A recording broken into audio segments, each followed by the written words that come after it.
Good morning, colleagues. 9 o'clock, so it's time to start. Everyone would just take the seats. So welcome to day 2. Hope you had a good networking cocktail yesterday and a good sleep following that. So today we have 3 sessions. We have the importance of discipline with flight plans and prioritizing first rotation will start shortly. After that, ensuring infrastructure resilience. After that, we have the lunch at 12:30, and then the final session, accelerating transformation through technology implementation and INM update. And then there will just be a short wrap up following that. Also today, we need to keep to the timing very strictly because we are live streaming. So with no further ado, I hand over to head of our NM Operations Division, Stephen Moore, for this session. Thank you. Thank you, Ken. Good morning, ladies and gentlemen. In aviation, we're a big family. Everyone knows someone who knows someone who knows someone who is involved in events such as that happened last night in Washington. Safety is always our top priority in aviation, but sometimes accidents happen, and we all share our thoughts and prayers to everyone affected by the events on arrival into Washington National Airport last evening. We have colleagues in the room from America, and we have many colleagues online and connected personally and by our extended connections. And to them, we share our thoughts and prayers. And to those who have sadly lost their lives, may they rest in eternal peace.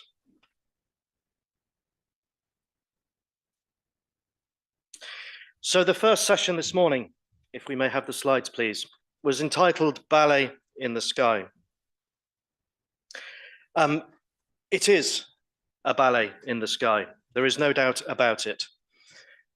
How it works day in, day out is impressive. We need to tie together 2 topics: prioritizing first rotation and discipline with flight plans. I'm sorry to have to do this. There's no widget for me to move the slides on. If someone can magically appear with a widget, that would be appreciated. Thank you. So we've split the session over the next 2 hours into 2 panel discussions, and I'm very grateful indeed for our panelists who we will introduce very shortly. If we can go to the next slide, please, and the one after that. And the button after that. This is going to get tiresome. Okay, and if you can click again, it's just, yeah, okay. The magician arrives, thank you. So, we'll do the introductions and an introduction very briefly to the first topic. Then we'll get into the first topic on first rotation. Then we look at the introduction of the topic of discipline flight plan execution, do the panel, and then please remember, you have the ability to submit questions throughout using the Q code that will appear regularly on the slides, especially during the introductory piece where you may want to ask questions about the stuff that I present, framing the conversation to come, and of course to the panelists as you go along. What do we hope to get out of this session? Well, of course, we want to raise awareness of the issues, debate them, find out what can and can't be done, propose tangible actions that we can introduce to make a difference for this summer, and get you engaged.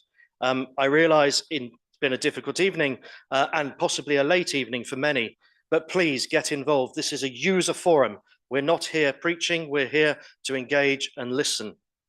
And of course, with our online audience, they too have the ability to take a picture of the Q code and submit questions from wherever they are in the world. Yesterday, we had over 1,000 people connected, and we hope that we'll have similar right now.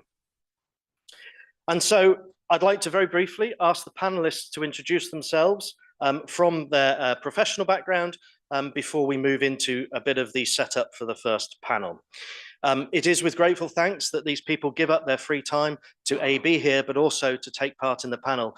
And unlike some of the panelists yesterday, we've asked them not to do a presentation, but to give their all into the questions and answers in the panel.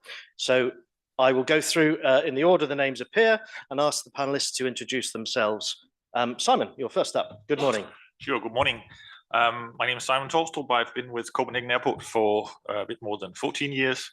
The last 8 of those I've been the head of airside operations, but I've just stepped aside and is now a principal advisor to the nominated person for operations and my successor. My background is engineering in telecommunications, and Stephen, while you may feel sorry for me, there's no need to worry. It's not contagious.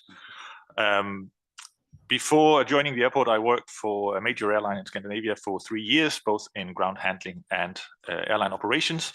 And for the last 2 years, I've had the pleasure of serving as a co-chair of the airport operations team here at EUROCONTROL. For those unaware, the AOT is part of the NM working arrangements and acts as a consultation forum for everything airport related. Thank you very much indeed, Simon. Next up, we have Craig. Craig, good morning, sir. There we go. I should know this by now. I'm here so often. Craig McFarlane, Air Support, a CFSP. I've been with Air Support for 3 years now. Recently moved to Denmark to fulfill this role.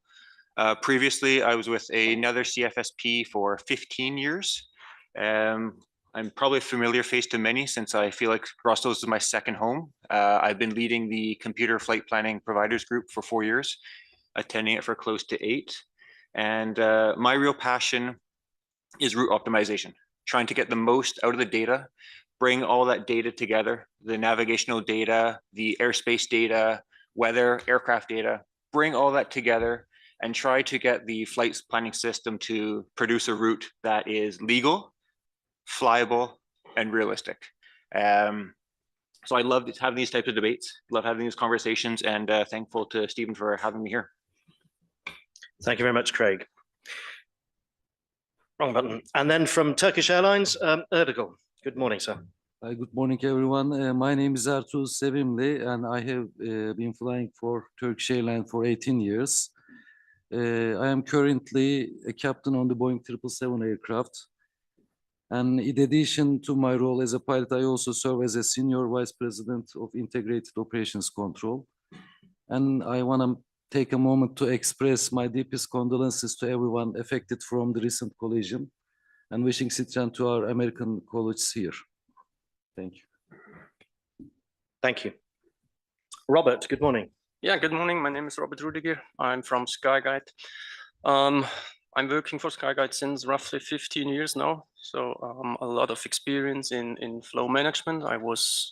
I did the training as an F&P operator there, gained roughly 10 years of experience. I was part of the Swiss RAB team. I was involved in the free route airspace implementation at SkyGuide. And since approximately 3.5 years, I'm doing the F&P manager position at SkyGuide, thus heavily involved in all this ATF sim discussion and exchanges with our customers in Zurich locally, but as well here at EUROCONTROL. Thank you, Robert. And then last but not least, Dirk. And before I hand over, I must thank Dirk as much as any other panelist, but particularly in the case of Dirk, stepping in yesterday evening to the panel this morning. Dirk, thank you again, and over to you, sir. Oh, thank you for having me.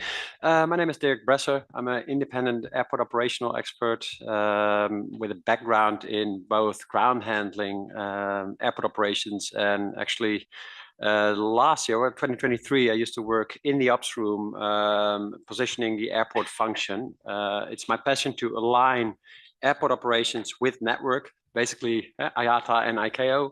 We'll come back to that later.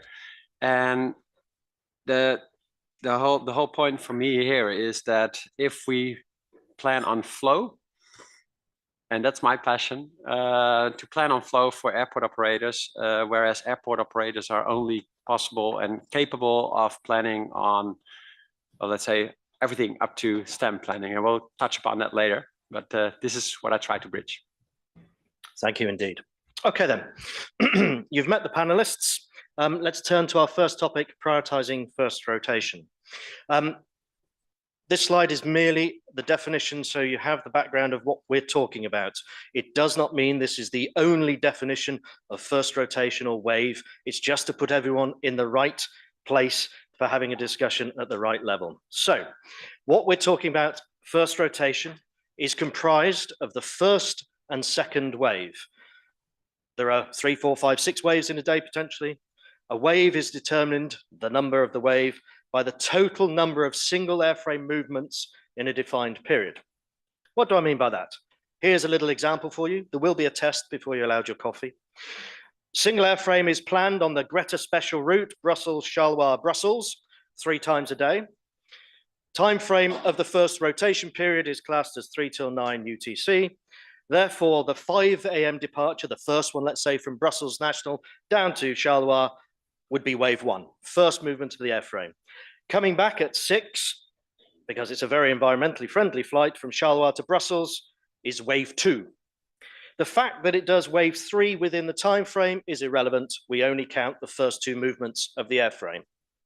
Conversely, an airframe planned Brussels, Istanbul, Brussels between the time frame of 3 till 9, we count the Brussels to Istanbul, leaving at 5 UTC. But if the return from Istanbul to Brussels leaves at 9:35, well, it's outside the time frame, so we don't count that as part of the first rotation. That's what we're talking about with first rotation, first wave, second wave. What's the issue with first rotation? And I will hand over to my colleague exceptionally shortly. Just to give you a little bit of a framework, the on-time performance for ECAC first wave departures for the last 3 summers is on the screen there. On OTP 0, so the scheduled departure time, and then OTP 15 across the network.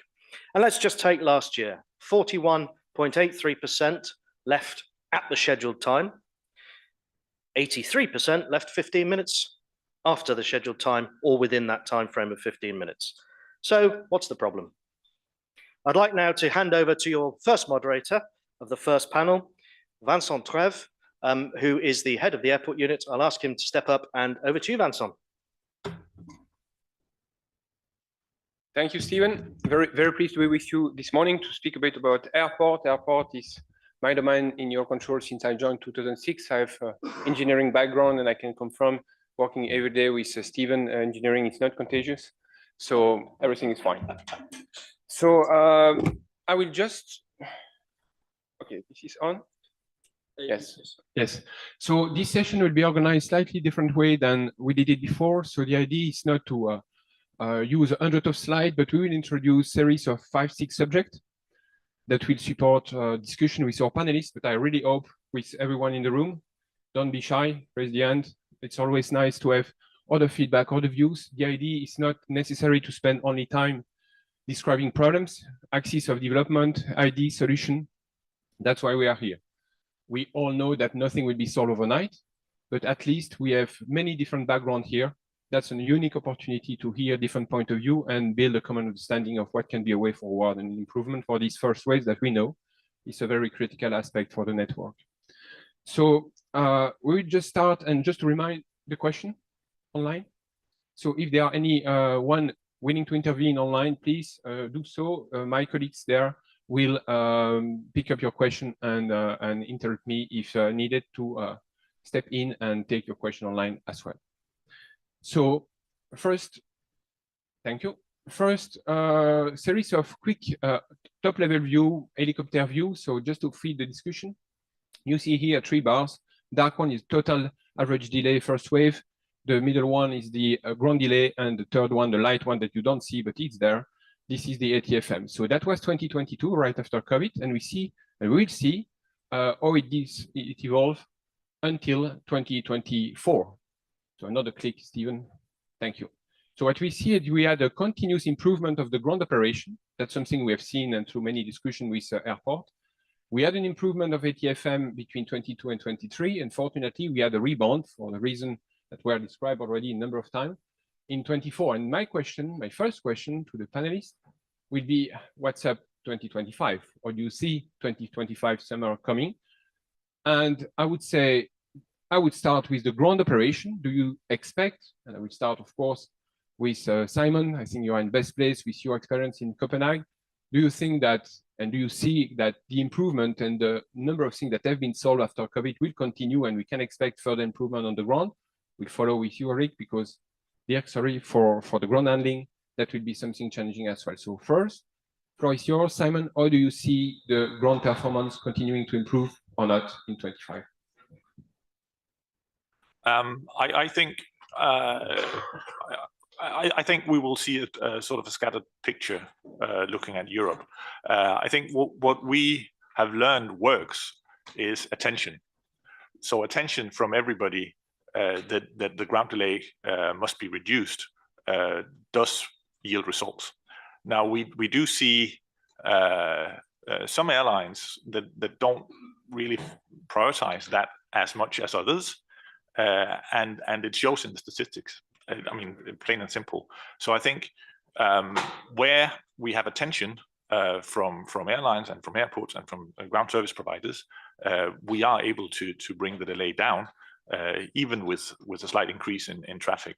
But we will see airports and airlines that will have an increase in ground delay. So most of the changes I was referring to, sorry, was clearly the staffing. That's something we hear. We met many airports. Is something you saw improving as well? Sure. Yeah, absolutely. I think going from leaving COVID, it's clear that a number of airports and ground service providers were understaffed significantly.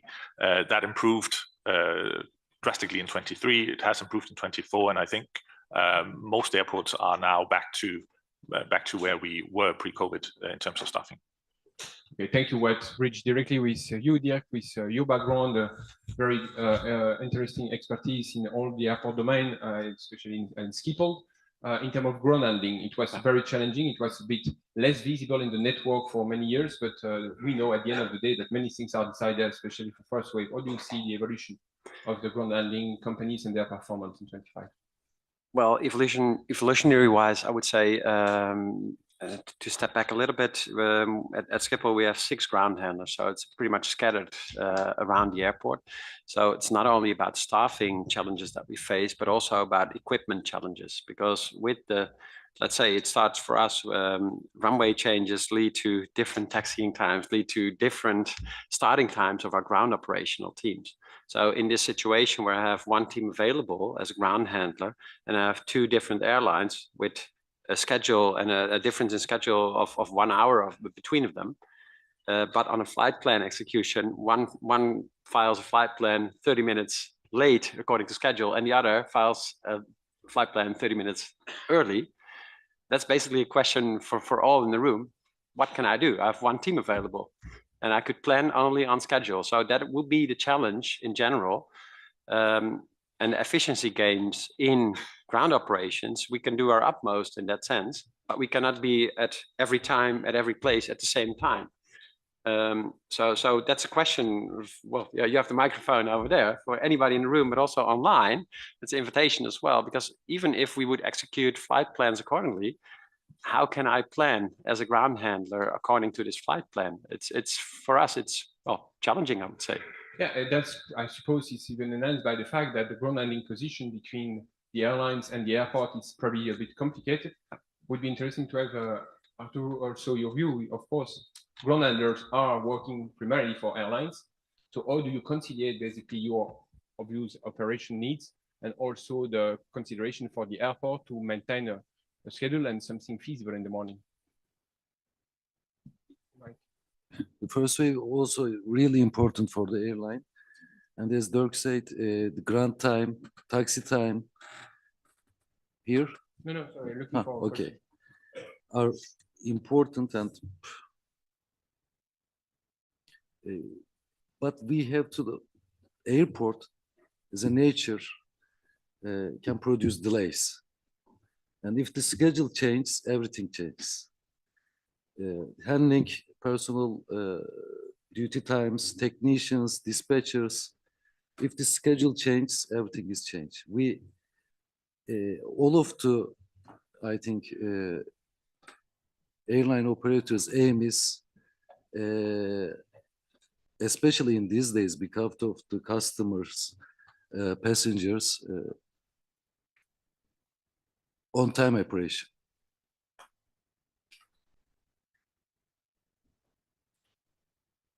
Enough, I think. Yeah. Thank you. And okay, so let's move on. That was for the ground operation. We know, of course, the weight of the flow management and the regulation in the system. It's true for Suez as well. We saw in the previous chart that we have a continuous improvement of the ground performance. We had an improvement of the ATFM delay in 23, that we had a rebound in 24. So obviously, Robert, you expect my question. So I will leave you the floor. So how do you see things coming? I know it's complicated. It's related to many, many different aspects. So I don't expect you to give me an answer for the whole network, at least from your perspective for SkyGuide. Well, you said it. It is very difficult to say how it will be this summer with ATFCM delay. What we have seen last year is that there is various factors which we can't influence. This is weather. This is technical systems, stabilities, resources in the network that we can provide. When we're just excluding those factors which we can't influence, like the weather, like system stability on the day of operations, we certainly are at a level where we can provide the capacities needed. But now it comes in to your question, do we plan according to schedule or according to flight plan? Of course, we get flight plans. We plan our resources in advance according schedules, and now we have a gap on the day of operations. So we can focus on the first location. We can make sure that there is no ATC capacity delay there. But what do we do in the rest of the day? And here comes the tricky question. We can put in resources in the morning to make this first wave as good as possible. But if we then have a disruption in the network with weather, especially thunderstorms in the summer, which kick in the second half of the day, we move the thing in front of us. And this could then impose again the ATFM delays. Okay, and we'll come back on that, and there will be opportunity to come back on these important topics of difference between scheduling and flight plan. Before I move there, I would like to move to, yes, the next slide. Still, there is a bar. It's a light one, but if you look very carefully, you will find that's the ratio between, in fact, in the network, there are two kinds of delay. More or less, it's what happened on the ground in the airport and what's happened in the air with the regulation. And when we look over the overall network for June, July, August, all movement, it's more or less 55% delay comes from ATFM, 45% coming from something happening on the ground, something, airline, ground handlers, airport, we don't know. But that's for the whole day. If I focus on the first wave, it's a completely different picture. In fact, ATFM first wave is not the biggest reason for delay at all. And so my question for you, Simon, when we see that the airport that we consider as the first movement of the day, so a priori the aircraft's first movement of the day, the aircraft is on the ground, spend the night there, a priori there was no accumulated reactionary delay, and still most of the delay induced in the first wave come from the ground and not from ATFM. How can it be? I think again, I think it's related to attention and or lack of attention. I think what we and I'm happy to throw myself under the bus here. What we didn't do pre-COVID was to have people during the night do a walk around of the airport and make sure that everything actually works for the first rotation. We have that in place now. So we have people making sure that the backtag printers at check-in are full of tags and that the check-in PCs works similar to on the gate side. So that is something that we've seen has reduced delay. And the reason we put that in place was because we put attention on how can we reduce ground delay for first wave? How can we have a better first wave of departures? We have stepped up significantly on communication and awareness to everybody, both airport employees, but also for the ground handlers. We've put up monitors in the break rooms of ground handler staff so that we can post videos or communication directly to the people actually responsible for turning the aircraft and getting it away,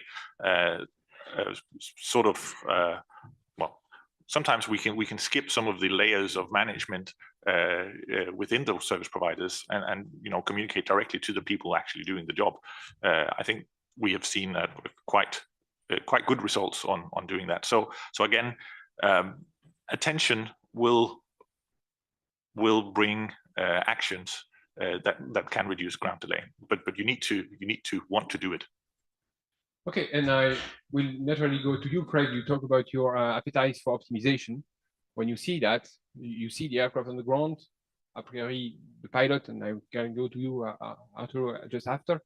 As pilot, you are in your aircraft, a priori it's first move of the day, so you are prepared, you are ready, and still, most of the time, you depart late. So how can we improve that? Difficult to answer from a CFSP standpoint, but I think ultimately it's the whole orchestra coming together. Is as Simon was saying, is make sure that things are functioning beforehand, make sure the crew are on board. The flight plan is got the proper fuel, the fueler is ready. The whole operation has to really put the first wave in priority in order to get that out. And from an outside perspective, not an airport perspective, it's fascinating for me to hear what Copenhagen's done, because I would never think of something small, but it does have an impact like that. So I think it is the mantra of all together now, which was I think last year's mantra, still rings true for this year.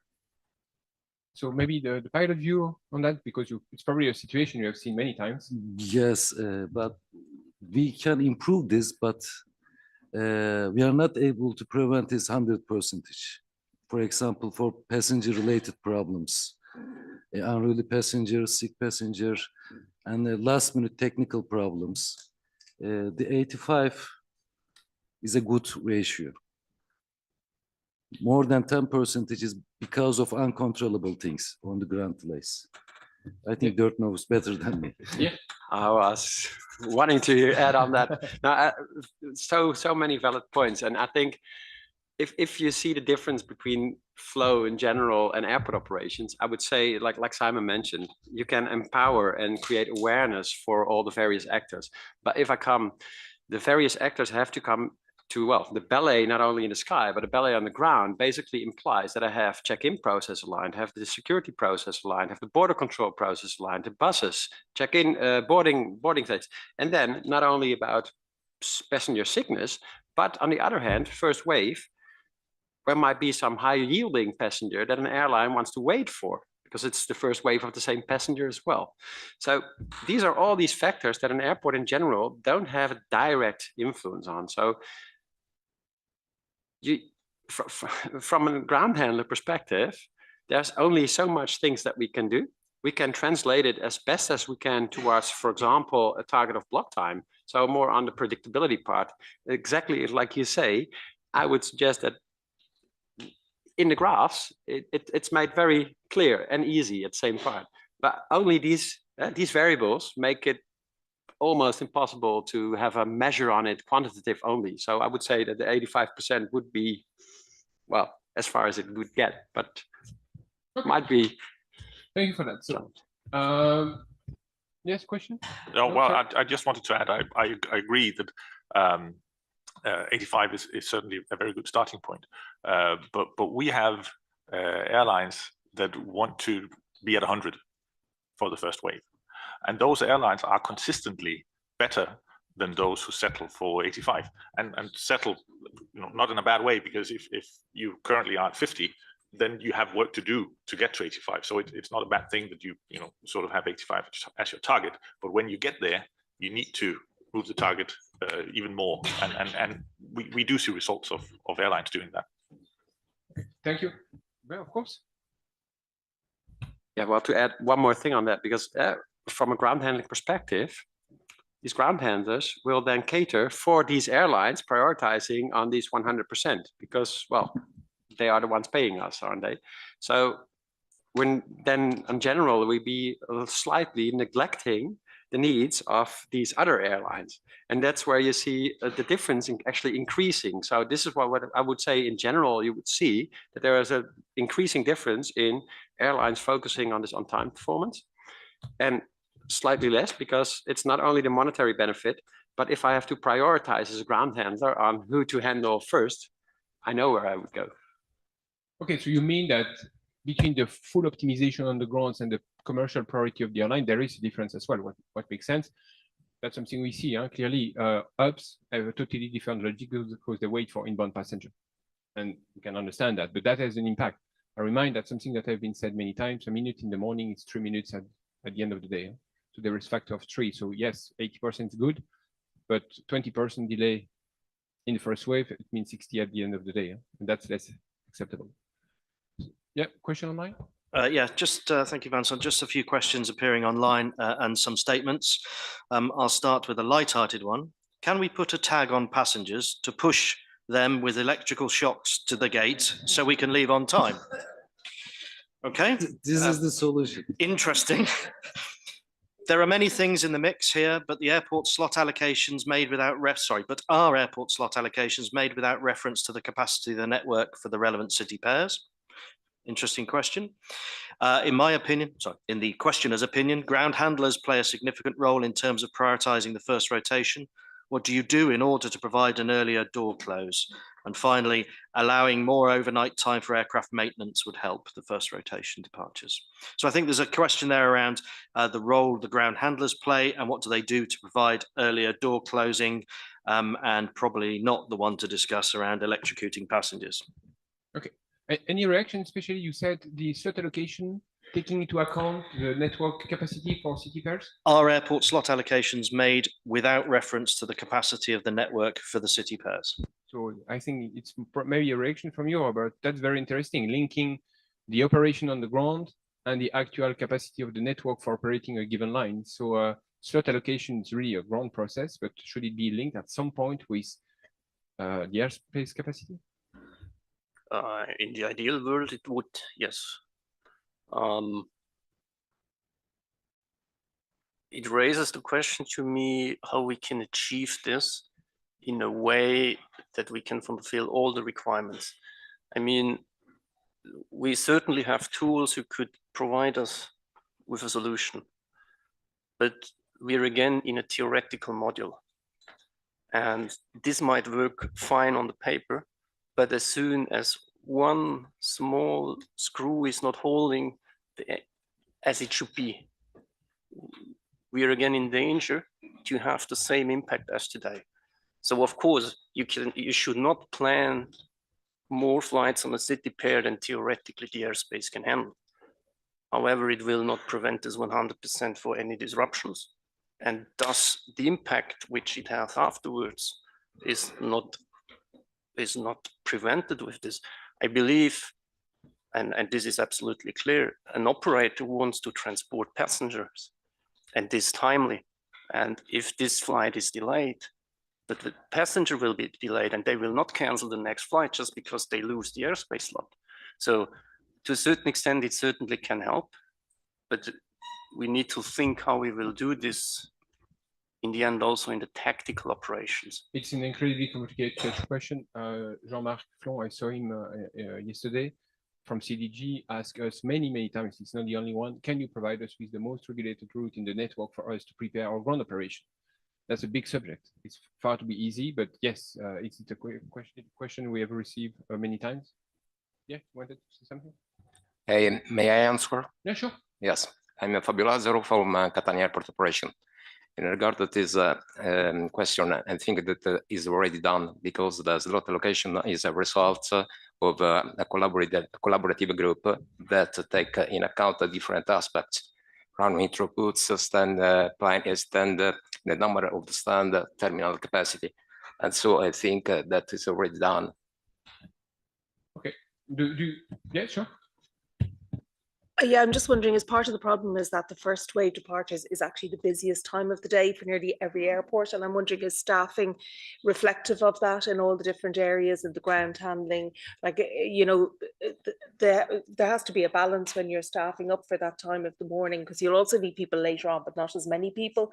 So I wonder, is it suffering a little bit on the first wave departures with regards to, I don't know, baggage handlers and fuelers and maintenance and everything, that they're actually scattered quite thin in me for that first wave, and then after that, everything's coming back in at different times. So they don't need that big focus. So they're kind of balancing their staff, possibly. That's an axis of yeah, clearly of evolution. Any other question in the room? Or? Yeah, may I? Over here. I don't. Over here. Okay, hi. Yeah, easy chat. I have a few questions. I'm just thinking out loud here. So like in summer 24, we had about 26% of our first wave operation impacted by ATC. So that's probably about 200 flights across the network. So we would struggle, say, at a non-ACDM airport, more importantly, is how we would sequence those, because we can't supply a tug pushback crew for every single flight. So the problem that we have is around sequencing. The question I've got really for the audience is, do you notice if OTP has improved at an ACDM airport where you've got more clarity on, say, sequencing and everything else? That's a very good question, because as network manager, we're interested in ACDM for predictability and flow management, but do we see an improvement of on-time performance in ACDM airport? Do we believe it does really help? And what would be the magnitude? Any feedback on this? I'm sure there are some ACDM airport in the room. No? No one wants? Okay, my answer. Okay, in our report, we are implementing ACDM, but we are also studying other processes that could improve operations. I know that in the other reports are already implemented other processes that will permit monitoring the turnaround process. For example, Skipple, deep turnaround, and other solution. And I think that also only understanding the reason that is behind a delay, we can improve our OTP. And while acquiring important KPI and also deep down KPI.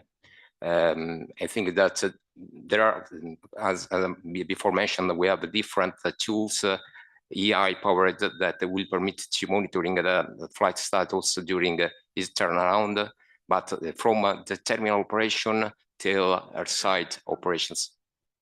Okay, so it's a local tool. It's a very important dimension, so it may help at some point, I guess. That's the conclusion. Yeah. Yes, sure. Thank you, Vincent. Good morning, colleagues. Žarko Sivčev. Some 20 years ago, when Network Manager was called CFMU, there was an intention to try to tackle this first rotation issue. And at the time, there were something which has almost disappeared, charter flights. So the idea was to do a trial between some UK airports and Greek airports, which were in summer had problems with congestion, etc. And the idea was to bring passengers, and there it was easier because passengers were bussed to the airport in time. Plane was boarded, and at the time when night curfew was over, say 6 a.m., airplanes would depart. And that was an effort, and it did give some results. Sometimes even, well, depending on the arrangements with local authorities, aircraft flights were able to depart even a few minutes earlier. Every minute counts. So I just wonder whether this approach obviously mobilized airports which were involved in the trial. So everybody, ground handling, airlines, etc., were on it, trying to achieve it. Just wonder whether something similar, even though there are no passengers can be bussed nowadays, would be worth trying. Just organizing local kind of community and trying to make this effort. Thank you. Point taken. I think we can record that and consider it. Yes, for sure. Yes. Yeah. Yeah, to answer that, I think the concept of terminal CDM would be applying there, pretty much having to get the same logic as on the aircraft flow for the passenger, having a passenger TOBT basically, or but then once again, the logic of generic logistics apply, which is garbage in is garbage out. So if I don't have the time of the passenger arriving in this bus, how can I assure that time of that passenger on time at the gate, which reflects a TOBT. But at the same time, I think this is the basic idea as well of getting more predictability after CDM towards initial AOP, extended AOPs, but it's all a bit more on the contextual information now. So it's really hard to put that into flight specific time frames yet. But I think that's the general concept is going there. Yeah. Okay, thank you. So we hear about Simon. Yeah, sorry. No, fine. No, but this is sort of a pet peeve for me, and I just want to address this issue of regulated flights being measured with the same on-time metric as unregulated flight. I think that worked well when we didn't have as many regulated flights as we do today. For Copenhagen being, at the sort of periphery of where action really is, we still have days in the summer with more than 60% of flights being regulated. In the day and age of sustainability, that really doesn't work, because as I said before, airlines that have attention on punctuality will want to have that aircraft leave the stand according to the schedule. Then the aircraft will be held at a taxiway somewhere with at least the APU running and probably a main engine, burning fuel, exposing or expelling emissions, creating noise, for absolutely no other reason than to have a good punctuality figure for that flight. I think that was fine back in the day when we didn't have as many regulated flights as we do, but today that flight will not take off any earlier. We may have cases where we need to stand for an arrivals flight, and that's fair. But there is, and for Copenhagen, it's quite a large group of flights that could remain on stand. It causes issues with scheduling of ground handling resources as well. But I think as an industry today, we must do better. And I really want to encourage the airline community and IATA to look into this problem, because I think we will have to address it. It's a perfect example when we see KPI shaping reality. It generates behaviors, and in that case, with the best intention of the world, yes, we reach a point, it's questionable. And there are extreme cases in the network that we know clearly, and we understand, because they are driven by the KPI they've lived with for quite some time. Yeah, absolutely. Interesting. So if we can move on and consider, basically, we heard about solution, we heard about things, all of these, promise you are recorded, so we'll consider them very carefully and see what can be done. I would like to come back on another aspect, because if we cannot improve necessary performance, not as much as we want, because there are realities that were mentioned many times, how much can we be more resilient to this perturbation? So first, in 2022, we had that amount of total departure that led to that amount of total arrival delay. So you see quite a significant difference. Total delay during the day. So I have a little bit of departure in the first wave, and at the end of the day, I end up with 10 million minutes of arrival delay because of this accumulated knock-on effect. Fair. That was 2022. If nothing changed, only the traffic increase, but this should have increased with the traffic up to 11 million. However, that's not what we saw. We saw a reduction of the arrival delay generated by the first wave. Attention pay, as you said, there are improvements. Or we look at what are these kind of improvements. In fact, a lot happened in 2022, combination of reduction of ATM delay plus ground efficiency, 2 million arrival minutes of delay saved during the day. That was the big step in 22, stable in 2023, as we saw, because of a compensation of the gain on the ground by the increase of ATFM. What we saw in 24 is 1 million minutes saved because of higher scale resilience. In this same room last year, we gave you some ideas about a quick study we did. We said 5-minute increase turnaround time of short turnaround time should lead to 3 million reduction of arrival delay. Last year, CODA data, we saw 1.6 minute extra turnaround time reduction. So on average, extra turnaround time reduced by 1.6 minutes. This is 1 million arrival delay. So question for you, airlines, we'll start with you. And of course, in terms of optimization, how much resilience pay and how much does it create operational constraints and challenges to accept that some turnaround cannot be made in 20, 30, 40, 45 minutes?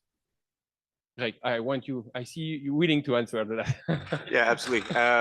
Again, not from the airline standpoint, but certainly from a flight planning standpoint, if there's going to be a known delay, you could change your flight planning system to say, meet my schedule. So as opposed to flying, long range cruise, say meet my schedule, And the system will say, you fly this profile then, that's faster, but knows what fuel has to be uploaded and will get you back on time.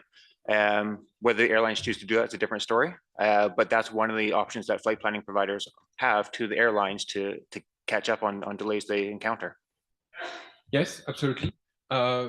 Here, that's obviously one option. The other option is resilience into the schedule, meaning just considering that turnaround will just have 5-6 minutes more just to make it more achievable and increasing the likelihood of on-time performance at a certain price.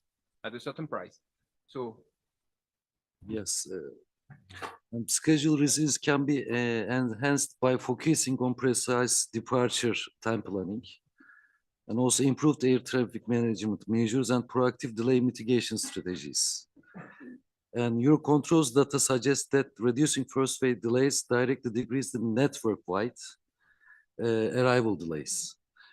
And airports must also work on minimizing knock-on delays, and particularly by ensuring that turnaround times are met, and by avoiding unnecessary buffer times that reduce operational efficiency.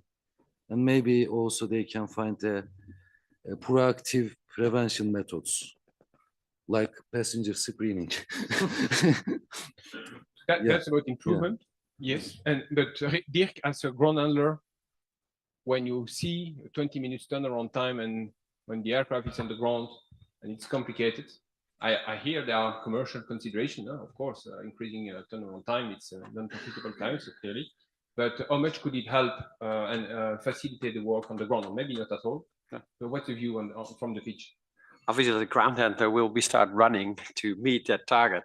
But in general, in terms of resilience, I think the ground handler airport relation, if we could improve on that for resilience reasons, there might be some airports in network already providing kind of gatekeeping teams or whatsoever, but they need to fit the description of airline, ground handler, airport triangle there to be able to cope as a resilient measure. Because as long as we are having to meet our commercial goals, where the margins are, well, let's say very thin, to build in an extra layer for resilience will just be not too realistic, I would assume. That's what happened in 24. We saw an increase of or a reduction of extra turnaround time. But I agree, it can be not only because of scheduling, it can be also because of efficiency. Exactly. Absolutely.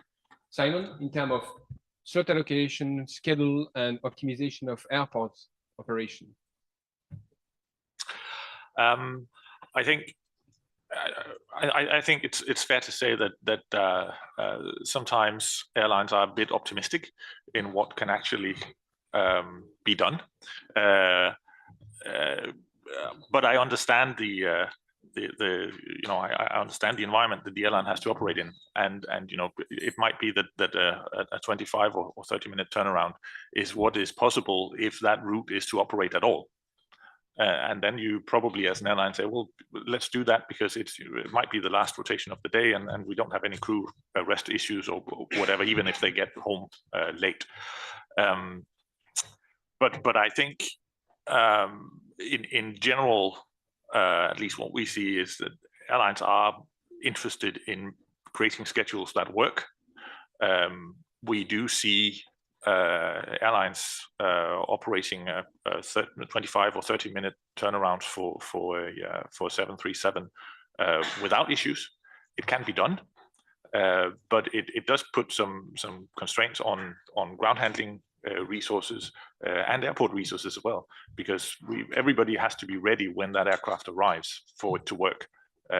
If you have 45 minutes or an hour, you can, it doesn't really matter if you show up 5 minutes late. So if everything operated 25 or 30 minutes, I think the system would break down, because that flexibility and level of resilience is just not there. But it can be done. Yes. Yeah, sorry for this. You're really getting me there. But, and now, at both ground handler and airport point of view, there's a soft side on things as well. The motivational part. I'm not sure whether everybody, if you've flown certain orange carriers at Amsterdam, but in terms of cul-de-sacs at the airport, there's this position back at stands, and another A380 carrier is in front of the stand. And if you see the time it takes for an A380 to push and before taxiing out, well, we could double the turnaround time of some other airlines. So then as a ground handler, we're pushing and pushing and pushing to get that departure time. But now the sequencing of an ANSP doesn't allow me to come in front of the line. So then I see the same aircraft waiting without a slot. And that, well, to say the least, it doesn't motivate my employees the most. So, Robert, not sure if you want to comment on that? Yeah, not directly on this one, but I have another question. You mentioned the commercial goals. I fully understand that adding more buffer on the ground operations has certainly some positive impact on meeting the schedule resilience a little bit better. What I was wondering, what could data visibility bring in all these things? When I started in my position as an F&P manager roughly 4 years ago, I was overwhelmed how many parameters there are. And basically ground handler have their own parameters, airport operations center have their own parameters, ANSPs have other parameters. We're talking of flight plan data, others talking of schedule data. And we, at least at SkyGuide, we don't have all the data which the ground handlers have. And vice versa, I assume there is not a full transparency. I wonder whether if we improve this with transparency on data, on planning, if ground handlers would know what the flight will do in 3 hours from an ATFC point of view, will it have delay? Could you better plan your resources? Or would that be even too much information for your staff at the gate? Maybe, could be. Vice versa, how do we bring the information from the airlines about schedules into ATC? So if we would know which flight we should prioritize or which has a little bit higher priority from a schedule point of view, it could help. Huh? Of course, we need to be very cautious that we don't penalize then the others, because theoretically as an ANSP, we shall treat everyone equally, but still we cannot support when we don't know what is the target of a flight. And that could be approached. The inclusion of on-time performance logic into flow regulation, that's a big thing. We are not there, but clearly it's what I hear here, the connection between these two worlds, that for the moment, from your perspective, you don't see a difference between two flights because you have no idea about what they're actually trying to obtain and achieve. Yeah. Thanks, Vincent. Sorry to interrupt. There's loads of questions coming in and statements on online. I won't read many out, but there are a couple. One links to the point that Robert makes. As the moderator, you don't actually get asked a question, so I'm going to be a bit topsy-turvy because I think you're best placed to answer this question. And then Rule from Maastricht behind you, which you couldn't see, wants to interject as well. We have a quiet morning. So. How can the network manager assist airport operators in the critical task of raising airline awareness about non-realistic turnaround times?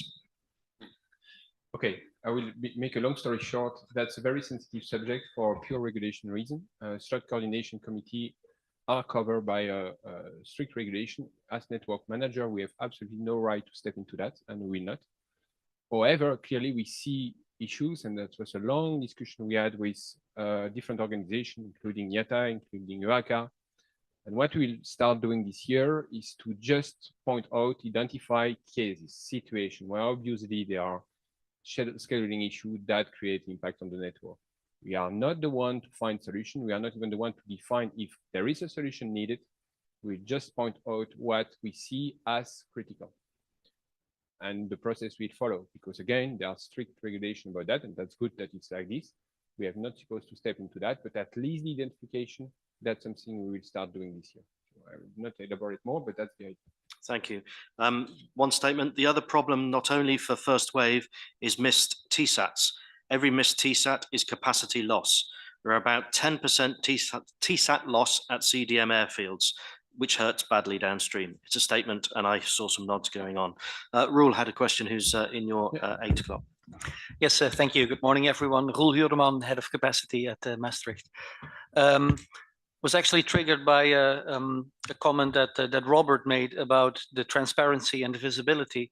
I was wondering, do we have any visibility then on the amount of ground delay that is absorbed by en route ATFM delay, because the latter being the most penalizing regulation? Especially for CDM airports, you can see an increase in taxi time, which in effect masks a ground delay. And it's hard to not point an accusing finger when you say that, but it masks the ground delay, and in the end, the flight ends up in a regulation where it probably would not have ended up had it taken off on time. So I wonder, on the original slide that you showed in the statistics, where you see the ATFM delay increasing and the ground delay decreasing, how much of an effect is what I just mentioned? Thank you. Any view on that from our panelists? It's a difficult question to answer clearly. There is obviously a transfer between one and the other. Is the case for many other subjects. Yeah, I think that will vary a lot from airport to airport, because if you have a departure on the Polterbahn in Schiphol, then yes, that could happen. At Copenhagen, our average taxi out time is about 10 minutes or 8 minutes or something. So it's the chance of a regulation appearing in that time frame, more plus minus 5 minutes or so, I think is quite low. But in some airports, this could be an issue, sure. Okay, thank you. One more line, yes. Yeah. So it's interesting because we talk about the ballet on the ground and in the sky, but we talk a lot about delay, and that was a very weird thing we had, and we had as feedback from all airports. Weird, it's not weird, in fact, it's logical, but a priori it can be weird. Is that many airports complain about early arrival, especially after the first departure of the day. So that's the distribution of the arrival time after the first departure. So you see the 0, and you see that 60% of the bar is on the left, meaning that most of aircraft arrive on time. So there is a caveat here. It's without and excluding regulated flight. So let's click once, and this is when you have the regulated flight. So here it's even more interesting. It means that on average, aircraft after the first wave, when you include regulation, arrive late, 5 minutes late on average, but 60% arrive ahead of schedule. So basically, it's not in contradiction to say that we create delay in the first wave, but for the airport, the challenge is early arrival when they arrive at destination. Now, that's something that is sometimes not very easy or necessarily obvious to understand, but I would like to have your view on the ground, how much early arrival is disturbing the processes on the ground. A lot. Thank you. That's it. But it makes sense, doesn't it? Because I think on a term of first come, first served versus best planned, best served, I cannot imagine being a trawler telling an aircraft to wait for an empty stand, which was not assigned for a specific aircraft, but the aircraft is early, gate is still occupied. Well, a gate change will be. So then you see the same logic applying in the network on a local level from the airport, because then you start with a gate change for a certain aircraft, which is on time, whereas you have on the other side passengers already checked in far out of gate. All these passengers have a gate change. Some of these passengers might not find the new gate, so then we have to wait until then we have a ship. You see it. So there we go again. So yeah, to shift towards arrival management would help a lot in that sense. And in Amsterdam, we are trialing the concept of prioritizing arriving flights in conjunction with, well, basically with the network manager. So with the airport function here, whether we could see to improve sometimes or whatsoever to get them to work according to schedule. Yeah. Okay. On-time performance, I think Simon will obviously lead probably that piece of work in the AOT soon. So I suppose you have an opinion on this. I most certainly do. Just to perhaps spell it a bit more out than Dick just did, an aircraft arriving early may find itself without a stand. That we may be able to do a stand change, but just the action of doing so may cause the departure to be late. Because bags have already been lined up on the planned stand. They have to be moved. Staff isn't there because they are working a different departure and so on. Passengers changing gates and so on. If we can't do a stand change, the aircraft will have to wait, again, burning fuel on ground, less than in the air for sure, but it's on ground, it's noise, it's emissions. Often we can find a remote stand, but if it's a 30 or 45-minute turnaround, the added complexity of a remote operation to a gate operation will again cause a delay on the departure. We may not have buses to bring in the arrival passengers early. For a non-EU, non-Schengen flight, border control may not be there. So the passengers will just queue up in the border control, along with all the other passengers arriving on time, creating delays for those. We may not have reclaim for a reclaim track for the baggage at that point, or we may have congestion down there. So early arrivals is a really, really big problem. I think they create overload for en route as well, because if they arrive 20 minutes early into the airport, they've been 20 minutes early in some airspace block. And at the end or just before arrival, they may cause an extended downwind leg for that aircraft and others, because now they have to ensure separation, again, burning more fuel. I understand why block times are planned, because Martin will be the first to say that EU 261, and that's fair enough. But we have airlines that consistently have more than 50% of the arrivals coming in 15 minutes early. It's a particular problem for the long hauls or for the longer flights, of course, but it's not just a east or flights coming from the west with jet stream. We have problems on flights coming in from the east as well. So yes, I think we definitely need to do something on the early arrivals, and I think it's not based on the conversations we've had with the airlines. It's not always clear the multitude of problems that an early arrival creates. So thank you. It was important to be said, but that's just the beginning, because on-time performance will be a major axis of development for the work in the airport unit and in airport operation team. Simon will be involved, so probably we have an appointment with all of you to set up next year its in place and to report on that, because that will be a major axis of development. I will stop here. We had a couple of other questions, but it's better to have extended debate than a lineup of endless questions, so it's perfect. Back to you, Stephen. Thank you very much. Thank you so much for your participation online as well and in the room. Thank you.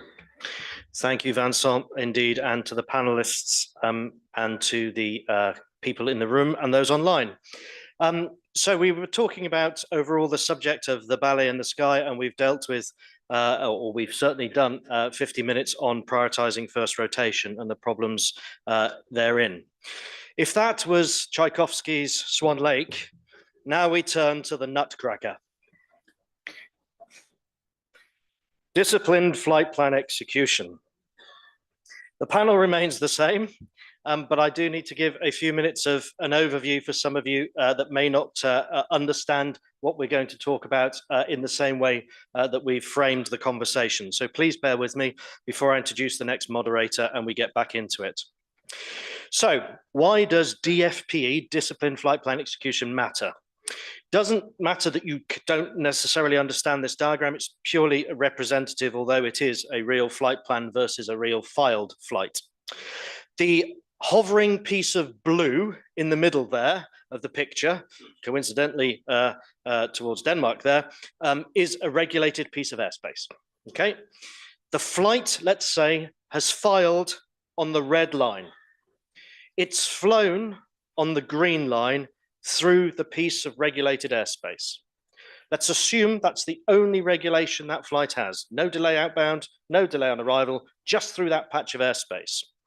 But in reality, it was filed above it.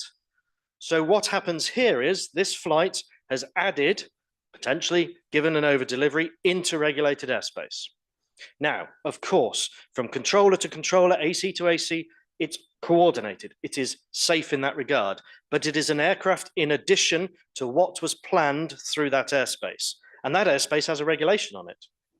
Now let's turn it round and say it was filed on the green line, but flew on the red line.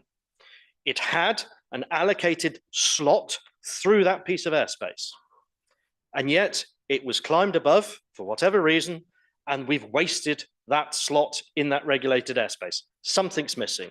So it's either unplanned entry or it's an additional entry into regulated airspace. Questions, if you can wait until we get into the panel rather than asking them now, or even better, filter them into the online system. So every day we see examples. These are vertical profiles of flight plans. These were filed in the last 5 days. They're just the easy examples that leapt out of plans that are clearly not going to be operated like this. Unless you're at a theme park, you would not expect to fly a vertical profile like that. Okay, there can be many reasons. This is not about pointing fingers in any way at anything other than you can see the extent of the problem. Every day, planned, actual, significantly different.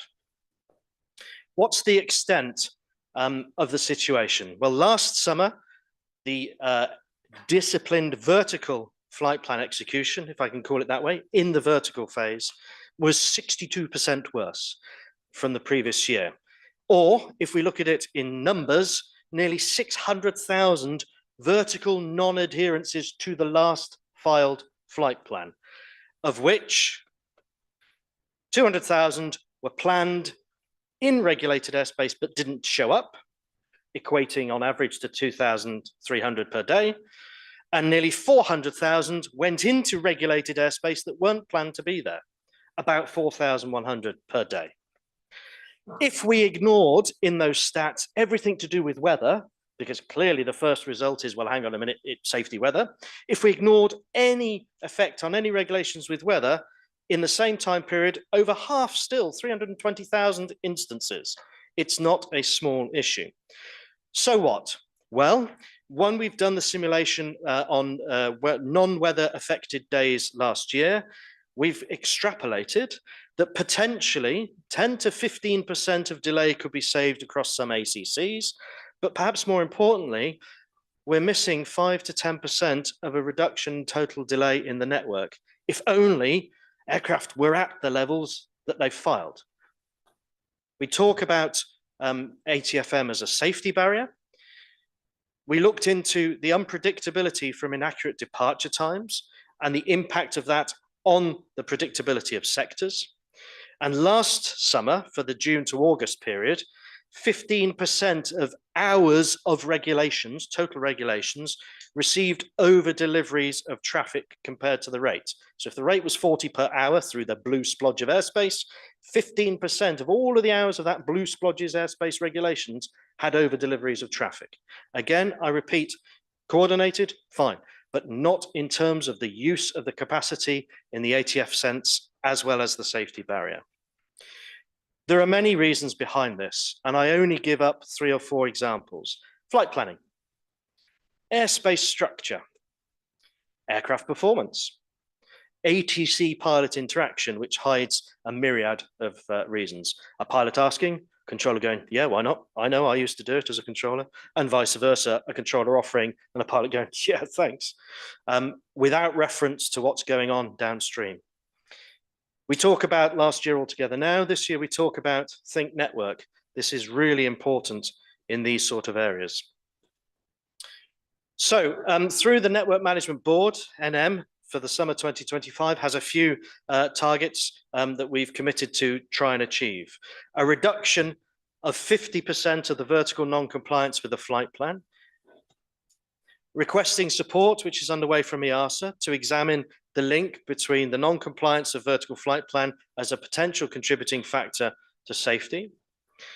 And a drive for an improvement of 25% against the last planned departure time before system intervention using what we call PDPI information, which may come out, okay? So there's a bit of the background and the summary to issue some of the perspectives to discuss in the panel.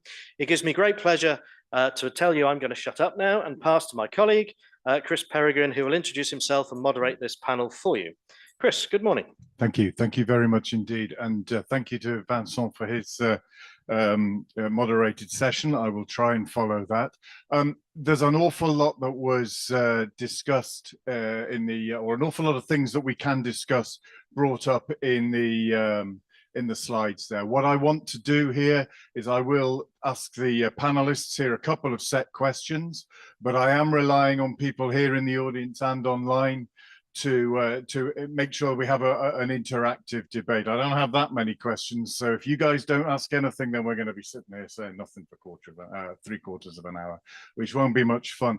But what I wanted to do, first of all, was we saw there that disciplined flight plan execution in the vertical sense has an impact in terms of aircraft not turning up when they're expected, and then aircraft turning up when they were not expected. I wanted to ask Robert, who is the FMP manager from Skyguide, so pretty much at the crossroads of Europe. Can you just give us a little bit more details about what that actually means to you on a day-to-day basis? Actually, it means two things, and we have heard it in the introduction. Wasted slots, meaning a loss of capacity, in fact, and safety. Stephen mentioned the flights were coordinated. So there is no imminent safety issue for a particular flight. So we have radar, we know where they come, we can separate this. So in theory, it's all good. The problem comes, we don't use the capacity we have at its best. So we have a traffic demand in a sector, we have a capacity. So obviously we steer this if it's too much. We have various tools. And now the question comes, is this flight really showing up in this sector where we need to do something or not? So it's kind of a gamble. And it needs a lot of experience. You know, certain city pairs which might be more reliable, others are not. So you try to anticipate this, and now we're anticipating, and this makes things a little bit difficult. The other thing is, and we have seen this last summer, we had reports internally where we had regulated airspace. As soon as you put on a regulation, the traffic is gone. There was no traffic in this sector anymore. But since in Skyguide with very thin layered sectors, which have 2 flight levels, we see now an onload on the lower sector. So you file 2,000 feet lower and you're out of the regulation in an unregulated sector, which gets now loaded. We're reaching the time when we can react. So what do we do? The other thing which Stephen showed is the flight showed up in a regulated sector. This is tactically happening more than the other thing. And it gives us the problem that we have a regulated sector with a rate, but we have more flights in there as what we were expecting. And now situation awareness is decreasing. It will just not be that effective. Yeah. That's the main challenge here for us. So from what you're saying there's a trust element in some ways. You don't trust what you're looking at. And you're regulating at one level. Do you find yourselves having to reduce capacity based on that? Do you see patterns? Do you get enough repetition, if you like, to be able to understand how the traffic is going to perform, or is it just you're winging it on a daily basis? Yeah, it's a little bit of everything. So capacities certainly are not reduced because of this. So I'm not aware of a single case internally. I can't speak for all ANSP, but I haven't heard that the capacities were proactively reduced because of volatility. I believe this is not the case. What is certainly true is when we start to negotiate future capacity, this will be certainly onboarded.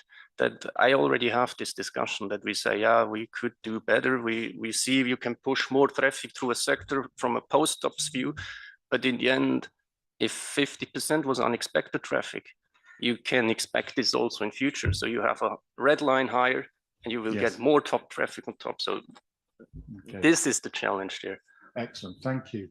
So I noticed there are a couple of questions already in the room, but I just want to bring out a couple more aspects before we open it up a little further. Of course, that's the flow management position, if you like, the ATC, ATFM impact. I'd also like to ask her to, from a pilot's perspective, sitting in the flight deck with his flight plan filed, in his FMC, etc. What are you aware of the impact that it might be having elsewhere? What are the drivers for you to ask for higher or for lower? Just give us an overview that we can pick up on there, if you don't mind. Yeah, as I told before, I have been flying for Turkish Airlines 18 years, and maybe in last 10 years, the company sent pilots frequently bulletins about to obey the flight plan route. But in real life, because of some of the factors, like clear air turbulence or because ATC requests, we are not able to maintain flight plan altitude always. And another aircraft can occupy our intended altitude. And ATC may delay our climb or descent, or coordination between neighboring ATC units can lead to sudden change in altitude clearances. And sometimes strong headwinds, you know, there is we have a speed window when flying, and the turbulence can affect it. We have yellow lines and red lines. If a clear air turbulence affect on the given altitude, the pilot asks ATC, can we descend usually? But sometimes ATC asks Turkish, are you able for 380? Our flight plan can show 360. Then we climb. It's like that. Which came first, the chicken or the egg? Well, indeed, yes. We try to solve this problem, but how can we reduce it? And if we cannot solve this problem, we have to learn how to manage it. Indeed, that's a very good point. And I'd like to come back to that later on, Ertuğ. But just one other question for you. So, as a flight deck, are you aware of where your constraint be and why you may have that constraint? Yes, always. Normally, our flight plans carefully prepared, especially for fuel. Yeah. If you execute a flight plan, your fuel calculations 100% correct, you know. If you fly lower than that, it's a fuel penalty, and it can be risk. Okay. During arrival. Okay. But also FMS, the realistic one is FMS. Flight plan name is plan. Sure. But after you're airborne, FMS continues to calculate the real temperature, the real wind, and sometimes this also can be changed. Yeah, I wonder, I could throw that open to the panel. Does anybody else have any comments on that? Dirk, would you like to? Yeah, I think basically for the same logic applies on the ground. What we do see frequently, I already mentioned the fact of, well, let's say missing passengers. Missing passengers, less weight might lead to extra performance of an aircraft able to fly higher than the assigned level on flight plan. And at the same time, what we do frequently see is not only flight plan fuel, but there's an extra fuel uplift on pilot discretion, which might lead to a decrease of performance of that same aircraft. So this is just the basis what we see, and the logic applies to the same what you said. So yeah, that was my point. Yeah, Robert, did you want to say something? Yeah, this is exactly a little bit one thought which I had in preparation of this exchange here is we will certainly not have at the time when flight plans are filed the full 100% weight, but the accuracy of the weight is not 100%. So we will always have a little bit of a difference.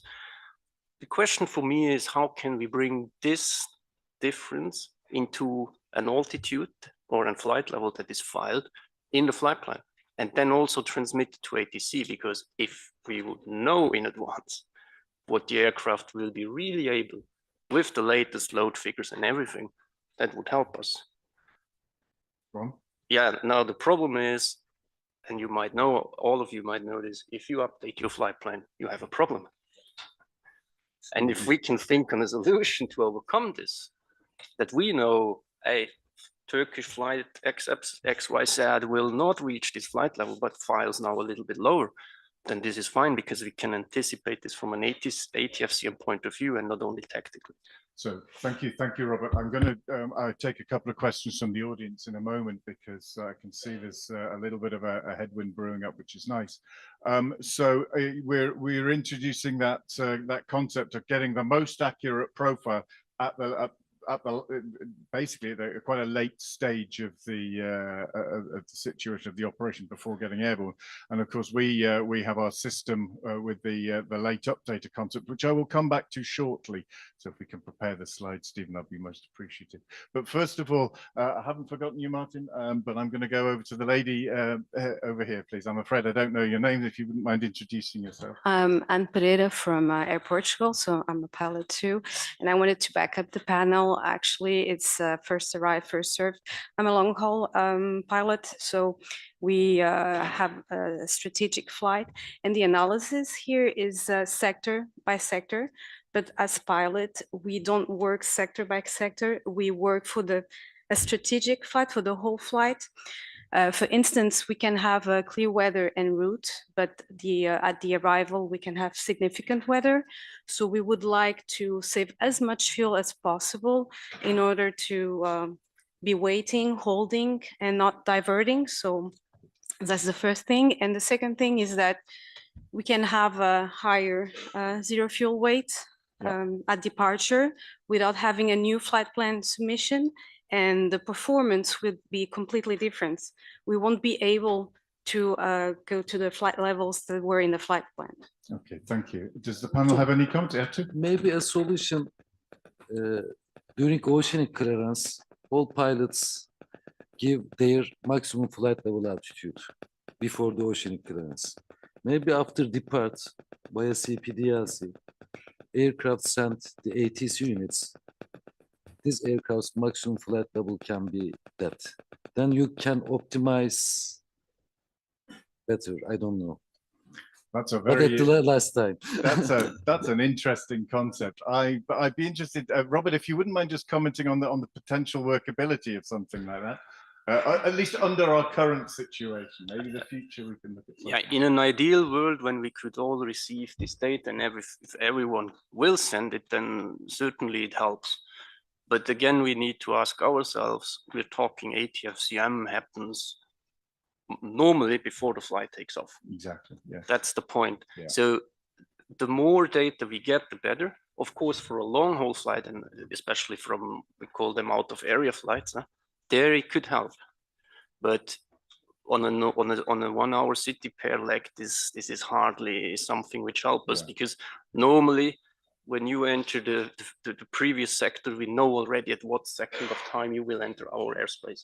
So there is little gain with this, but yeah, why not getting those information too? Because the information I think is important, but again, you say it's at that fuzzy stage between where ATFCM ends and ATC begins, and you, of course, from an air traffic flow perspective, have to be able to plan, and you need to plan on the most accurate information as is known, which will bring me up to some of the other stuff in a minute. But just before I, sorry, also we have, I think, more data, like which aircraft type, which airspace, which airline, and the reason. Is it pilot related, turbulence related, or ATC related? Then we can solve this problem much more better. I think that's a very good point. There is not one or two reasons for this. There are a multitude of reasons, and those reasons will be dynamic. They will change over time on any day and any particular time of the day. So interesting stuff. I can see a few hands going up, which is great stuff. So I'm going to go. Where's Martin gone? Where have I? Oh, there he is. Martin, you were first, so go on. I'll let you come, and then I'll okay. Well, Martin Dijks, KLM again. I have some questions, and it's related to Robert, because I had a discussion with his colleague years ago, because this is going on for years. And out of my perspective, it takes two to tango. So somebody let him go higher or lower. You know, and I know a lot of ATC centers do not have the flight level at their screen. So they ask, what is your requested flight level? So of course, a crew will fly higher if he's filed lower. And perhaps this ATC center will contact his neighbor, but not the next one. So don't blame it all to the airlines. Nobody is blaming you. This is my statement. So again, to Robert, because I had a discussion with your colleague years ago, it's an additional buffer on capacity, because if you know that a specific aircraft on daily basis is avoiding a higher altitude, flying at, say, for example, 245 over your airspace, do you push him down? No, you will not push him down, because that will increase your workload. Okay. So you're creating your own issue. Martin, thank This you. is what, no, So- no, wait a minute, hold on. Oh, No, you will not. Then we come file what we fly. So if we file and fly what we file, why do we not can fly what we flew? We file what we flew. Because I have several examples I can show you later on, and especially again into Robert's airspace. If I have a flight from Amsterdam to Nice, and in the month of June last year, 100% of those flights get a shortcut over Swiss airspace.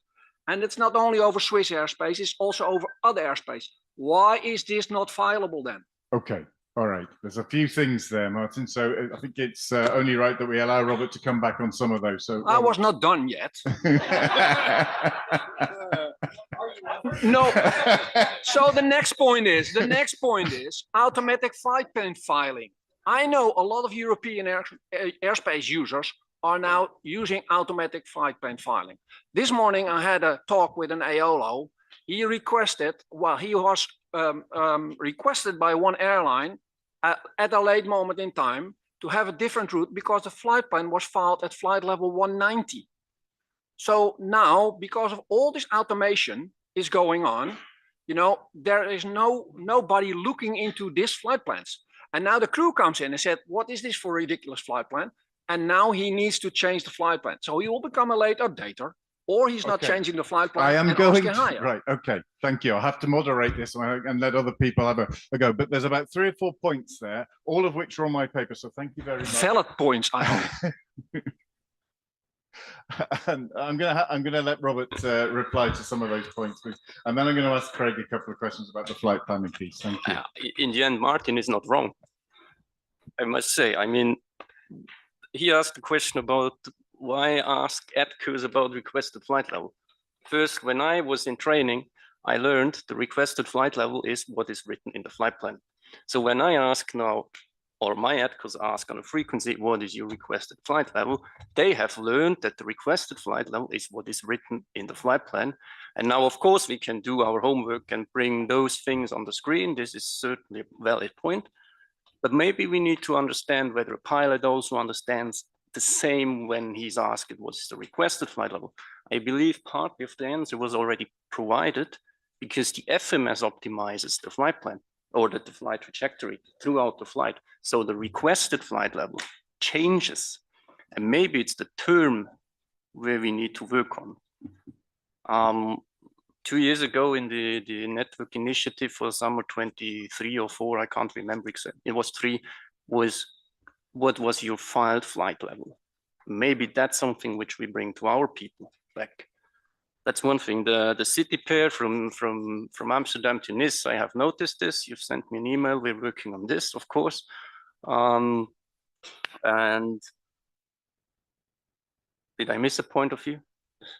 Well, I think you've answered the first point very well. Thank you. We can't go into individual particular RADs and stuff, but I did want to bring Craig into this part. You saw on the slide that Stephen presented about some of the unusual profiles, and I think some of that is what Martin was alluding to. I'd just like to ask from a CFSP perspective, what can we do?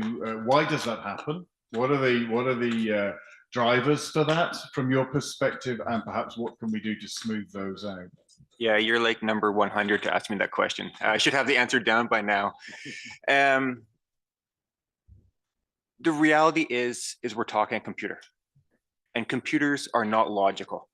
They're very do this or don't do this. So if you say fly this route at the most optimal fuel, it's going to account for the winds, the aircraft weight, all those parameters, and say, hey, I did my job. And much like Martin said, it may be ugly, but the computer did its job. And so, that's where we have to add in more logic, more lessons learned, and ultimately more RAD to mitigate that. Or conversely, we as CFSPs create tools for the airlines to say, similar to what we had to do with yo-yos, is okay, you cannot descend or you cannot climb within certain parameters. But the more logic, the more restrictions we put on the system, the more points of failure there could be. And as a result, we see what we get. But is there a simple, straight answer why that happens? Short of looking into every single flight and seeing if it was done automatically, if it was done manually, if it's a company route, what was the turbulence, all sorts of parameters. It's really difficult to say. I think Martin made a point though. Back in the day, even when I began in aviation, there was some guy there with a slide rule and all this kind of stuff. But the one advantage was, of course, that there was someone visualizing a flight plan, and I think that's a step that's maybe missing these days. I think that's something that you were talking to. I'd like to just move. There's a few questions in the room, and I want everyone to, as many of us that want to, can get a say. So, a gentleman from Maastricht. Thank you. Good morning. Victor Jagasets, Maastricht UAC. I'm an active controller as well. So please allow me to give the controller's perspective. While we appreciate that there's a plan, as soon as the aircraft departs from the ground, that plan is a past. So the moment the aircraft comes up, the air traffic controller has 4-10 minutes to figure out how that aircraft will not hit somebody else over an exit point. So we don't really care what was in the planned flight level. We care about safety. So we ask them, are you able level 380? Yes, good. Then up you go. Otherwise, you're going to hit somebody. So it's very simple. And I know that it breaks the plan, but we don't do this on purpose. Why do we? And I take the hint that there are some ATC centers. Yes, pretty much every aircraft entering Maastricht airspace from below, first call, good morning, identified, report requested level. Why? Because you filed, let's say 330, 350, then I make my plan to climb you to 330, 350, which might involve turning other aircraft away, putting aircraft on speed, applying vertical rates. And then when I give you the clearances, say, well, actually today we only are able 330. And then I already turned 4 airplanes and sped up and sped down some others. And then you say, yeah, no. So if it was only the case when we tried to climb you higher than you originally requested, I fully get the point. Even for that, sometimes, and most of the times, we do that for safety reasons, but we need to know the planned level and what level you're able of the day to be able to incorporate you into the traffic. This is even more prominent since the Ukraine war, when the northwest-southeast axis is full of traffic. So if you look any summer day, there is like 100 miles of airplanes at the same level, 35 and 370 on speeds. Also for the airlines, some of the airlines don't want to fly Mach decimal 80 all the way to Turkey because the air is not really clear. So what's the other solution? You change the level. And I don't know what is the exact solution apart from ATSB2 helping a lot with the downlink from the FMS, saying already, yes, this is what I'm able for. This is what I'm planning for. Take it or leave it. And then the ATCO can be already in the loop. Thank you. Thank you, Victor. Much appreciated. And an interesting aspect, of course, which isn't always brought out here because we're talking about planning and then once it's airborne. So obviously air traffic, I mean, I've done exactly the same, direct routings or climbing because of various reasons. And I think one of the things here is it's also about our system, the network needs to be resilient to those changes and to be able to handle that. Now, of course, the easy way to say that is, well, we just increase capacity. But I think we all know that there's a huge amount of constraints, and that's not going to be an easy thing to do.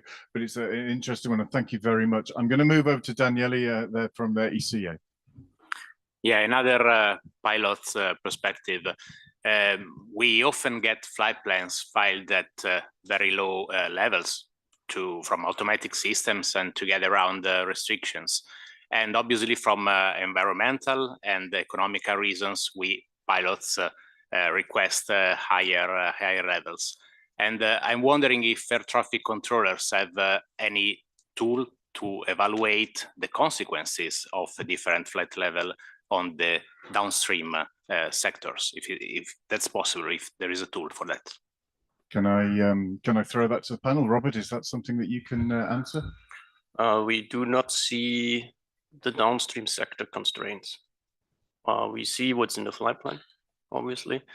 I'm not an ATCO, I must admit, so I can't tell you what exactly drives my decision when I tell you what flight level you can have. I know from other ANSPs, especially when you're not in the central of Europe, that you basically have a little bit less dense airspace, and you basically look on your radar screen and you see everything is free up to 380, so you get 380, but you do not know what is the constraint 5 centers further down, and a flight level might be due to this.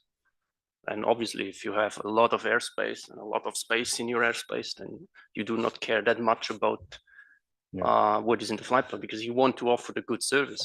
That's the second point, which is in the mind of every controller. Thank you. Anybody else from the panel want to say anything like it? It's a good point that it's actually sometimes a lack of information about the whole of the flight.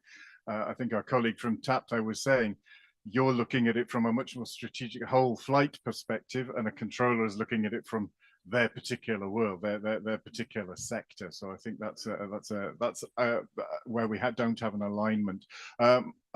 We have a question over here from the DSNA, so I'm just going to give Stephanie the microphone. Morning, Stephanie from Marseille ACC. I have a question regarding the use of flexible use of airspace and flight plan adherence. We encounter nowadays, and for several months now, a lot of flight planning level 180 from Spain to Italy. The flights are not, the pilots don't intend to fly level 180, but that's the way to file an accepted flight plan. And it's an issue for us. We communicate several times with EUROCONTROL, with the airlines, but still the company routes appear again. So what can we do to improve that? Because it's really a big issue for us. Thank you, Stephanie. So I think that relates to RAD restrictions, company routes are being outdated, etc., etc. Craig, can I ask you to respond? Yeah, I figured I'd take that one. I thought you would. It's a multifaceted response. Is within the European airlines, the operations center is not full of dispatchers like Canada, United States. So the reliance on automation is much heavier. And if you have very few people in the ops center looking at flights, you're just going to do what you can to get that flight out. And if 180 works, knowing that you're going to get rerouted more optimally, then that's the process the airline chooses. Number two is going back to how these airspace activations and deactivations are accounted for within the flight planning system. Each CFSP may choose to ingest that data once an hour, once a day, whatever it may be. So it really depends on what data is being received by the flight planning system. When that flight plan is being computed, is it taking into account the data that's active at the time of flight, as well as what is the capacity of the OCC to be able to work with that flight? Okay, thank you. I think there's also, thank you for that. There's also a piece on RADs that are perhaps obsolete and are not being updated and deleted. I'll come to Robert, and then our colleague from NATS has a question. Still have a question? Okay, Robert, if you wouldn't just mind. Yeah, and you mentioned something, Craig, about the RAD, and previously you mentioned you could put more RAD to make the flight plan even more to what we expect. We did this last summer to avoid some, we call them high filers, where on city pairs where we have seen they're constantly filing too high and never reach this flight level for any reason. Now, we had bilateral talks with those airlines, and they always said, yeah, there is this gap between calculated profile, which is submitted in the flight plan, versus what the FMS tells the pilot in the cockpit. And my question basically is, how can we bring in this to the planning process that we, Martin mentioned, look at what was flown and enable this and consider this. It applies for us in the airspace design, of course, but it applies also on the flight planning level. Is there a constant process of reviewing what has been filed and flown and maybe adjust parameters after that? I think it goes back to the planning stage again, and then the filing stage. And we CFSPs, the airlines, have the actual data from the manufacturer. We got the PEP data, we got the BPS data, we got the Boeing data, right? So we can calculate the profiles based on that. That profile is being recalculated by Eurocontrol using BADA data. It's pretty close. You know, let's give it credit, it's close, but it's not one-to-one. And so if we're going to get a reject, or the airline gets a reject, and it simply means moving the climb back one waypoint, well, that's not optimal, and where that's satisfying a Eurocontrol limitation and non-airplane performance limitation. So, you know, is adding more RAD the way? Yes, but it also adds complexity as well, because we may have been doing it right, and the calculation that we file is causing the problem. Thank you, Craig. That's again, the complexity is coming out more and more on this. You know, it's not just a straightforward thing, but it is something we need to look at the RADs and the amount of them and the usage of them. I want to move on to. I'm going to ask Stephen to summarize some of the points on the that we have on the screen and move on in a second. But I have a question from our colleague from that. Thank you. Good morning, Chris. Ronnie Field from NATS Network Performance. Robert, I feel like we've lived the same experience over the last period. I too have been involved in bilateral conversations with a few of our operator colleagues with reference to inability to meet profile. It's particularly prevalent within our lake sectors. Primarily, it actually affects both instances that we're discussing. In one instance, it affects our regulated sectorization. In the other instance, it causes loss in capacity. And that loss in capacity can actually result in flights picking up CTOT delay when they actually never touch the airspace that they're regulated for, which is actually the worst instance. We have a real challenge there. Now, to my point, I was particularly encouraged yesterday with Frankie's overview on behalf of British Airways when she discussed the procedural expectation to modify the vertical profile at 140 minutes. And as we're aware in room, the 140 minutes becomes really important to that late updater status. I think there's something there in terms of a methodology, possible standardization that we should look at. If that's something we can do with the current systems we have with relative ease, it's definitely something we should be looking at, because ultimately it becomes a performance question. If there's additional intelligence that suggests that there's weight differential from optimization, and if that can then be built into the automated process through the CFSP and give us better data, that for me would be a benefit, and that would be a real benefit immediately. Thanks, Ronnie. It's a beautiful segue, in fact, because the late update is something that's been brought up a couple of times here, and I think it's something. And I also made the note yesterday, honest I did, about what Frankie said as well, because I thought that was really important and an interesting one. I'm going to hand over to Stephen, who's just going to summarize where we're at the moment and introduce the late update. Thank you, Chris. Well, it's, as they say on television, it's been very busy here while you've been discussing over 40 questions on the subject of discipline flight plan execution. And really, thank you to those who have submitted them. Some I can tell are from colleagues within the room, but others from those online connected. It really does help. A lot of the topics are covered, so I'm not going to go over them. And indeed, we do finish with late updaters, just to have a quick check of that. There's a little bit around technology helping us here. Airlines are mandated FFICE, but when will ANSPs use it? That would help. There's an element of late updaters. Network pressure varies throughout the day. How can we avoid harming tactical eco-optimization, to your point in effect from Maastricht, when flight plan adherence isn't essential with clear and pragmatic tools? Some years ago, yo-yo check was implemented on file flight plans. Is it time to sharpen or twist the parameters a little bit? Biggest reason for dispatching filing crazy levels is because of the many unnecessary RAD. You lose so much time to find the best route on a normal level due to RAD restrictions. So there's a lot of similar questions coming on technology, airspace restrictions being primarily them. But on to the late updater status then. In the preparation for this, we anticipated at least Martin might raise it. So we highlighted the fact that we might try and summarize a little bit about what late updaters is and it works. This is not the definitive, it's just to try and get everyone on the same page. So to the point of 140 minutes, the slot is generally allocated 120 minutes, 2 hours before the estimated off-blocks time. The slot allocation message is sent. The CTOC shouldn't deteriorate unless any of the regulations the flight is planned through is modified along the way. Only a flight that changes the flight plan affecting the entry time into the regulation. So if you can remember the picture at the start with one regulated blob of airspace, only if something on the flight plan parameter changes that flight's entry into the regulated airspace, only then will it receive a new CTOC, because it can't make the one it's got to get into the airspace. Either that will be a slot that's free, unlikely if it's an hour before the departure, or one that has not been allocated.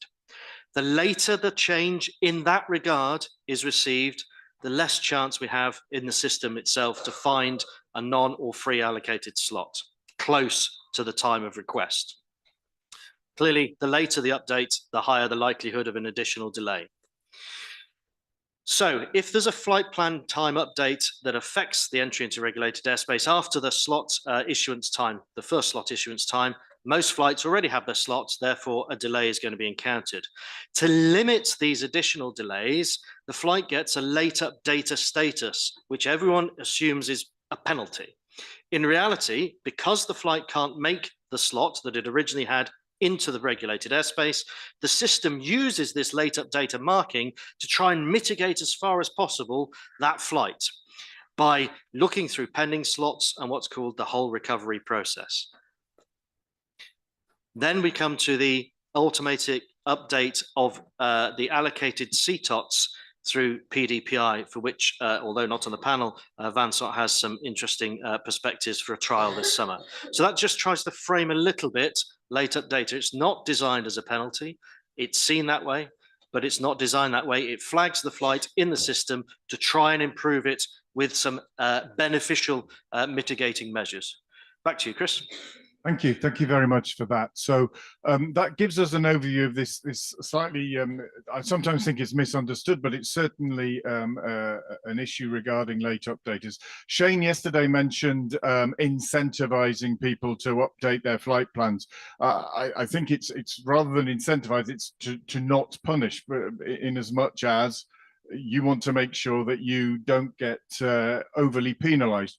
The system does its best to mitigate, but at the end of the day, we can't magic something out of thin air. If there isn't a slot available, there isn't a slot available. I'm trying not to move because the camera doesn't like it when I move. But the whole recovery process, for example, is one of these things a little bit like the big flight board you see at Brussels Airport, where things go moving up when everyone moves up the board a little bit. So there is that, but at the end of the day, we can't magic something out of thin air. What I'd like, Vincent, if you don't mind, just for a little bit, a minute or so, just to give us an overview of the PDPI trial that is planned, so that it will at least give us an overview of something that might help us mitigate. Yeah, just to explain from where this is coming from. So typically late EOBT updates, so typically an update of the expected outblock time 30 minutes before actual outblock time, usually lead to a very significant regulation, much bigger than before. And that accounts for a significant part of the ATFM delay. And induce major perturbation because it's not small, a regulation is big one, sometime above 40 minutes. So most of this late EOBT update could have been avoided just by acknowledging the late arrival of the aircraft in the given airport. Because if you arrive almost at the time you are supposed to depart, it's clearly not possible to make the departure at the expected EOBT. I'm not even talking about late or not late, it's just the expected EOBT. So the idea is what? The idea is to anticipate on this late arrival, to link inbound and outbound and push into the system target takeoff time more in line with what will be actually feasible. For that, we want to avoid two things.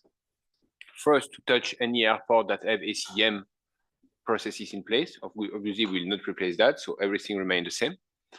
And focus on outbound station, regional airport, where we have no aircraft carrier-based aircraft. So basically to minimize the risk of assuming a link between inbound and outbound flight, while there could be a tail swap if you have base aircraft there. Doing so, we end up with a total number of flights that should be around 20%. What will have two effects. First, reduction of long regulation of late update of EOBT, and improvement of the efficiency of the FMP work, because the actual picture of the demand will be much more accurate. Estimation, per 10% of traffic cover with this anticipation, we save 3% of ATFM delay, 1/3. So 20%, we expect 5 to 6% improvement in ATFM delay, just because we avoid this late update for this 20% of the traffic. Sorry, a bit long and technical, engineering background, but, but that was the idea. Well, as was mentioned earlier on, engineering is definitely not contagious. I am not an engineer, so, but okay, I appreciate it and thank you very much. So essentially what we're talking about there is not issuing a slot until, based on the what's flight plan, but actually what is possible based on the inbound information, etc. I'd like, I wonder if anyone on the panel could give us a little view on what they think that about that. Dirk, is that something that it would be problematic or cause any issues? I think concept-wise, it's great. It really is great. But from an airport level, being an ACDM airport with AOP, NOP, we face the same challenges as already been touched upon. That the filed flight plan doesn't necessarily is the actual flight plan. So if we would start planning according to flight plan information instead of scheduling information, from a Schiphol point of view, so now not from a handler point of view, but if I put my Schiphol hat on, what we do see that our actual historic data better reflects the forecast of flight than the flight plan information that I have at a certain point in time. So that is a bit of the disclaimer on this, but in general, and that goes for a hub airport where we do face these swap tail challenges with carriers, obviously. But in general, from a point-to-point airport, I can completely agree upon all the points that Vince have made. Yeah. I was just thinking, thank you very much. I was just thinking, if I've any of our aircraft operator colleagues in the room would have a view on this. Effectively, the slot issue time at the moment is 2 hours before. British Airways have already indicated they do a final vertical profile at just before that time. I don't know whether that's done on purpose or whether it's coincidental. I'm looking at Frankie at the moment.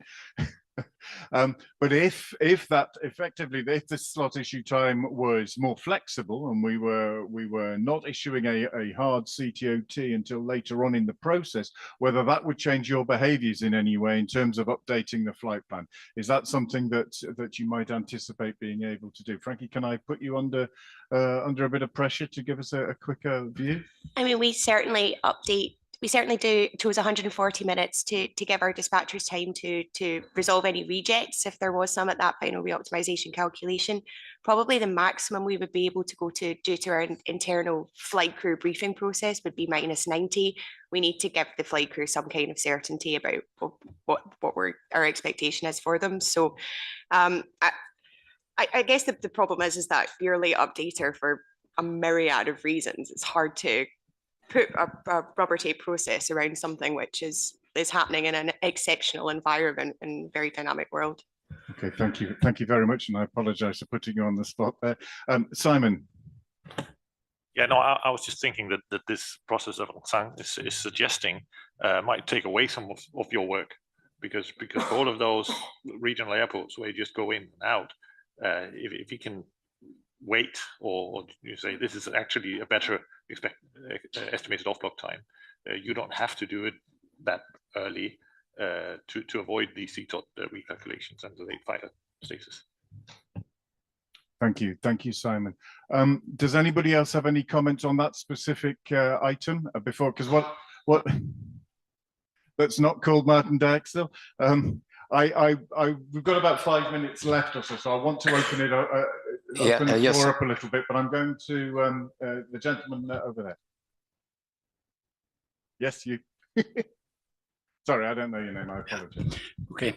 Hello, everybody. My name is Junaid Altner from Sun Express Airlines. I'm a flight dispatcher and props planner.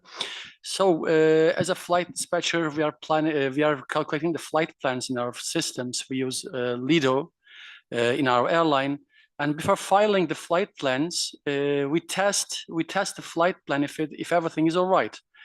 And sometimes we get less delays, and we expect less delays after testing it via NMP. But after filing that, we've got a surprise. So, for example, I expect a delay of 10 minutes, but after filing the flight plan, which I have calculated, I see a delay of 110 minutes, and it's very surprised me. So, especially in the high season, in the summer season, we've got so many feedbacks from our colleagues as well. I think it's about the system, or I think the regulation changed, but the time between the filing the flight plan and the testing flight plans are only the seconds.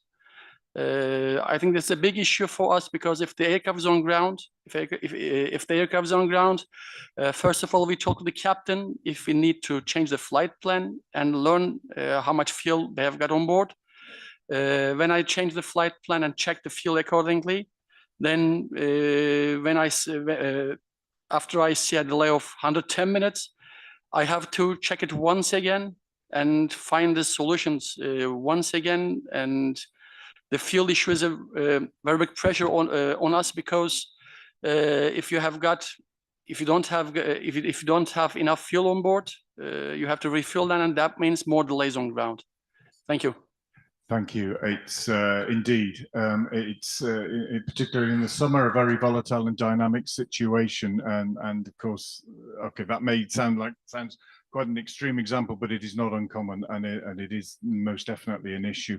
Listen, I'm afraid we are very much running out of time. It's you know, when you're planning these things, you think, oh, I wonder if we're going to have enough, questions and all this. And it always surprises me that, we could go on for 2 or 3 more hours on this one, which is great, but unfortunately we're going to have to cut it off. I have had a request from Fabrice from our operations center. He just wanted to make a couple of comments on the things that have been said, and then I'm afraid we're going to have to close it off. So, Fabrice. Yes, thank you, Chris. Yes, good morning, everybody. It's been a very interesting morning discussion. And we've heard the EO point, the ATCO point, the pilot perspective also. So I would like to bring a bit of NMOC perspective in this. So I don't want to do any kind of name and shame, but I will use some examples that were just given today. So let's imagine that Martin has a flight going from Amsterdam to Athens, and Victor, he's climbing his flight from 36 to 38 because he has obviously reasons for doing so. Now, the flight was initially planned through the whole trajectory from Amsterdam to Athens at 36, but now he's at 38. Now, as we heard, it's not a problem for Maastricht. But in Croatia now, they have a flight that is coming 38 in a sector where it was not expected. If you imagine that this is happening several times during an hour, a full hour, you can get a serious overload into a Croatian sector. Now, Croatia will be calling us in the operation room about the fact that they have too much traffic, and they will ask to reduce the regulation rate. Martin has a return flight from Dubrovnik to Amsterdam. And of course, because we reduced the rate, Martin will be penalized because he had maybe 20 minutes delay, but now he's going to end up with 40 minutes delay because they had to seriously reduce the rate in the Croatian sector. So I just want to bring the NMOC perspective in this, that you are all talking about your issues and problems, but we in NMOC are here to help FMPs and airlines, but we are also in between discussions with FMPs and airline. So meaning that if indeed a flight is being changed level 36 to 380 and doesn't create a problem in an airspace, 600, 1,000 miles down on the trajectory, it may give a problem, several issues, resulting in a rate reduction and resulting in more delay to Martin on his flight. and frustration and a call to us. So I just wanted to bring this NMOC perspective. Thank you. So you're going to reduce my delay then? Thank you indeed.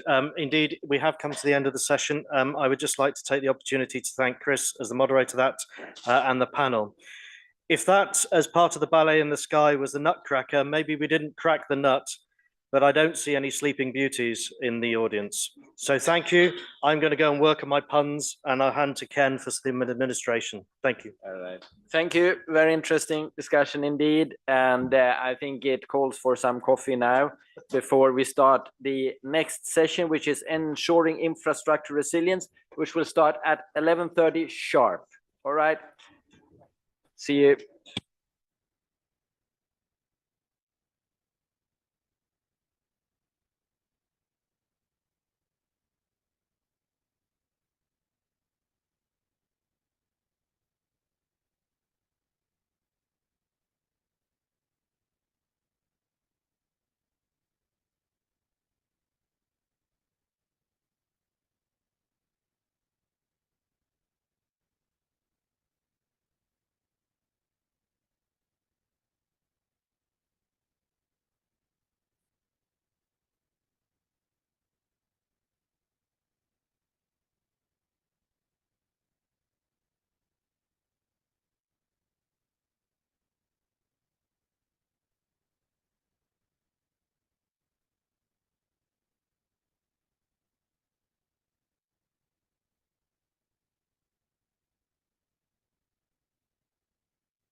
Okay. Colleagues, time to start the next session. Could you please take your seats so that we can get going? We are live streaming, so it's important to be on time. Thank you very much for that. So the next session is session number 5 about ensuring infrastructure resilience, and it will be moderated by Predrag. Thank you, Ken. Hello to everybody. My name is Predrag Rankovic. I'm the CNS Program Manager in EUROCONTROL NM. It's a new function that maybe some of you are not aware of, that we started at the 1st of January 2024. Basically, the European Commission has asked us to activate the task to try to help the stakeholders to ensure the synchronized and harmonized evolution of the infrastructure in the network. Now, you all know that infrastructure management is something that is a national responsibility. However, as also in previous session, we have, I think, concluded together that we are operating a network, and when something is happening in, in one state, it has an effect on the other one. So I think there is an important network aspect to consider in this work for the CNS evolution. How are we doing that effectively? We are doing it by producing the European CNS Evolution Plan, and we have just released the 2024 version that you can find on our website. This first version sets the main objectives of the CNS evolution in the future, and we are going to work in the next 2 years with our stakeholders to define the CNS Evolution Plan 2026, which will include detailed implementations roadmaps for the infrastructure that would then, this would be the single reference for the states in the network to work on their infrastructure.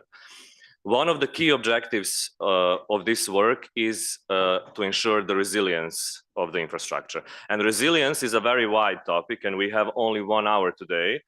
So it's basically, we will touch on the tip of the iceberg. And in the last year especially, and also in this year, it's a hot topic because we have seen the GNSS RFI driving the, many issues in the network in 2024. It continues in this year, and it's an important aspect that we need to consider. There is an EASA SIB also published on this topic, and many stakeholders have done many activities in trying to mitigate this.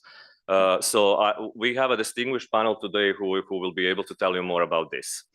The resilience is not only the GNSS RFI, but this will be one of our main focuses today. However, we will also expand the story a little bit. And you have heard in the introductory speech by Ken that we had 40% more weather events in 2024 in the network than years before.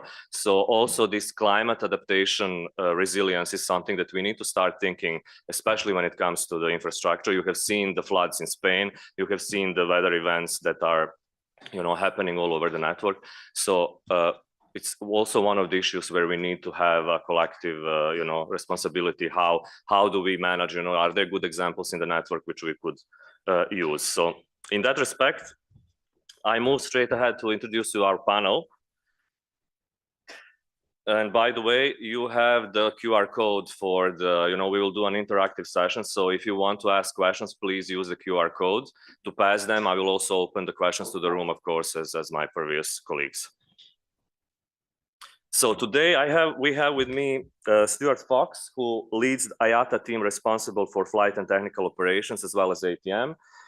Stuart has worked a long time in the industry, over 30 years of experience in Qatar CAA, UK CAA, very active on GNSS RFI topics. So Stuart, thanks for taking the time and joining us today. Then we have our second panelist is Gary Bertz, head of our navigation team here in Eurocontrol.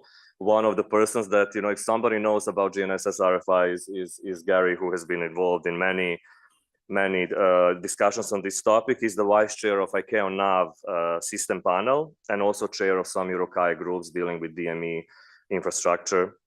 Worked in SkyGuide before joining us in Eurocontrol and also in US before that. Then the third panelist is Daniele Veronelli. Daniele, thanks for joining us. Daniele is the captain on Airbus 320, flying for EasyJet, but today here he's representing European Cockpit Association, member of many working groups, ECA, ATMA Group, leads Meteo Task Force of the European Cockpit Association. but more importantly, also engaged in various groups that help community understand the cockpit perspective. And that's very important, taking the time out of your everyday job to help us understand better the things in the cockpit. Panelist number 4 is Thorstein Johansson, CNS manager for Isavia in Iceland. You know that we had our family, Eurocontrol family, has extended on 1st of January 2025. We have a new member state, 42nd member state, Iceland. So I'm very happy to welcome you here to join us, and you will share with us some experiences in how do you manage the CNS infrastructure in Iceland. Thanks for coming. And last but not least, our very own Jörg Steinleitner from our CNS team, the Sherlock manager. Some of you have seen the stand in front, the little exhibition. There is a Sherlock stand there. Sherlock is a CNS platform that we manage here in Eurocontrol. Jörg will explain to you how you can use it. So Jörg has been with us for 20 years, working in different domains of CNS. Before that, worked in NLR, focusing on CPDLC and other things there. So welcome to the panel. The way how this will work, all the panelists will do their initial statements, and then I will open the floor for the questions from the audience and online. So let's start with the first one. It will be, I wanted to start with an airline perspective because airspace users are those mostly affected with GNSS RFI. So Stuart, if you could give us the perspective of IATA on the topic.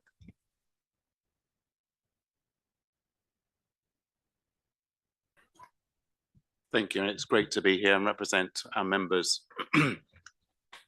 So I think you just said tip of the iceberg.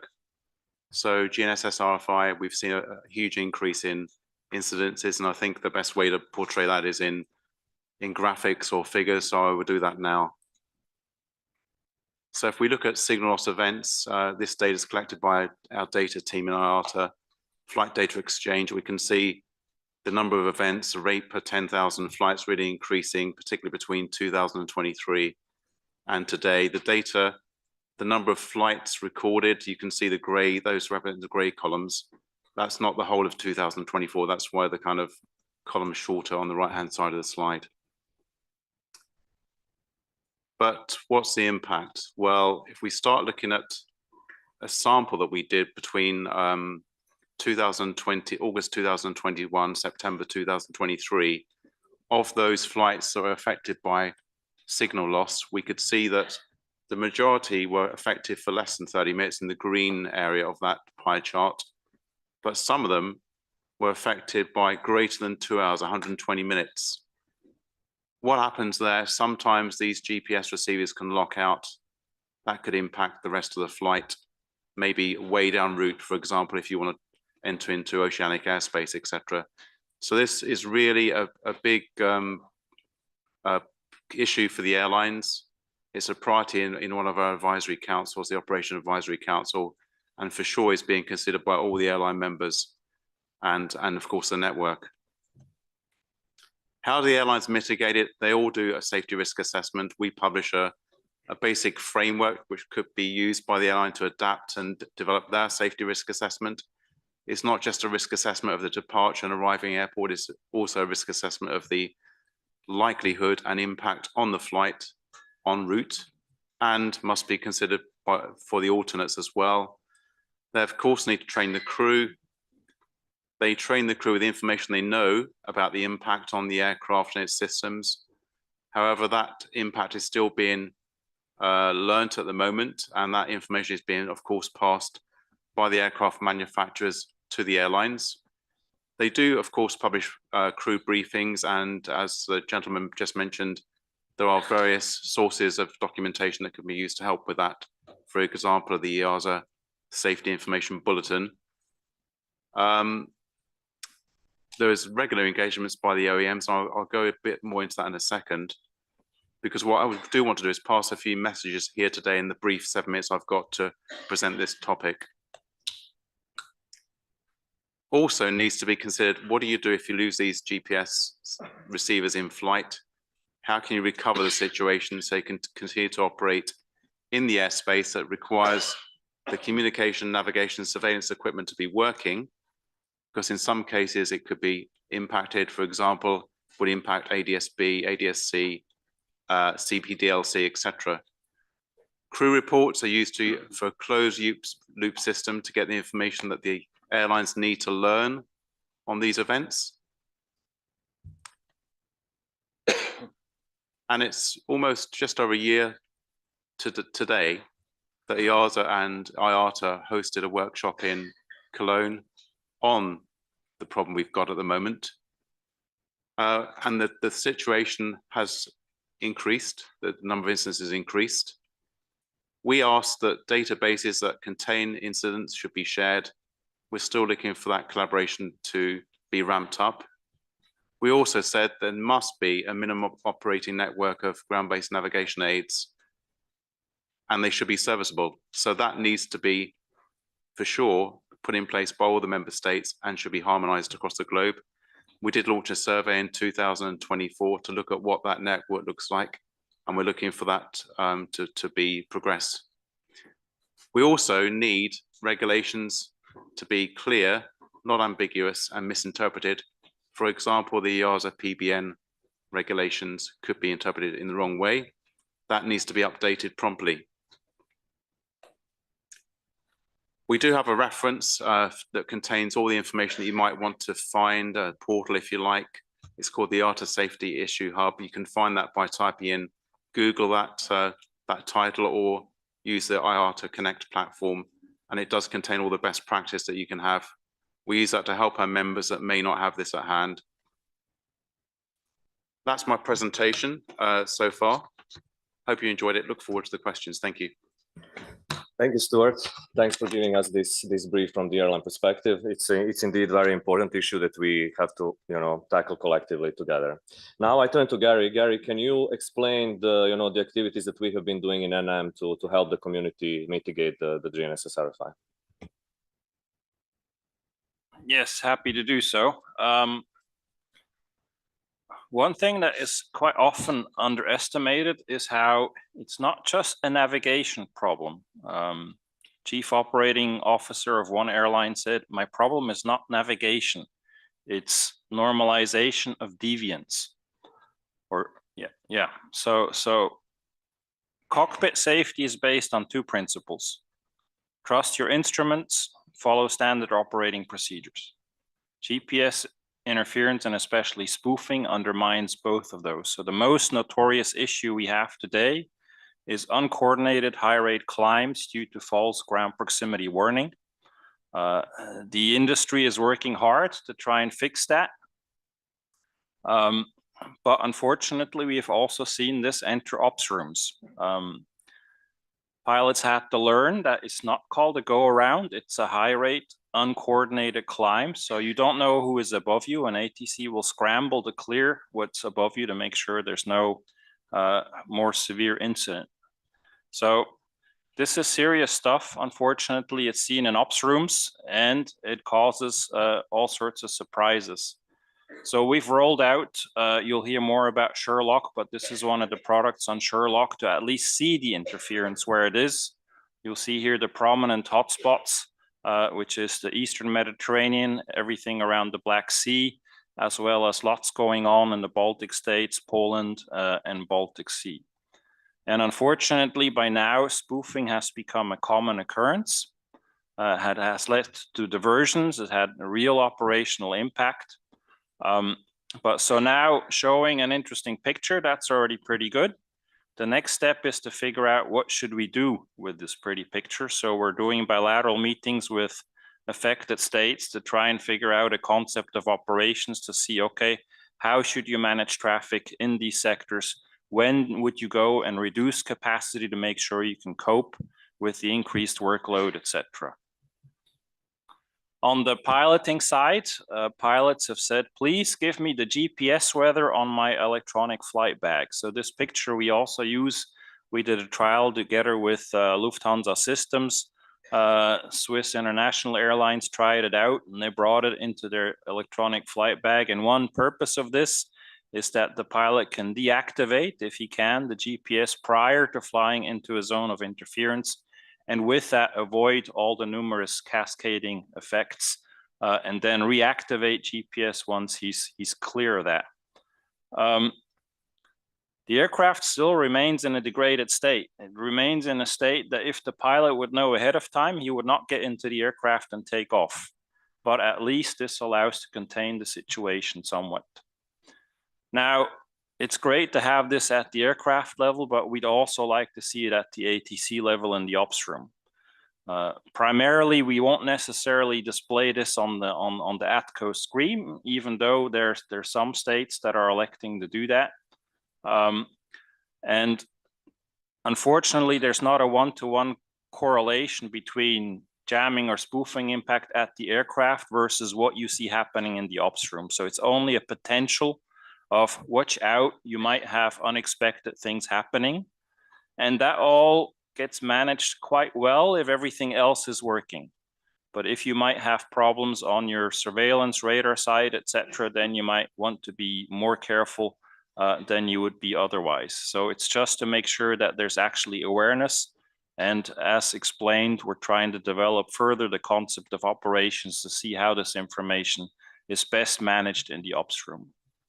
So we have many activities that would be a much longer presentation, but we create awareness at the ICAO level, at the ITU level, the radio regulators, we managed to pass a resolution. We cooperate with the EASA Commission radio regulators. Civil military coordination is another big issue. We develop guidance material, and under the CNS program manager framework, we work on this minimum operational network.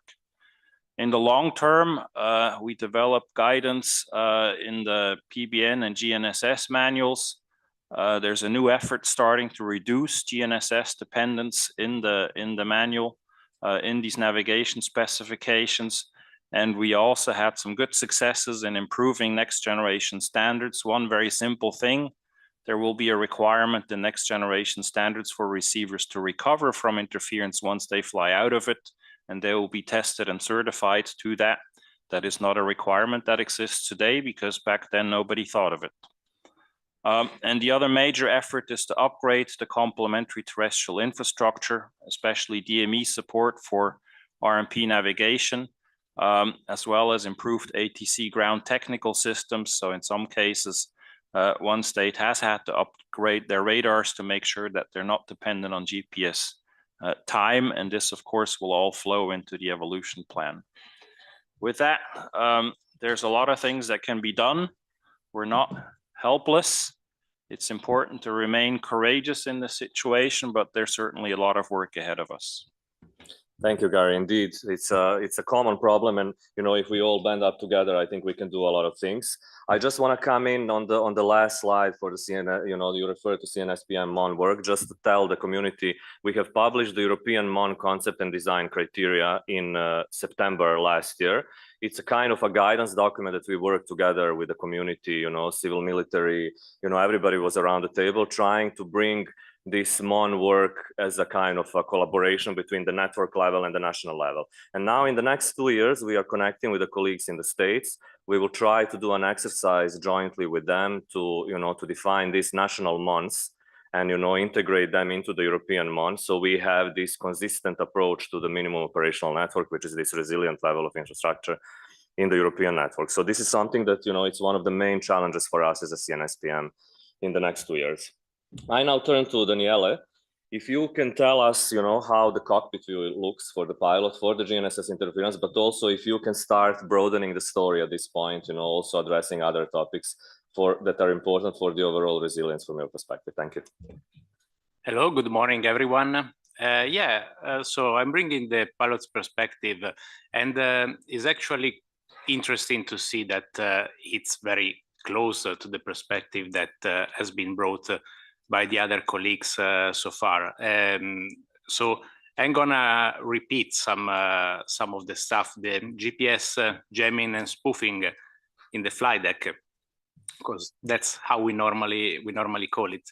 As Gerhard said, the main one of the main issues is the false terrain warnings that might lead to unexpected climbs, which they can also prevail on TCAS and so lead to dangerous situations. Those false warnings can be disregarded if we are on daylight VMC conditions above a certain altitude, but they need to be respected under other circumstances.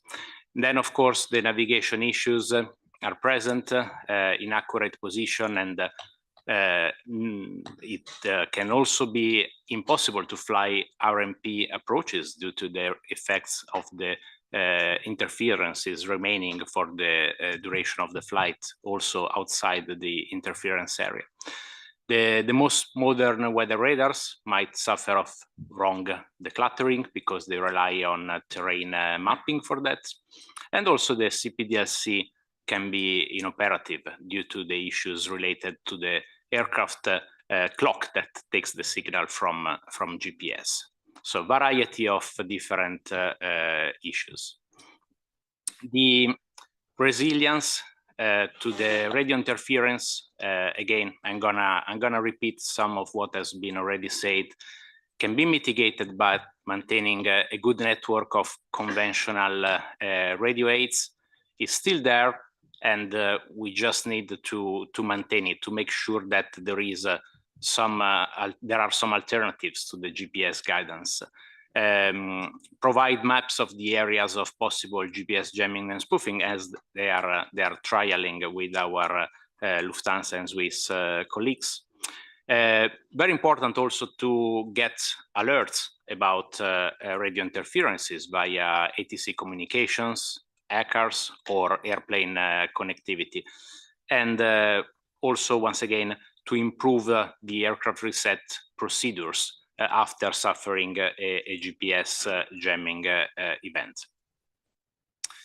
Then I've been asked to enlarge the topic of resilience, looking outside the radio interferences, and to identify some topics that need the system, the aviation system, to be more resilient on. And thinking together with my colleagues at ECA, we identified the management of extreme weather events, which are becoming more and more common at our European latitudes. The airlines staffing and rostering, flight planning, ATCO shortage, over-reliance on RMP navigation and the commissioning of conventional navigational aids, and some issues with remote towers and approach.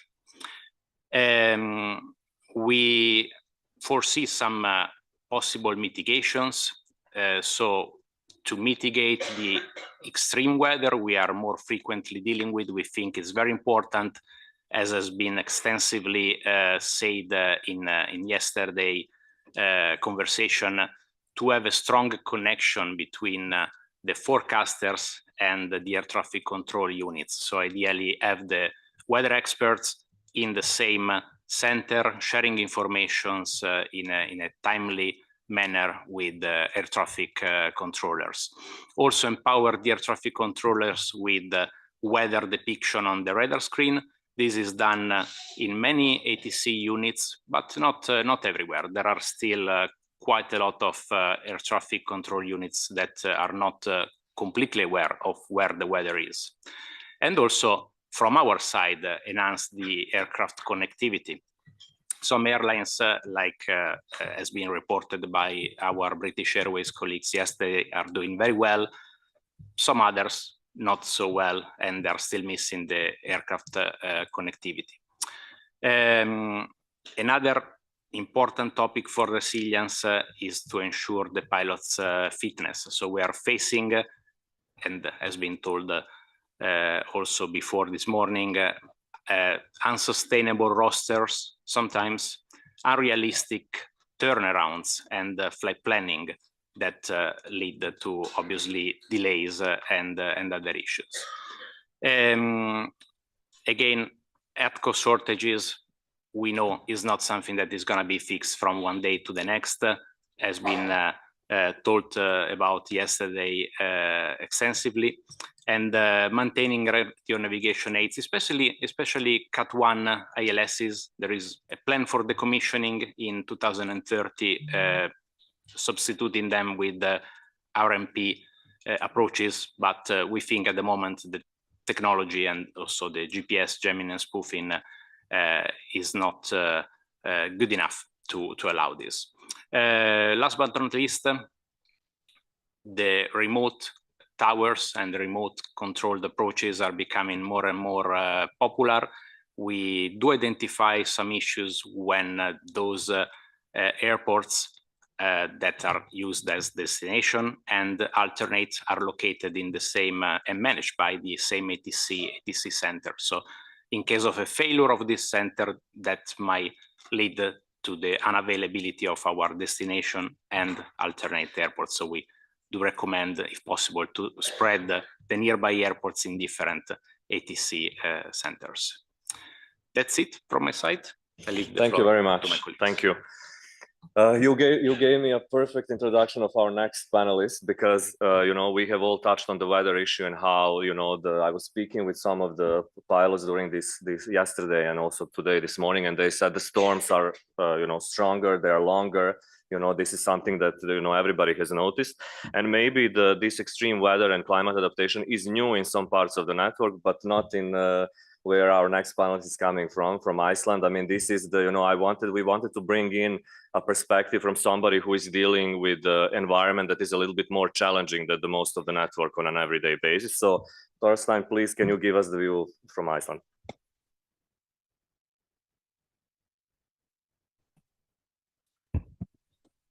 Good day, everybody. Nice to see you. Nice to be with you. It's nice to be a new member of Eurocontrol, and I look forward to the cooperation we're going to have with you. I'm going to be presenting the challenges we have installing and running CNS system in Iceland. And so basically, we have to do safety assessment when we do some new installations, and we have to evaluate especially the weather conditions, and also something maybe that not everywhere we have to evaluate earthquake conditions, if there is volcanic activity close by, and cracks in the earth due to earthquake. So when we do tenders, we make strong requirements regarding wind, and also regarding icing or snow buildup on our infrastructure, because that often is a big problem in our area. We have experienced that the equipment we have bought from manufacturers, they say it works and up to specs, but it doesn't work in our environment. And for example, for the ATSP system we installed, we had a big problem in the beginning, and we had to do some adjustments to the system. So just for the fun's sake, the picture you see there, it's a ATSP equipment. This is located in 4 meters height, and you see the snow was covering it all. We are experiencing in our infrastructure that masts that were up to specs, they are fallen down due to heavy wind and also due to the icing. When we do preventive maintenance in Iceland, we do it in the summertime, especially for our mountain sites. We have 81 sites in Iceland, remote sites, and because we can't do any, it's very difficult to do outside work in the winter time, so we do it in the summertime. We have some installation practices, and one of the most important is that we do most of the work in the summertime. If we're doing it outside, do it in the summertime. The weather in the wintertime is very unpredictable, and we need to do it in the summertime.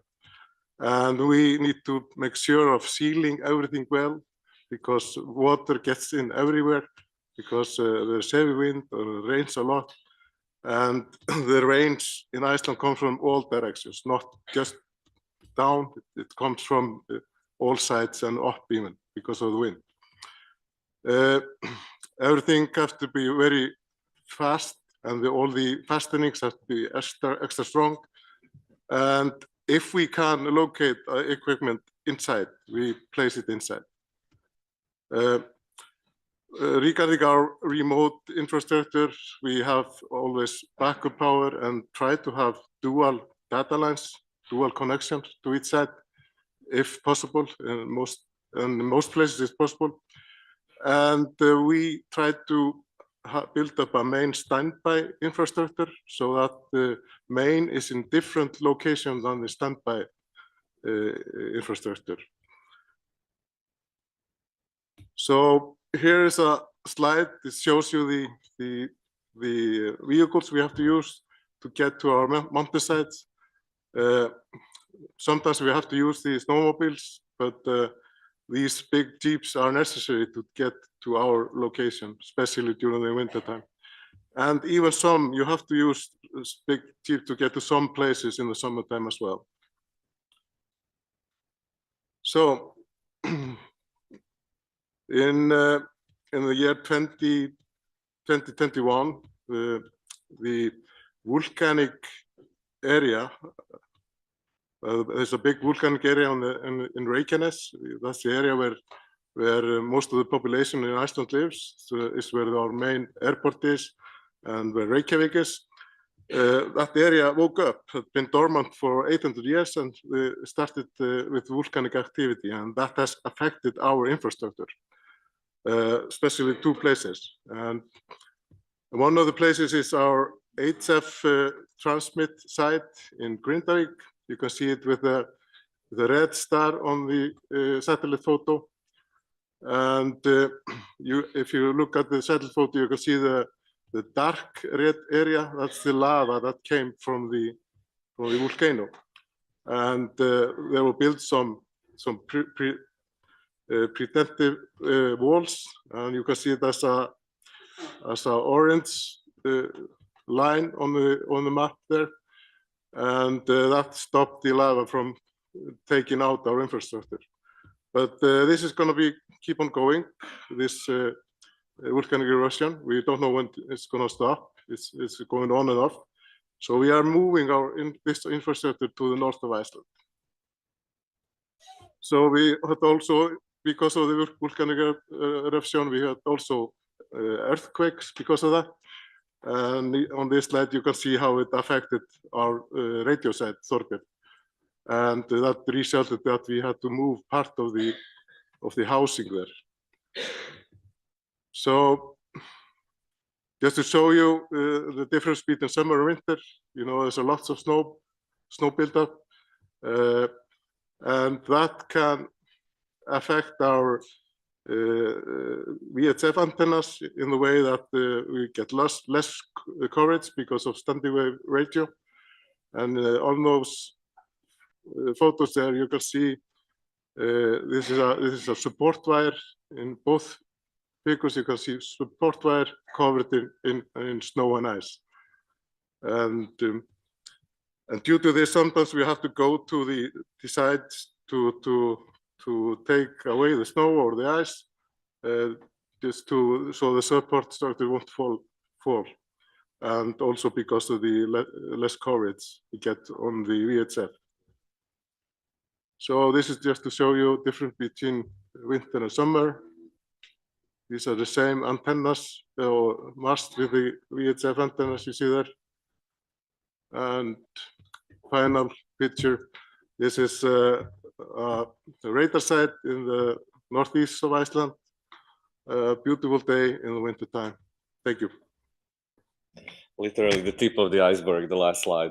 Thank you so much. It's really impressive to see what colleagues, you know, the resilience that you have to have also in your team to deal with these, you know, the extreme conditions that we have.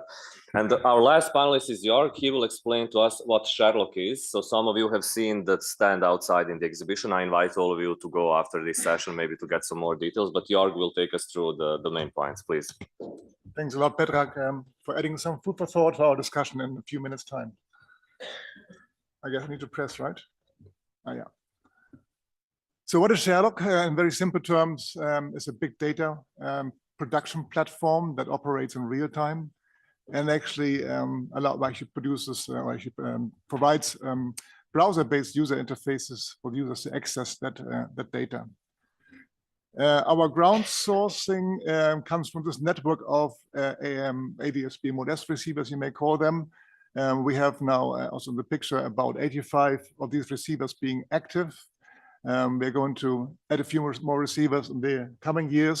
Actually, the current network is very good for giving us a good en route picture. And actually, the 25 receivers we are going to add or plan to add this year and next 2 years is going to be around airports, complementing our en route picture with the TMA and airport picture. That is something already earmarked to happen. The network is called EMIT. Actually, this is an existing application which actually goes to Sherlock, but you need a pre-Sherlock application, for which purpose this network was set up in the first place. Otherwise, in terms of this discussion, how to best need to characterize Sherlock, I think the question Sherlock looks into is to provide information to monitor the performance and safety and security of our CNS function. And in this, of course, with this to identify areas where the function does not work as it should be working. Of course, some element, I'm not going to address all these points on the slide, but the one element, of course, we need to ensure is that the platform itself produces high quality data. And so actually we're not actually misled in our statistics by dirt effects in that regard. Another comment, localized observations. Localized actually is to be seen in a more general term. It's not actually just localizing in airspace. It's localizing in time, localizing in the data space, meaning actually the many parameters and metrics Sherlock provides. The architecture, I'm not going to dwell along on that, but actually looking at the big data side of things, if you're very tech savvy, you want to understand more, please come to the stand and I will, of course, then talk with you through your techie questions. In the end, it's the state vector builder, this SVB version 2 element component that does actually the heavy lifting. So in big data terms, the state vector builder is crunching up to 100,000 messages per second. It's actually then outputting a state vector every second. And actually a state vector has in the order of 100 parameters. So we're talking substantial data being output along those lines.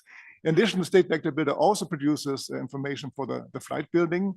And this is really particularly important because the flight table, you can see as well in the middle of on the right-hand side actually is the most important one, I think, from the user perspective in terms of interrogating, querying the information.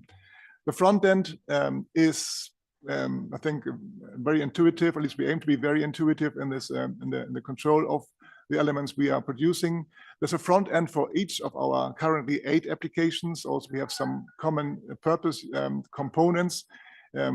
As you can see, we want to be as well indeed very intuitive along the lines of showing information on the map level, because in cognitive operations, it's a good way of actually understanding the data if you can do that.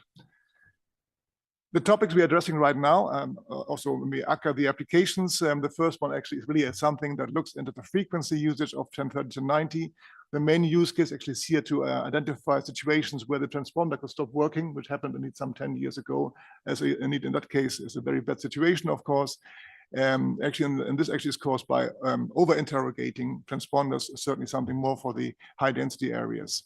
Otherwise, the second point, data accuracy, integrity, that goes actually to the actual information being provided by the aircraft systems, where the MODES and ADSB channels. So we're looking into the correctness of MODES and ADSB, and of course as well in the data we're getting. And one particular data item is coming from the altimetry systems. So actually one of the things we also are serving as an application is us moving for the height RESM height monitoring to the use of the ADSB geometric altitude information. Otherwise, we are producing flight plan statistics, in particular actually relating to the filed information on the CNS equipage. It's again very important for navigation colleagues because actually they can derive many insights on the procedures that are possible at certain airports and so forth. Now the next one I think is known, the GNSS radio interference, jamming, and also spoofing. Indeed, also state vector builders also indeed in real time identifying or aims at identifying actually spoofing situations. So indeed situations where suddenly the information jumps or is stale, or indeed the aircraft indeed turns in circle to identify these actually as indeed an element. ACAS resolution advisory, and otherwise also generally separation events. I think it speaks for itself. And we are supporting them, mostly our Eurocontrol colleagues. It's a very touchy subject, of course. And a joint EU surveillance infrastructure database. It's a needed tool where also those who are operating radar systems, multi-iteration systems, ADSB systems, can enter their information into the common database. Here, the main use case actually is to make sure that the Mode S interrogator need code allocation is indeed done in the most perfect way. Then we have a number of general data inspectors that actually allows you in the end to have a look at some of the many metrics we are producing. In terms of resilience, again, if I just share a few words on that, I think if you have heard in the preceding presentations, I think it's all about collaboration. I think actually for me, Sherlock actually is helping us to have a well-educated, well-informed, actually, you need collaboration in that regard. Of course, pan-European and timely, as has been mentioned. Certainly on the global scene is functional from a network perspective, and of course, Eurocontrol and our application owners are going to inform you. At the same time, also need Sherlock is going to empower all of you actually to look into your data, to be aware, to be proactive, and so forth. And along those lines, of course, then we have a basis for jointly assessing the operational impacts, and as well, of course, identify mitigations. And indeed, Sherlock is an open system. It's an open platform in the sense that actually it is meant to grow over time, and actually it's also for you as the users in the end to identify any additional Sherlock metrics you like to see in the end. A few words on last slide actually on the Sherlock timeline. Last year we were actually finishing most of our baselining. This year we want to go live, which means in the first half of this year we go live to Eurocontrol colleagues and the application owners and more to test and tweak the system. At the same time, we're also going to prepare going live with the external users, also in the sense of setting up some form of governance actually in terms of actually how external users are going to access the platform.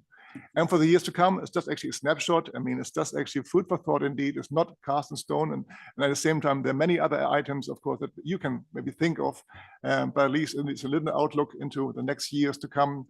Maybe as well moving from surveillance or adding to the surveillance side, the CPDLC information would be one element that would be nice actually to add to the overall equation, because again, the more context information we have, of course, the more information we can derive from the complete platform in the end. I think I'll leave it there, Frederick, and thanks a lot. Thank you very much. Thank you for explaining. This is, CNS monitoring is one of the network functions, and this is, our collaborative work together with you. So use Sherlock and, reach out to us. We can work together on this one and, to help you improve the overall CNS resilience. Now I turn straight to questions. We don't have a lot of time. I have been working together with Alexandra Kovrig from CNSPM team here on the questions from the stakeholders. So let's go for the first one. I take immediately the question from the tool.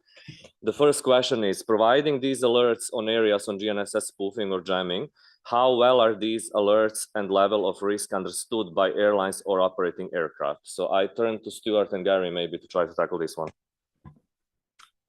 So we have to go from a reactive situation to proactive, and by having some knowledge of the likelihood of getting interference in terms of jamming or spoofing is used by airlines in their risk assessments they do. So for sure it's used for areas where you might have GPS receivers lock out to prepare the aircraft and the crew and what they do with the communication navigation surveillance systems. That's how it's used by the airlines today. Yes, so I learned that most of the airlines have GPS teams now. They're very proactive on this. I take the case of Cyprus. They have a safety manager and they talk to all the local airlines. So I think once you have the data, you know what's going on, you see what's going on, then the key is to exchange, collaborate, exchange best practices. And it's really that coordination between ATC and operators that is essential. And really the reason why, for example, in Cyprus, they manage to continue to operate safely is because they have this very proactive exchange between ATC operations and local operators that fly in and out of Cyprus. So that best practice exchange based on that insight is really essential. Daniela, do you want to come in? Yeah, if I can add something. all the airplanes flying today are perfectly capable of very precise navigation even without the GPS. The problem of the GPS jamming and spoofing is to have the false data provided to the aircraft system. So as long as we know before entering the GPS jamming or spoofing area, we can set up our aircraft in a way that does not rely on GPS data and flies perfectly. Thank you very much. Before I move to the next question, I have a little sub question from you, Daniele. And I know that, I turn a little bit from GNSS RFI to human resilience and human performance. And yesterday in the panel on Datalink, we have heard the struggle that pilots have with the non-harmonized use of Datalink. And, as you move from the state to state, there is an additional effort that pilots need to do for this. And, I know that European Cockpit Association did a lot of work on pilot fatigue and how this influences. So maybe if you want to mention that work, now is the time. Sure, I touched it before in the resilience part of my presentation. The sustainable roster is a big part of the system resilience. We did a survey a couple of years ago during the summer 2022, and the outcome was pretty astonishing. The majority of the European airlines are not providing sustainable rosters. The colleagues are feeling that the rest period between one duty and the other and the consecutive one is too short. Many others are feeling the use of commander's discretion is excessive and is taken on regular basis. So still quite a bit of work to be done on that perspective in order to ensure some more resilience. Thank you. I have two questions from our colleague from Iceland in the chat. So I have the question: what is the impact of ice on VHF signal, and what is the impact of earthquake on VOR precision? Maybe you can take it. So the effect on ice on the VHF equipment is that it creates standing ratio. So that means we get less coverage. So usually we need to go on site and take the ice away, so we get the coverage, so we can cover the whole area with VHF voice. Regarding the VR, the VR infrastructure, where the VRs are located in Iceland, it's not so close to where the main earthquakes are. So the supporting structures is designed to withstand the earthquakes. So we had no problems with that. Thank you very much. I turn to the room now. Is there anybody from the room, please? Yes,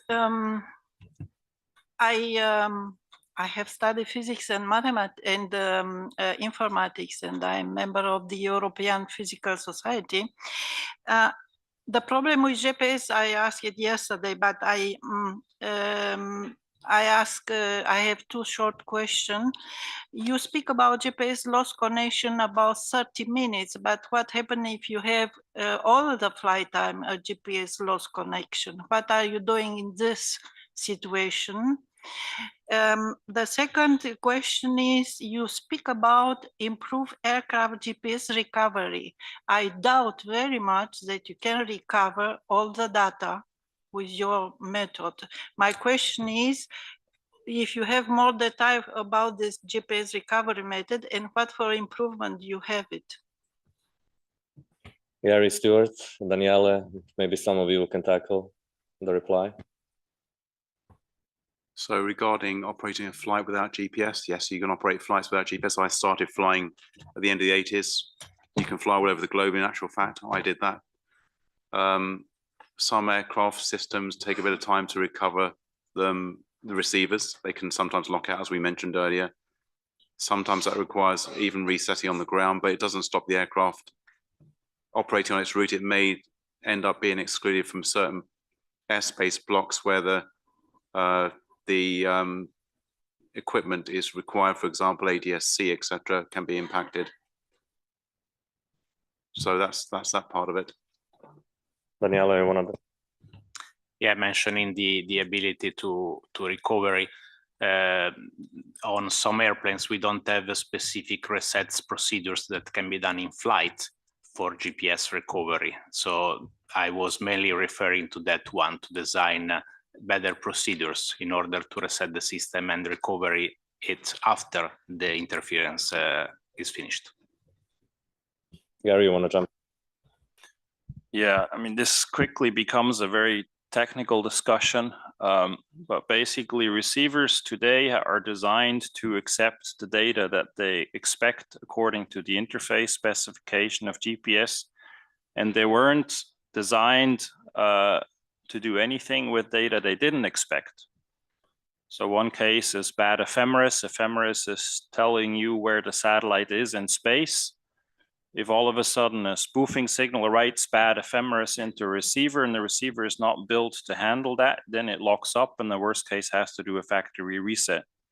But if then you change the design of the receiver to reject anything that is not interface control document compliant, then the receiver will get hardened against that spoofing threat. So there's a long and complex discussion, but we are having very detailed technical discussions on that level in the standardization working groups, and there are many things that can be done to improve recovery capability of receivers.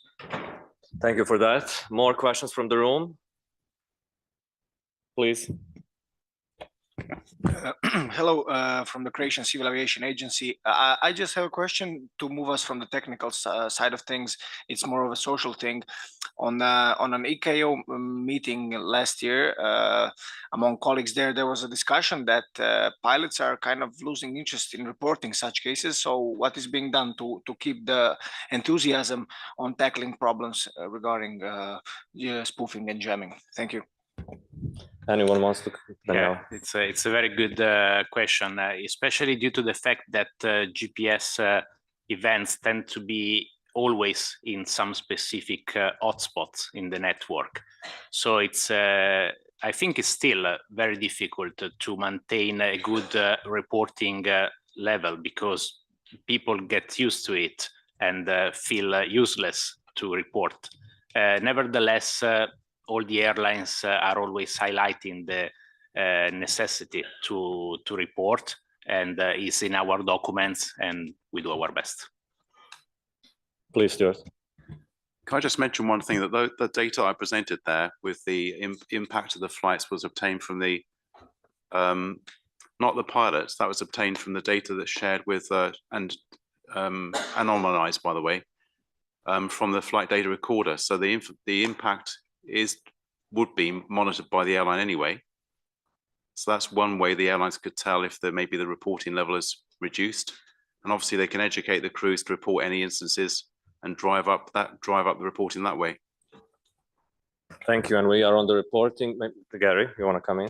Just real small to point out, this is why we are moving to machine-based reporting. This is why we get the reports off of ADSB. All we want to hear from the flight deck is anything unusual that you see on the flight deck. Indeed, and maybe I turn to Jorg on this one, as we are building and developing Sherlock. How real time is Sherlock actually, and can Sherlock help in this, raising an awareness? In terms of the data collection, because there's some pre-processing going on, it takes 1-2 seconds, so it's a delay of that. Otherwise, right now we are just using the big data technology to have a 30-second actually micro batching. We want to bring it down to 5 seconds because we are aware of one use case, ACRA, an airport use case. They want to have 5 seconds. That I think is a target we want to aim at. In the end, it's pretty real time for a technical system, because in the end, for an operational system, I think, or at the same time, we need, however, if real time matters from the perspective of informing technical personnel, of course, then actually we are, of course, happy to aim at that 5 second in the end. Thanks. Thank you. Any more questions from the room? I see one there, please. Yeah, thank you. Paul Heyman, American Airlines. I know the GPS has a encrypted, what is it, the P code, Gary, that is used for certain airspace users that are not commercial, but is there any talk of having somehow the signal that's submitted to the airplanes encrypted for those who have legitimate uses, so that maybe we can avoid the spoofing? Or is that just too complicated of a process that's not reasonable, especially in a logical period of time? Yeah, so we're not going to get access to the GPS military signals in the civil world. This is certain, but this is where Galileo comes in very nicely, the European satellite navigation system that will be part of the dual frequency multi-constellation receiver standard, and we are just fast tracking Galileo OS NMA, that stands for Open Service Navigation Message Authentication. Similarly, we are working on SPAS authentication. And so indeed, these crypto techniques are coming also for use in the civil world, just in a slightly modified form. And they are also going to be part likely of the PKI infrastructure, public key infrastructure that we're building up. Thank you. Okay, I go to you, sir.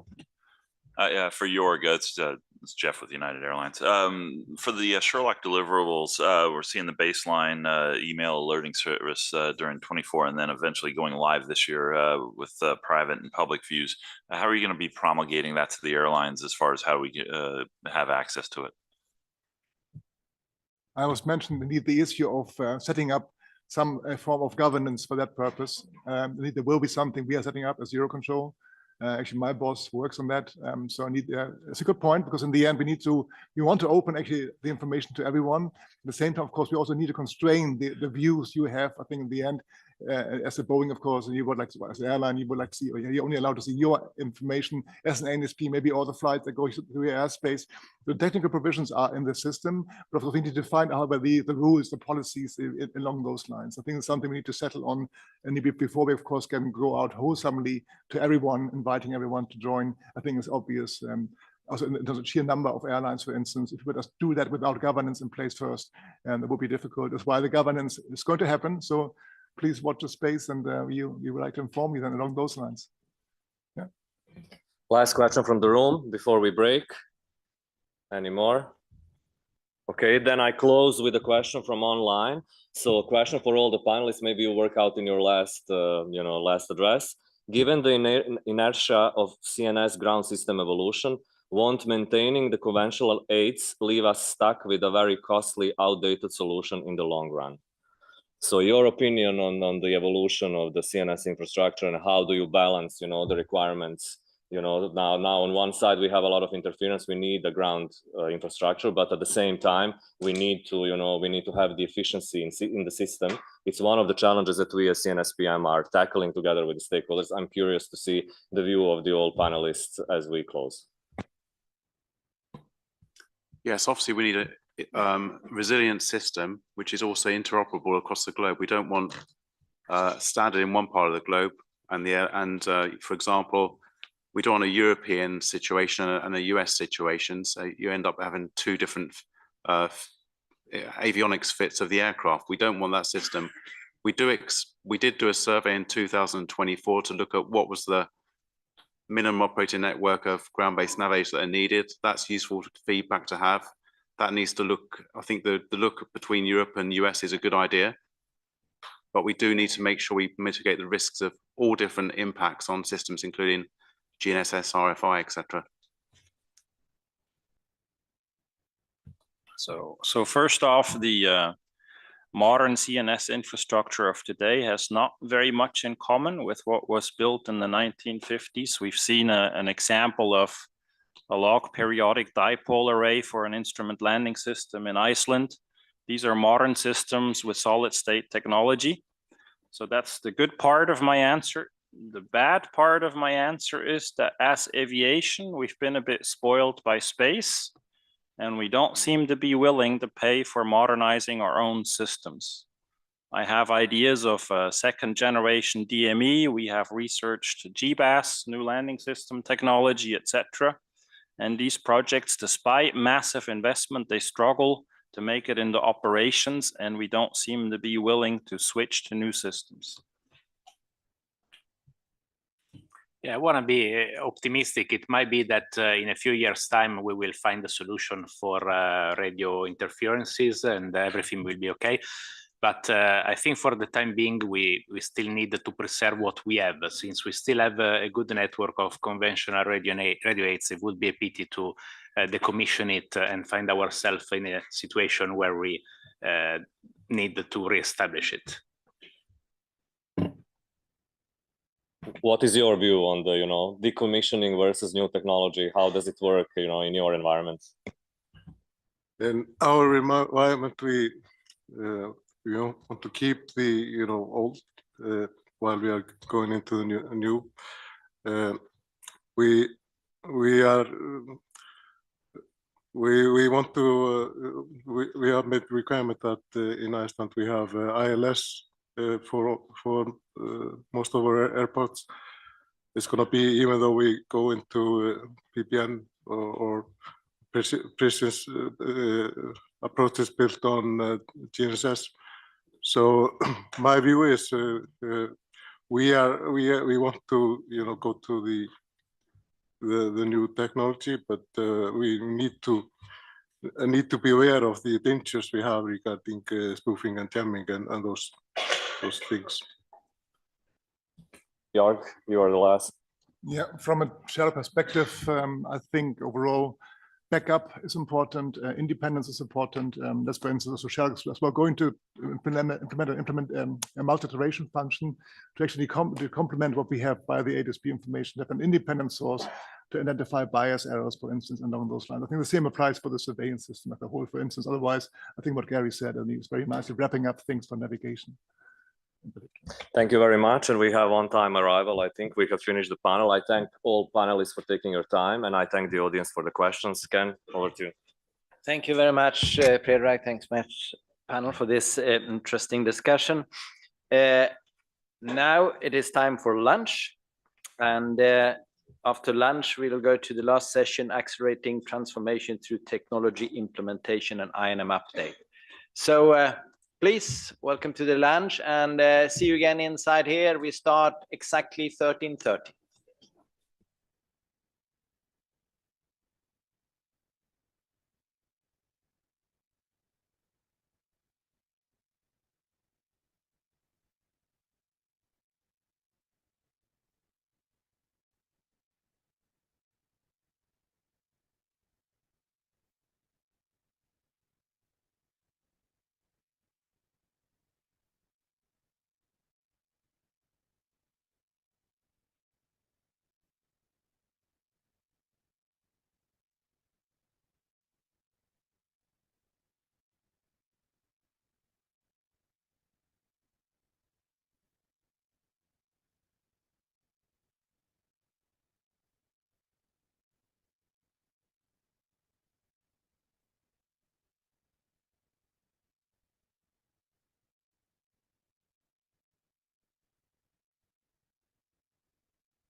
Okay, ladies and gentlemen, welcome back to the last session of the NM User Forum.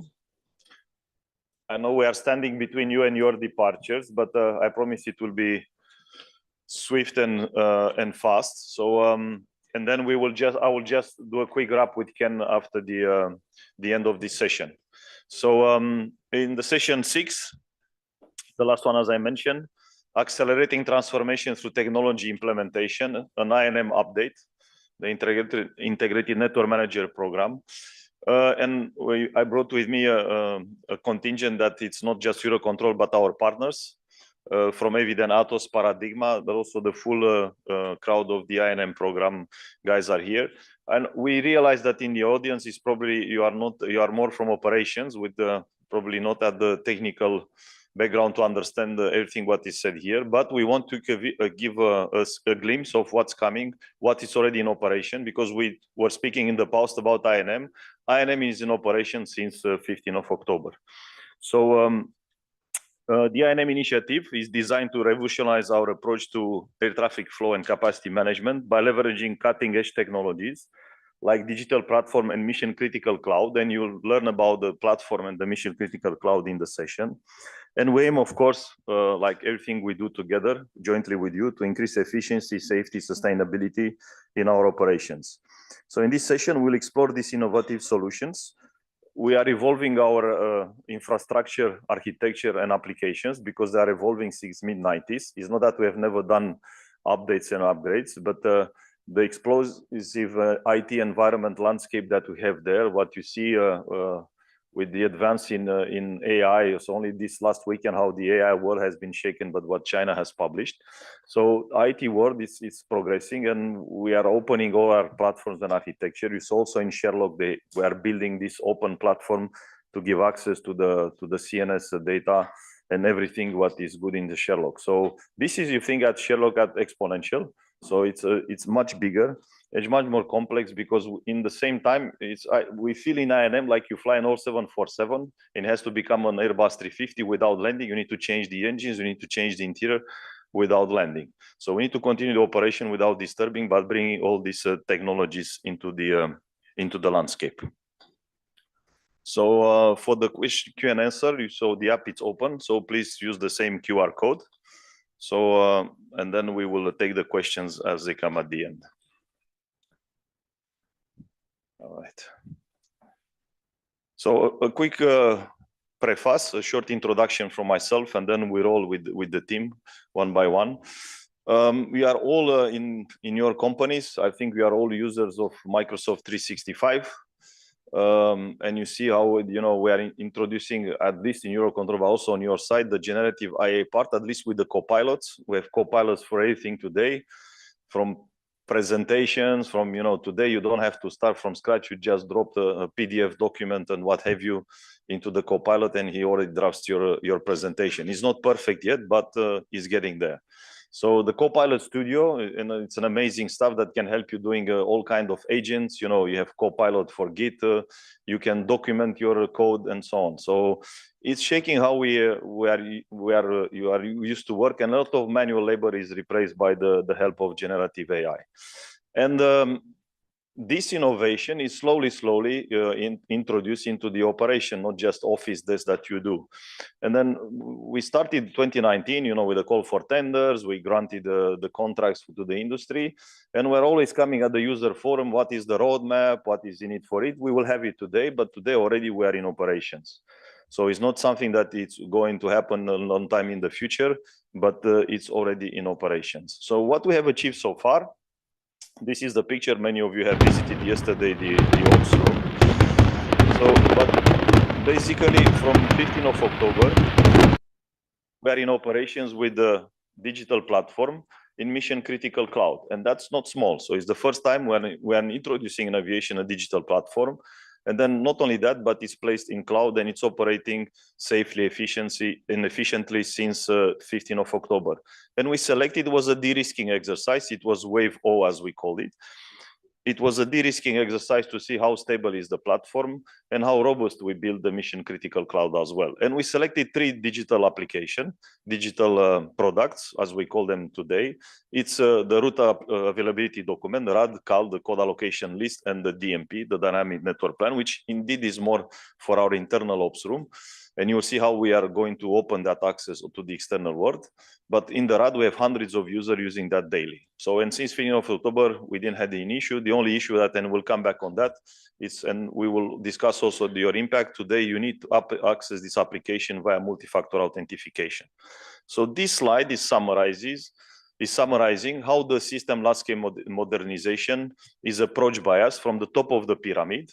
So any new application that we are building today, not only for the mission critical system, but everything which is in the landscape of Eurocontrol application, like for Sherlock, for you are a user of Phantom BIs in the safety area, you have the Itokai business analytics, they go cloud first. So there is no more deployment inside our data centers, nor in Brussels, nor in Bretigny. Then for the INM program, the other foundation is this data platform that is the fundamental stone, the basis, the foundation for every hosting of the future digital products. That's our common layer to have an access which is secure, tight coupling, you know. Also today, how we manage the access of the user, and we will discuss that. But again, and there to have scalability that we need based on cloud and the platform. And then bring in one by one the digital products. And of course, changing the architecture, but ensuring that we have service continuity, and fur à mesure, step by step, we introduce new capabilities. And the team will present all this, and we'll dive into that. And again, we'll take any questions that you may have at the end. So use the app, but also we'll ask in the room. The first to take the stage is Prem Novak. Prem Novak is with the Eviden Atos. He's leading the Eviden Atos work and support to us. It's in the sub part of the INM. And he will tell you the story on how we build the cloud first, the infrastructure. So Prem, the floor is yours.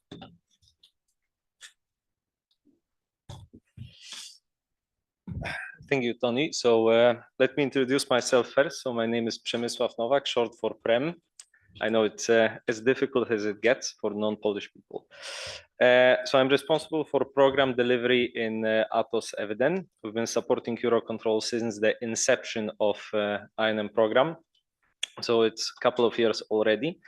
And I want to say that we are, as a company, very proud and happy to take part in this initiative, especially in the big success of bringing together the mission critical cloud and, as Tony said, the first digital platform ever in aviation. So a little bit of the story of the mission critical cloud. Indeed, on October 15th, we went live not only with the 3 applications with digital platform, but like Tony mentioned, everything being hosted on the mission critical cloud environment. I will go in a further bit more detail in what that MCE, mission critical environment, is and how it works. To this date, we have no critical or high priority incidents, which proves the reliability and robustness of the infrastructure, cloud infrastructure, and the digital platform itself. And we are keeping an eye on the future evolutions of the cloud, because this is only the beginning of the journey. We have started with this first release, bringing together the foundation of the cloud infrastructure of Eurocontrol, which still has to evolve to support further stages of INM program and make the entire landscape more efficient and more robust. So what is MCE? I decided to put that picture, which is, believe it or not, a simplified architecture diagram. MCE stands for Mission Critical Environment in Azure Cloud. And first and foremost, it's a hosting layer for INM digital platform. Long story short, without the cloud instance and without cloud environment, a digital platform would simply not be there, would not work. Cloud is an enabler for the INM teams. We have many many developers and many testers working with the digital platform, taking advantages of the functionalities that cloud brings, largely the flexibility and scaling, being able to scale up and down as per the requirements of the program dictate, which is a major improvement to what we had in the past. We are now, as part of Wave 2, bringing mission critical cloud to the next level with introducing the disaster recovery by the second region of cloud. As of today, we are being hosted in one region across 3 data centers. This is going to change. We will have 2 regions with 3 data centers, further increasing the robustness of the entire setup, which in turn is going to become our guarantee of business continuity, making sure that all procedures and everyone is capable of keeping the business together. As I said, stepping stone for the digital transformation journey of Eurocontrol. First step out of many, but for that I will leave it to Ralph for the roadmap discussion. So what is the importance of cloud for INM digital platform? First of all, MCE provides scalability which INM needs. We're running around 20 digital platform instances at the same time, which is only effectively possible in the cloud environment. We need to be able to scale up and down. We need to be able to provide that flexibility which the team and the delivery streams require. We have, I guess, 300 or more plus people working as developers and testers within INM. So a large team which needs to be able to continuously access, which needs to be able to perform daily work. And with digital platform being hosted in the cloud for both the testing purposes, development purposes, and operational purposes, this is the only place we can have that achieved. Increased performance and efficiency. We've been doing a number of tests comparatively between the on-prem environments and the cloud environments, in which the performance have turned to be better with our MC instances, an MC environment which has been reported after the release of Wave 0, even via the user experience of the users of RADCAL and DNP. As said before, no operational incidents so far, which is only speaks to the proof of the reliability of the platform, both the digital platform and the cloud, and increased system security validated heavily by EASA and our InfoSec colleagues from Eurocontrol. Now, when it comes to evolution, because this is only a beginning of the journey, so far we have delivered the testing operational and pre-operational environments, which is a foundational layer. We have achieved EASA compliance, which means we can continue from IT perspective to evolve the underlying infrastructure setup. And we have delivered end-to-end and agreed end-to-end process on how we are going to work with the cloud environment, because the paradigm shift between on-prem and cloud is a very important component into being able to work with the cloud environment. As of Wave 2, we are bringing together the disaster recovery capabilities. We're introducing second region, and we are looking into the second hyperscaler, which is the second cloud provider, with a limited set of use cases first, to make sure that we are not reduce the vendor risks. As of Wave 2 Plus, we intend to have the first pilot phases of the core mission critical flight and flow applications in the cloud. Again, it's pilot phases. And we will be evolving the second hyperscaler for the selected use cases, depending on these use cases. As said, we, especially in Atos and Eviden, we have seen the evolution of the program, the evolution of the roadmap, and the introduction of mission critical cloud, which, as Tony indicated, has been done as a de-risking exercise. Entire project from design to going live with the first environment took us record-breaking speed of 10 weeks, which was a major achievement in the context of that delivery. And we're very happy to support Eurocontrol in further evolving the cloud and the INM environments. And with that, I give it back to Tony. Thank you, Prem. Maybe just going back to your slide. First, I need to present an apology. Our INM program manager, Silly sick, is the flu season. Like Jacopo is in bed and not very well. Now, we pass quickly through this slide, but last December, together with Paul and the NDTech teams, we started the first, and for the interest of the NSPs and regulators in the room, how we certified together with our partners and EASA, the mission critical environment and the operations in the cloud. We are subject all of the 373 regulations. Also like you, we have the very rigorous and strict regime with EASA. And our SQS team has exposed together with the technical teams what assurances from the safety, quality and security perspective we've done, so we get the EASA approval. Now, the other partners that were equally incredible in helping us in building this infrastructure, namely now on the digital and data platform, is Paradigma team. So we have Belen and David, but David will take over the presentation. And they will tell you how they've built this, the middle layer for us and what does it mean for us, the data platform. And yeah, they dive into that technicalities. David, please. Good afternoon, everyone, and thank you for inviting us to share some insights about this crucial component. First of all, it's a top-tier challenge for us to build this operational platform. It's going to be as well a challenge for me to explain this component without going too deep into technical details. But just for you to understand, the operational platform is not something that end users interact with directly, but you will benefit from it. The platform will provide paid roles to sustain the digital transformation journey with these essential characteristics. We need to comply, of course, with all the requirements for air traffic management. We need to ensure that security is in place. We need to ensure, as mentioned before, the scalability of the solution and to enable new architectures for this new generation of digital products. And we as well need to provide flexibility to deploy these digital products at any moment on any kind of infrastructure. It could be cloud or on-prem. But the operational platform is not only about deploying digital products in production, it's also about how to assist all these development teams during all the transformational journey.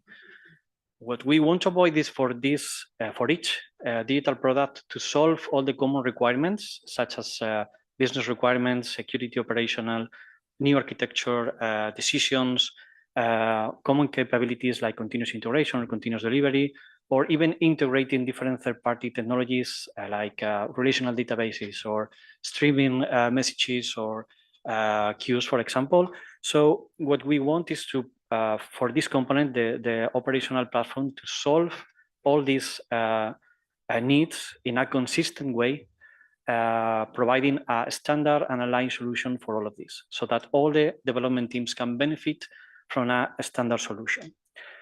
Of course, what we want to enable is a new way of thinking. We want this next generation of digital products to benefit from microservices, from GTOPS approach, container solution, Kubernetes, all these new technologies that will be the foundation for the digital transformation. We are following the industry in this regard. We are not building a platform by ourselves. We are following the industry in this sense. Gartner, for example, is already explaining that this platform engineering strategy is what the industry is doing. By 2026, for example, 80% of these organizations, software engineering organizations, will have platform teams. And there is a standard definition of this operational platform. First of all, this is developer-focused infrastructure that provide paid roles or golden paths, as mentioned before, to production, enhancing this technical quality, accelerating time to market, mitigating risk over time, and providing common and validated approach to these capabilities. As you can see, the platform team is just in the middle. We are relying on the infrastructure teams, and we need to serve the product and service teams as a service. The relationship that we have between the platform team and the developer teams is as a service. We are building the platform with a product mindset. We have a roadmap for the platform that will add new capabilities over time, depending on the adoption, on the decision about the how each digital product will onboard the platform and will be delivered into production. So the platform is a variety of complex technologies integrated. This must be, of course, solved over time. We cannot build a platform in a one-shot effort. So we need to evolve the platform and to upgrade the platform as long as the business needs continuously change. And finally, the operational platform that we are building is paving this modernization journey. Thanks to this kind of operational platforms, we are enabling the orchestration of needs and ensure the success of the program. Thank you. Thank you, David. So now we have seen the two technicalities, the mission critical environment in the cloud and the digital platform. By the way, we have passed not only the wave 0 milestone, but also wave 1, we're in shadow operation with the limited set of applications for EAD.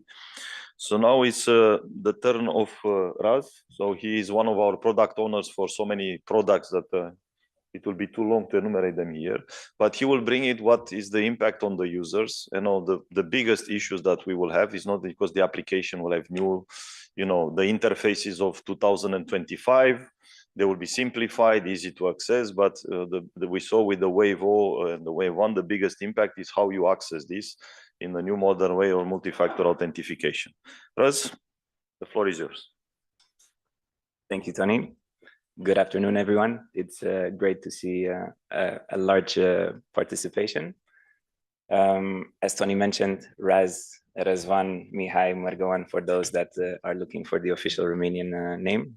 And I'm on behalf of the NMUI team going to try to explain a bit more, let's say, to bridge the gap between what we've seen from the technical side, if you remember that triangle that Tony presented at the beginning, to how this is reflected in our user interfaces, so that when our operational users start to actually play with the digital products and use them in an operational context, all of these technical that sometimes may be challenges can be transformed in opportunities and let's say a way forward to enhance some of our security policies, some of our ways of working, and some of the ways that we're used to, let's say, operate our systems on a day-to-day basis.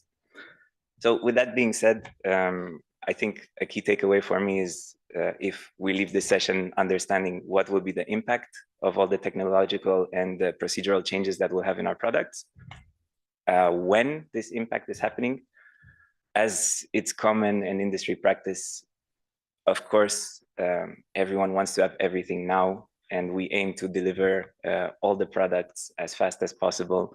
But I think you're all well aware that, especially in software development, things happen in changes, in this case, in waves.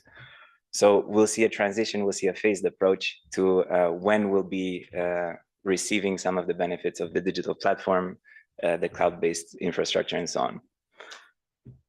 So basically, what brings us here today? Just to set a bit the scene, there are reportedly around 600 million identity attacks on a daily basis. What does that mean? It means with the growth in AI, with the growth of, let's say, hacking, cyber security threats, geopolitical situation, security is becoming a significantly bigger challenge. And this is one of the technological items that we really try to take on board in the NM program. One of the elements that we've discussed in the past, and I think deserves a bit more attention, is MFA, or multi-factor authentication, which it's a mix of processes and let's say tooling that supports or defends us against these kind of cybersecurity threats. And I know we had sessions in the past where we first introduced MFA. MFA is something that is already in use by NM. We have this, what we call the RSA token, the USB tokens. So it's already, let's say, in use, but now with all the technical adaptations, we also have the opportunity to increase our security and our policies to adapt to industry standards. Just to give some figures, in 2024 alone, this is what we were reported from the different products. We had identity breaches of over 880.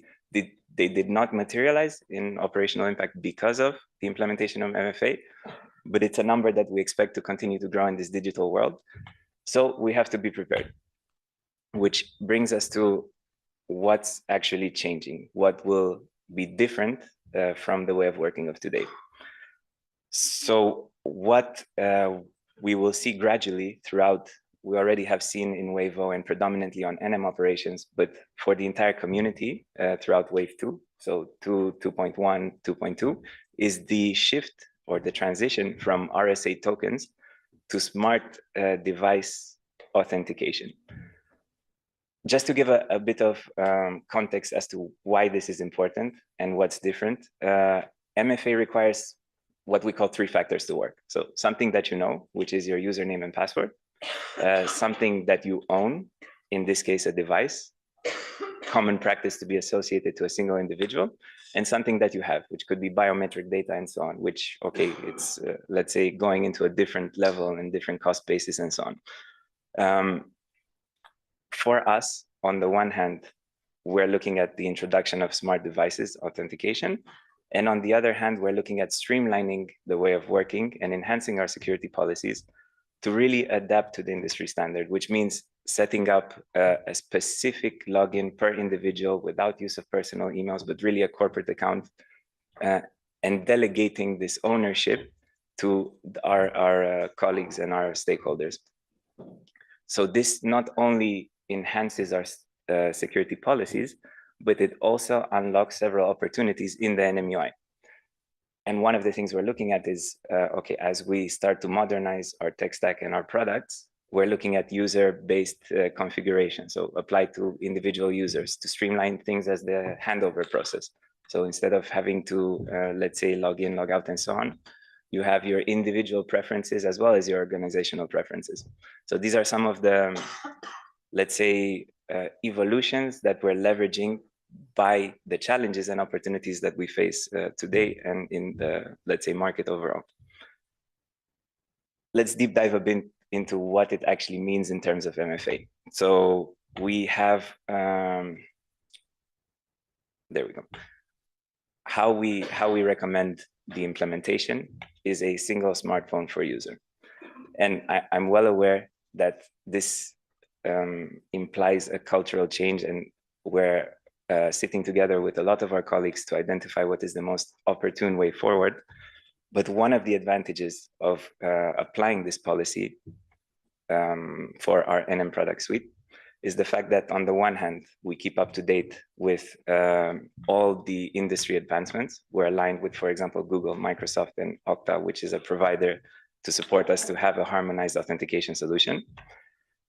We actually, although the name implies smartphone, you only need it to be smart once. So you set it up at one time whenever there is, let's say, a change or a new member arriving, and you don't need at all to have any connectivity on that device. So in essence, an RSA token that looks a little bit different and a bit more modern, but doing exactly the same thing.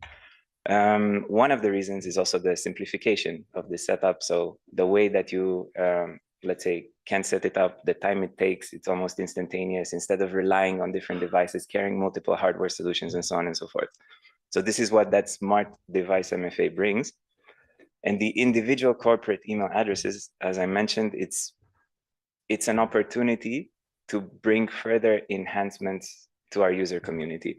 So being able to identify at individual level, not only, let's say, having a common account, but really being able to tailor the interfaces in the long term to each and everyone's preference.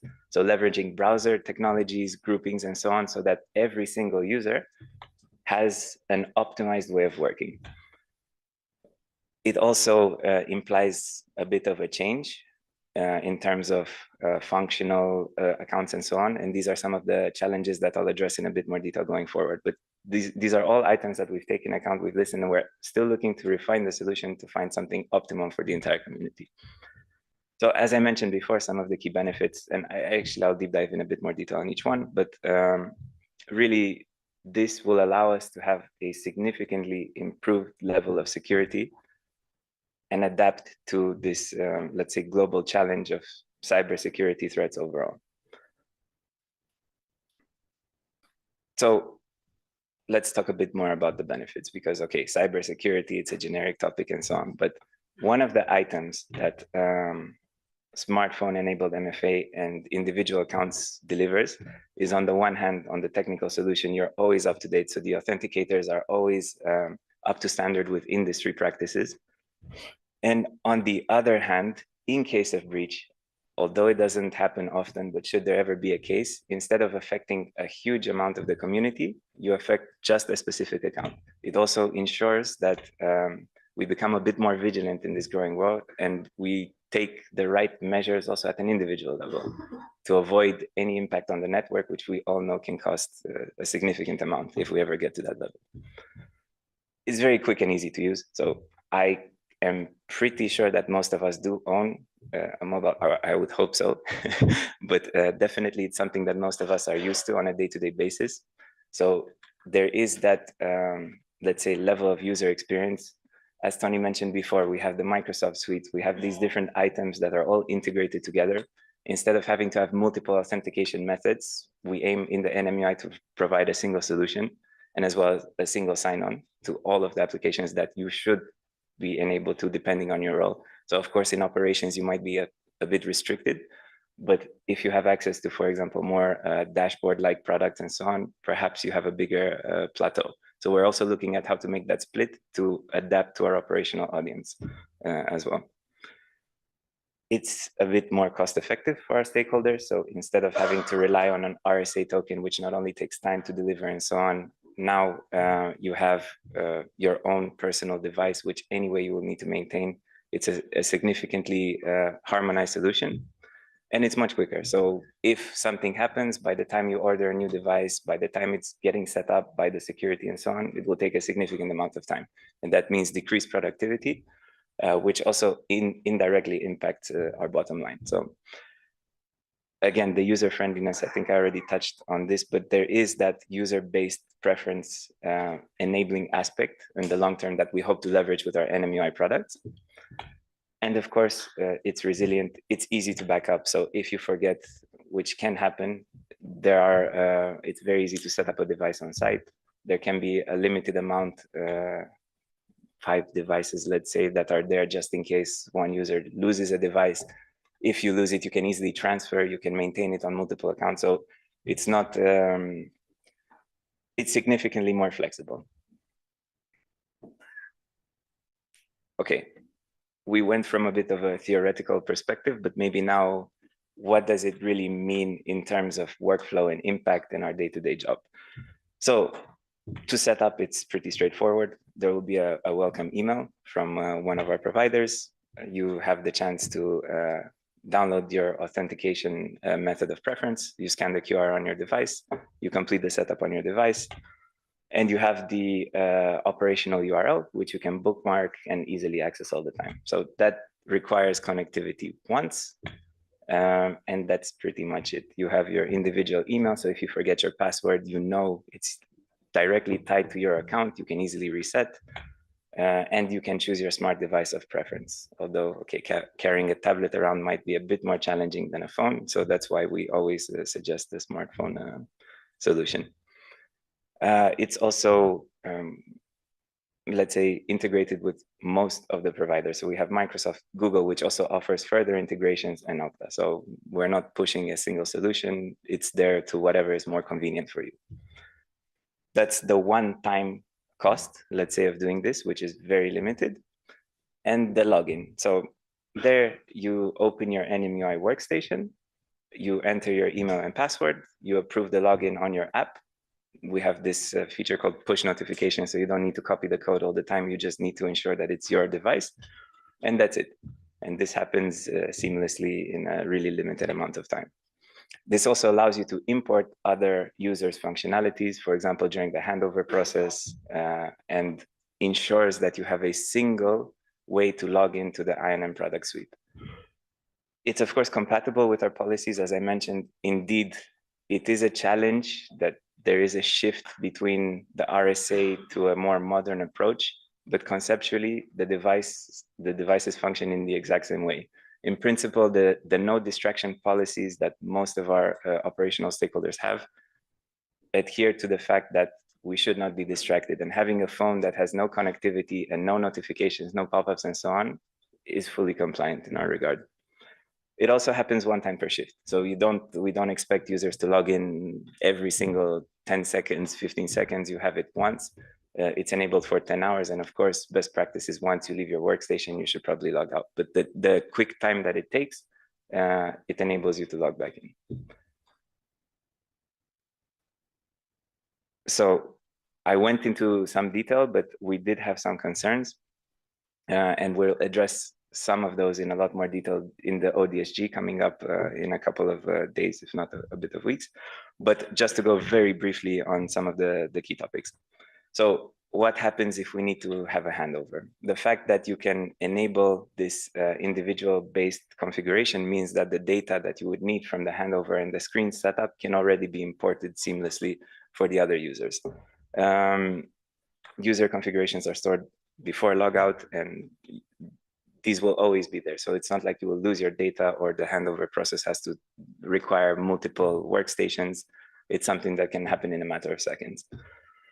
Too many logins per shift. So this was also one of the concerns. What happens if we frequently have to go in and out, and during times of high load, when we have a lot of operational demand, this is very inefficient. So our single sign-on solution means you don't have to switch multiple times between different applications. And the fact that it maintains you logged in for the duration of the entire shift significantly reduces this impact. What happens if a device is stolen or lost? So, of course, having the convenience factor means you use it more often, which means there may be a chance to have it lost. It also means that it's a device that you probably care about, so hopefully you don't lose it every day.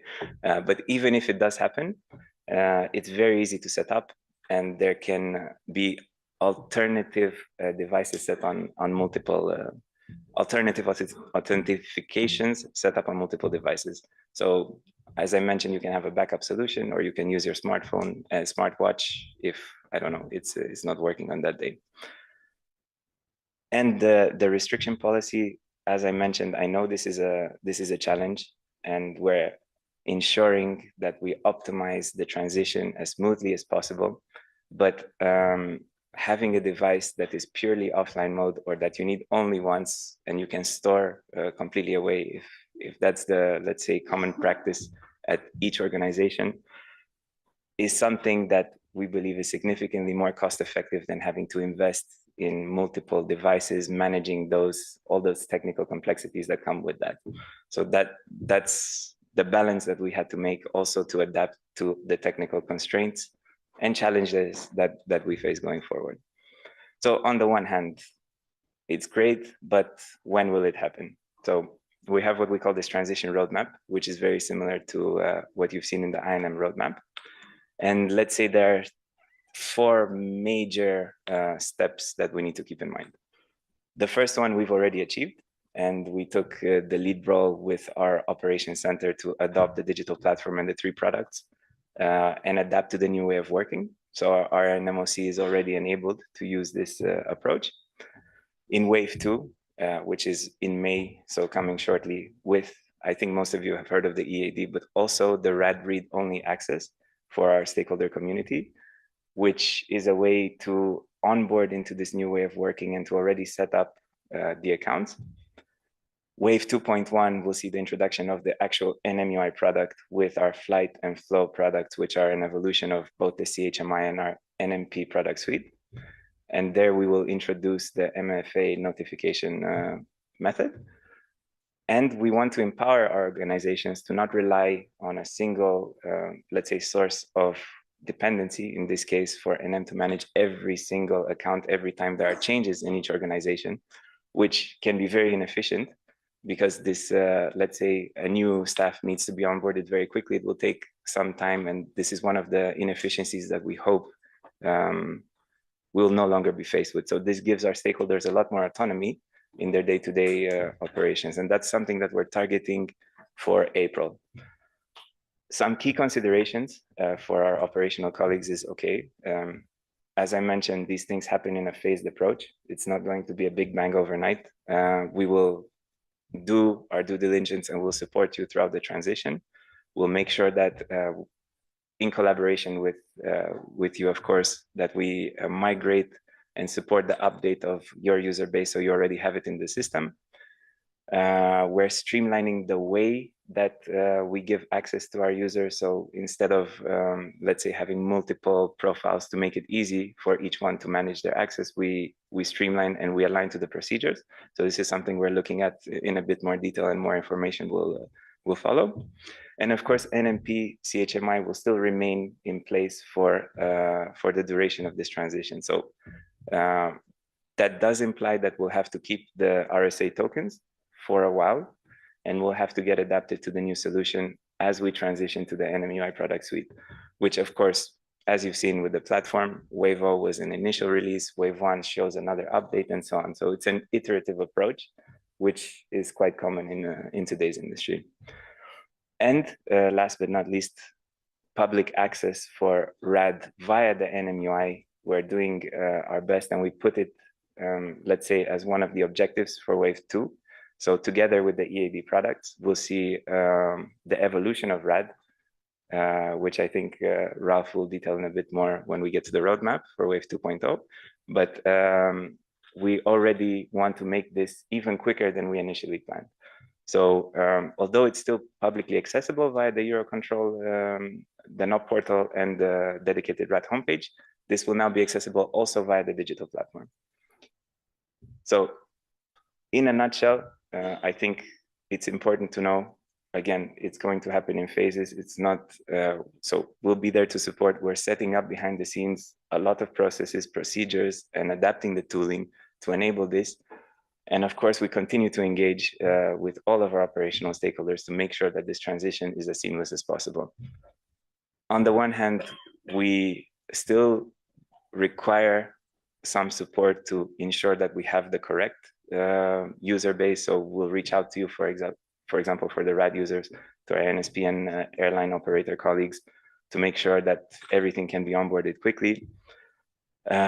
We also look to refresh the points of contacts that you may have. So Crystal, for example, our colleague who is in the USR team, has a stand outside and can show you the process of how you can get a contract to access NM's product.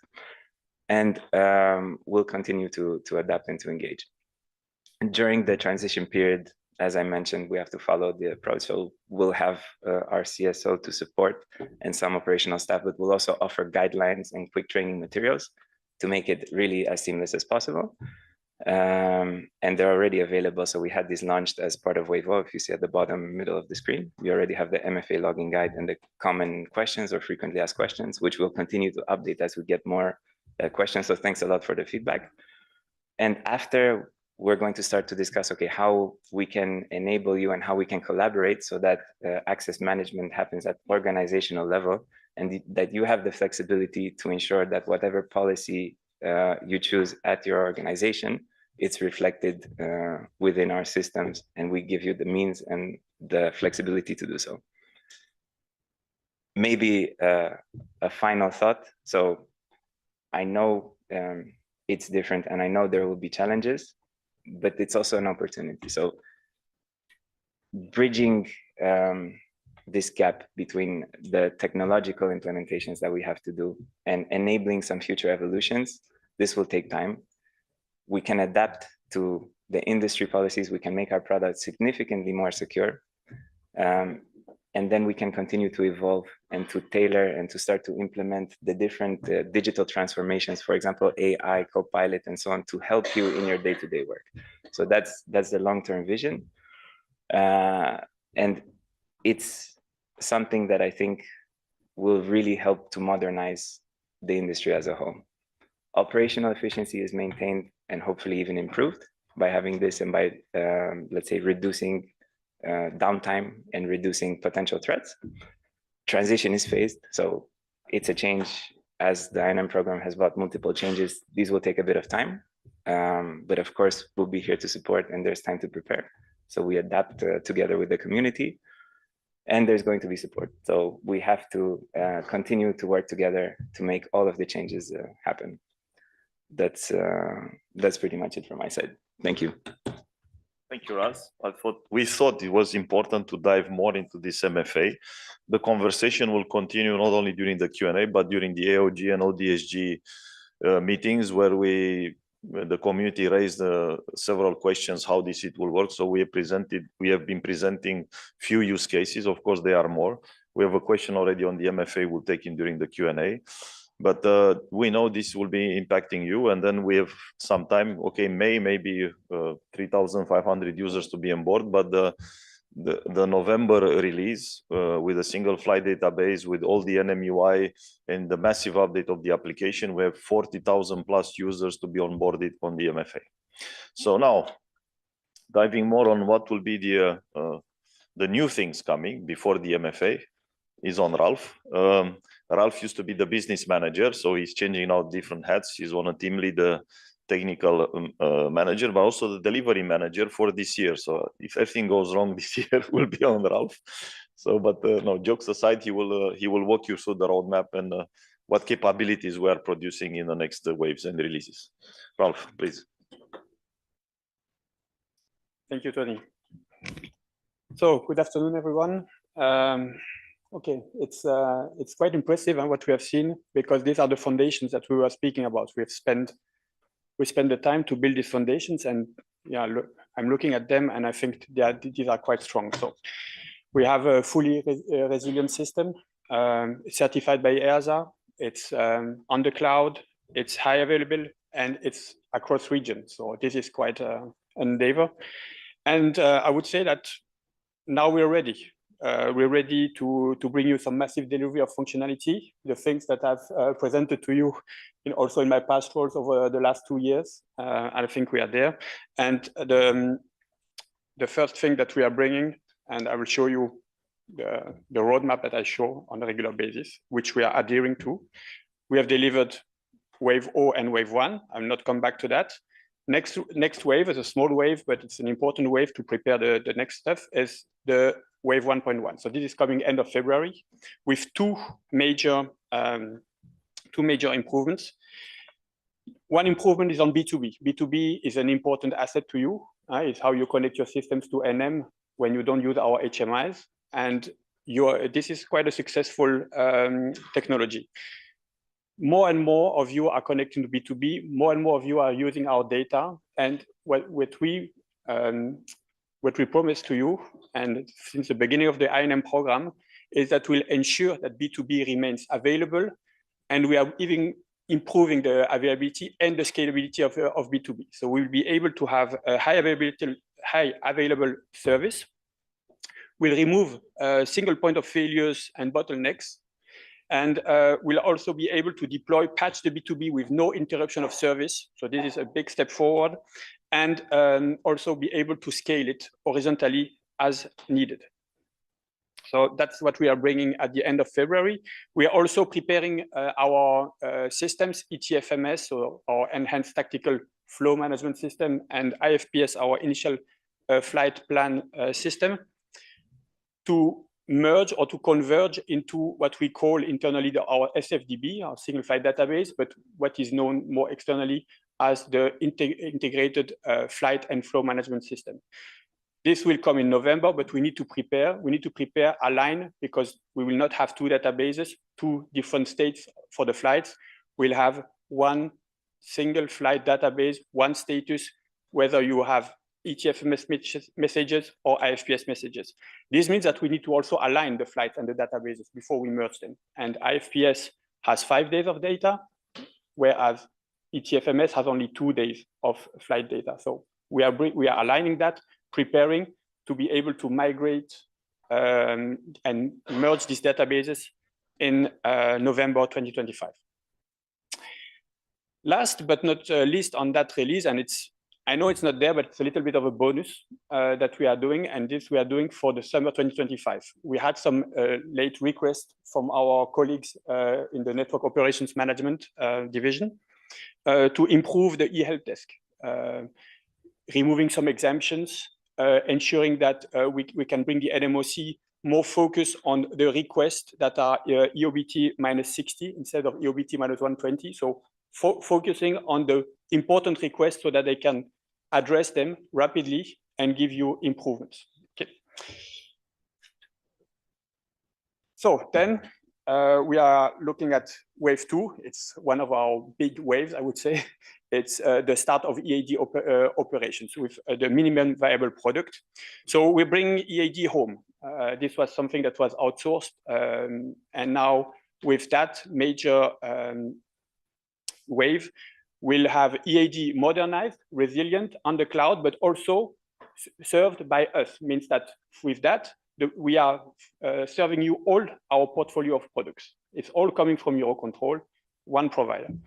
Then we'll also have some B2B improvements. B2B, I said, is quite important, so we are not leaving it down. So we'll have airport passenger demand, some improvements for the airport users, and also some preparation for bringing the crisis Evita tool to the digital platform, and also some CP1 requirements in terms of QVA, so quantitative volcanic ash. You may be not very acquainted, but now we have more precision when there is a crisis. At the moment, we had 3 time bandwidth. We had 3 levels of cloud, so you could assess as an airline operator if you decide to fly or not, or if your flight plan is affected. Now, this will go to 5 levels of QVA and much more granularity, so you can have even better impact assessment for your flights. Not appearing on the slide, but mentioned by Raz, is the RAD read-only and the onboarding on MFA. So this is something where we brought the RAD in Wave O on the digital platform. We brought it for not everybody read-only. So we said, okay, some of the users, because it's a lot to embark, will refer to the publication on the NOP. Now we'll bring you all on the RAD read-only, and also I think also some improvements that are in the backlog and that are prioritized for the next PI, so our next development cycle.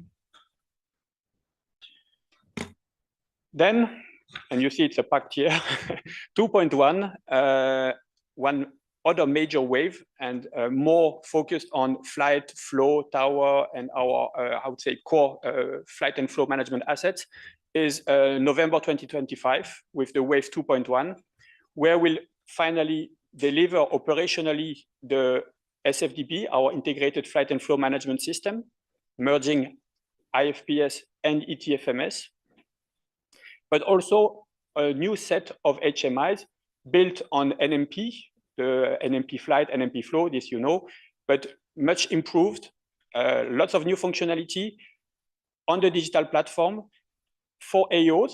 NMP flight for AO becomes NMUI flight for AOs. NMP flow becomes NMUI flow for FMPs, standalone with all the functionalities that you need. Then we have also the NMUI flow for tower will also be delivered as an NMUI product. And crisis, I mentioned the Evita tools. One that is maybe less impacting for you, but it is for our NMOC operational center, is the NMUI flight for NMOC. And this, if you look, it corresponds to the different CHMI applications that we have. You know, NMUI flight for AO, it's CHAO, CTO for tower, CFlow for flow, SHMI IFPS for. So this is really aligned with our roadmap to decommission the CHMI and to make sure that you transition to these brand new modernized tools that are integrated in our NMUI one-stop shop. Finally, on some other applications like RAD, we've discussed, we put some more evolutions and especially technical evolutions with the integration in the NMUI, this common framework, this one-stop shop, as well as some internal tools, the DNP editor for the INP, so the initial network plan used by our NMOC, and the code allocation list, what we use to manage codes, so transponder codes. Okay, and then last wave for the year. So it's quite a challenge, I would say, but I think we are quite confident, is Wave 2.2. And that's where we will finalize the operationalization of our new EAD. So in May, we get minimum viable product so that our EU users can embark on, or transition to this and also be through us CP1 compliant at the end of 2025. But then we'll bring the rest of the functionality to these users that will have transitioned, and we can start embarking the non-EU users in 2026. We'll still have the legacy EAD synchronized to this system until 2027, where we'll have transitioned all the users of EAD to the new EAD, and we can then stop the legacy EAD. We'll also take the opportunity to integrate EAD in the NM UI. So we didn't want to do that in 2.1 so that we don't disrupt too much the transitioning of users, because the deadline for CP1 compliance from an EAD perspective is also at the end of this year. So it's also a very tight deadline. Then we go into the new year, and I think we somehow achieve our I would say the transition of our main tools from the legacy to the new with Wave 3. So Wave 3 is focusing on ensuring that summer 2026 you can use our NMUI tools operationally, and we can help you to have a good summer 2026. So it's about making sure that the integrated flight and flow management system, or SFDB, evolutions are put in, performance, any issues that we see, because as Tony said, we are changing the engine, the plane, everything in flight. So we have to ensure that if there are some issues, performance improvements that are needed, we'll put them in for April 2026, but also from an HMI perspective, making sure that for flow management position, you have enough simulation slots so you can do your simulations, that the HMI is rapid, that any user experience or feedback that you give to us, we can address. So to ensure that you have a very robust state-of-the-art suite to perform your operations. We'll also introduce a minimum viable product for the DNP viewer. So trying to transition you from the current PDF INP that you have into an interactive map where you can focus on your area of interest and see layers of information that you are interested in. And finally, and this is also a big one, is the B2B migration on the digital platform. So here, it's an operational redeployment of the existing B2B services. We are already in the process of reducing the debt, adapting the architecture in the background. We are introducing scalability, but this asset then we will redeploy onto the digital platform and ensure that we can leverage the DPLT capabilities, the digital platform capabilities for your service.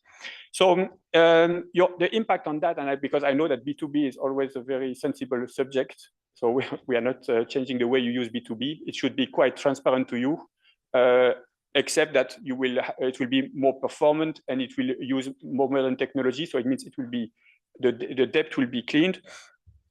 So limited, identical to the B2B release, and that's from that time we will be able to implement the roadmap of the B2B ConOps that has been published and shared with you.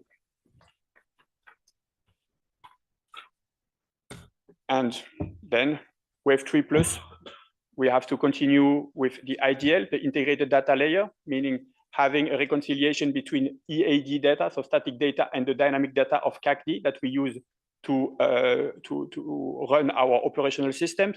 A new airspace management module for civil military coordination, evolving the SFDB in trajectory management phase 3 towards the single flight view and the 4DT ConOps that you have that has been approved, that was shared with you, and to bring more internal tools like the HMI, the flow HMI used in the NMOC, bring that to the NMUI constellation. Voilà, that's it for me. Thank you very much. Thank you, Ralph. So before moving to the closing slide, just to go back to the roadmap that was presented by Ralph. So last year we didn't have the presentation, but if we had have the presentation in the user forum, you would have had, you know, the left part of the slide. So by the end, when you come back in 2025, like you are today, we have ticked the wave 0 and the wave 1. So that is done. So when you come back in January next year, we will have the 1.1, the 25th of February, the 15th of May, and the 4th of November, and the 15th of December. So it's probably the busiest year for us in the INM. All will come alive and in operations.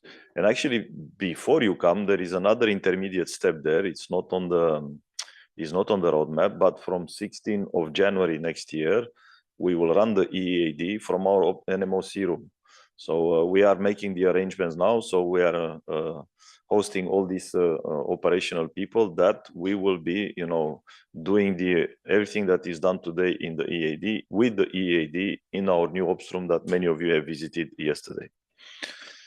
So there is a bulk of work, and with that we would have catch up with all the backlogs that we had in the requirements.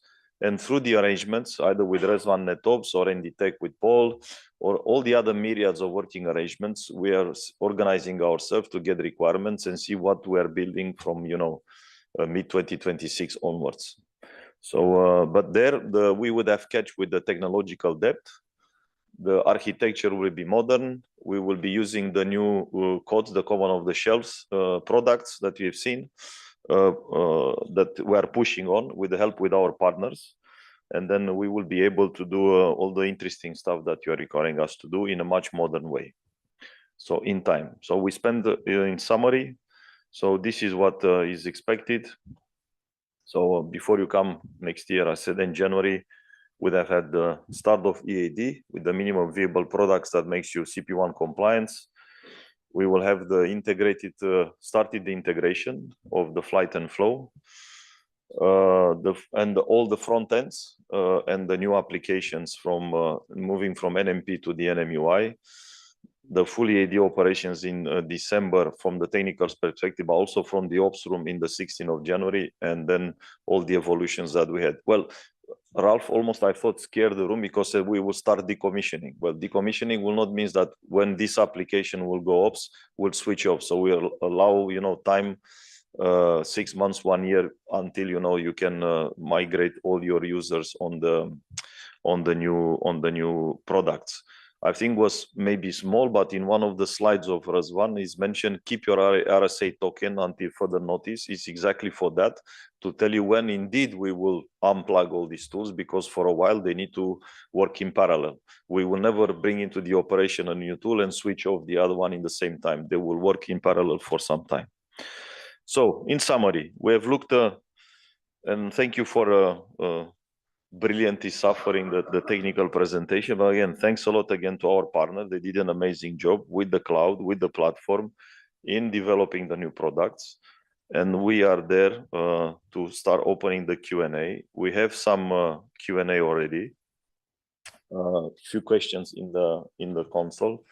I think Rus, there are maybe 40. I think you touched based on, maybe start with the second one. So I read it. The MFA poses issues when dealing with ops teams who share devices, workstations. Are there any workarounds for this?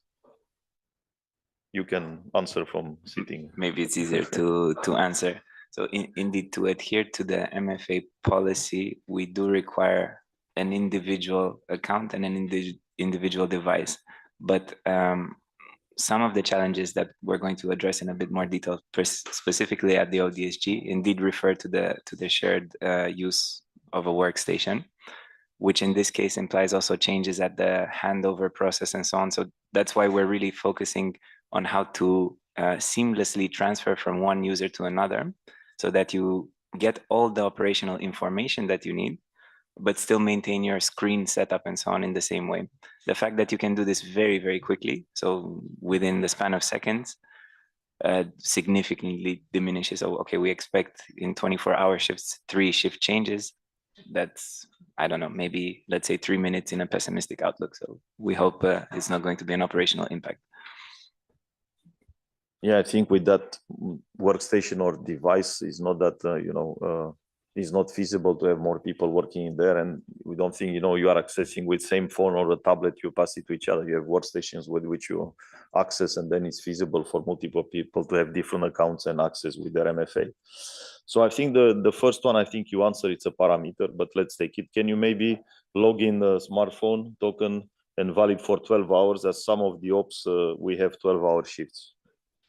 So definitely these are the kind of stakeholder consultations that we do. So we really try to be, we have this concept when we develop the NMUIs to be user-centric. So we engage with multiple stakeholders and so on. These are some of the parameters that we're refining. So Wavo introduced the 10-hour, but of course, if we need to extend the stay, this is something that we get requirements from the community and we adapt to. So that's why we call it an iterative approach. But that's why I put also emphasis that it helps us to hear from you. So any feedback is always highly appreciated. Thank you. Thank you, Rez. We have no other questions in the app, but in the room, any further questions from the room? Yes, please. Thank you. It's a very interesting reference. I have two questions. I want to know more about the backup method of the data of the tool of INM.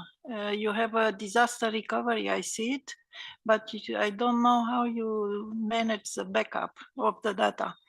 And the second one is concerning the airspace management module.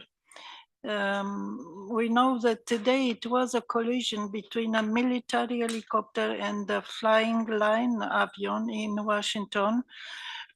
So my question is, what is this? What means that coordination between civil and military fly? I don't understand how you want to do this coordination. If you have more details. Maybe I'll start with the second one. We do today civil military coordination. We have a Milo workstation and position in the ops room. We're exchanging data. And okay, what happened in the FAA, it's on the FAA side to investigate. So I think there is no industry, well, with zero accidents, and that shows that we need to strive every time to do our best. So we have an application for the airspace management today. It's not that we don't have, it's the last one to be modernized. It's called SIAM, and it's not very user-friendly, but we use that in the ops room. And of course, you have in parallel the LARA application, which is used by now in the 18 or 20 member states for the activation, deactivation of the segregated areas and so on. But on the backup, it gives me the opportunity to introduce Javad. Javad Heshmat is our chief architect and the deputy CTO. So Javad on the backup and restore. And maybe we explain the difference between high availability and the disaster recovery. Indeed. Good afternoon, everyone. So on the backup and restore, first, as Tony indicated, let's talk about the high availability. So today, when we talked about the cloud, in fact, the information we have, we systematically replicate information in 2 regions in parallel. So every time there is a message we receive, there is an activity or transaction, we ensure that we replicate this data across 2 different regions. So at any point in time, we are geographically quite secure and we have high availability. So if there is a major incident in one geographical region, then it's fully transparent to you. You would not see that there is an incident.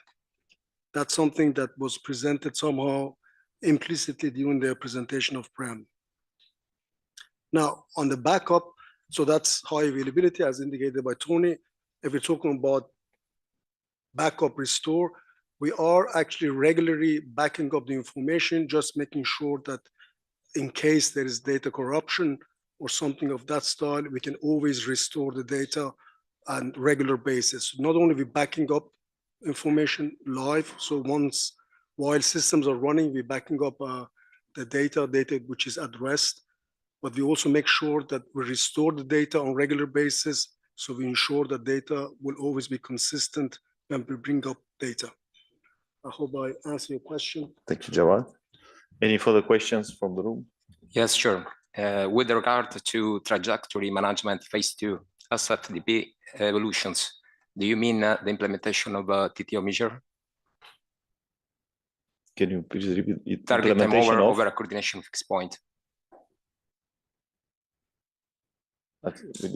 Implementation of what in the trajectory It's management? part of API service. Target time over over a coordination fixed point.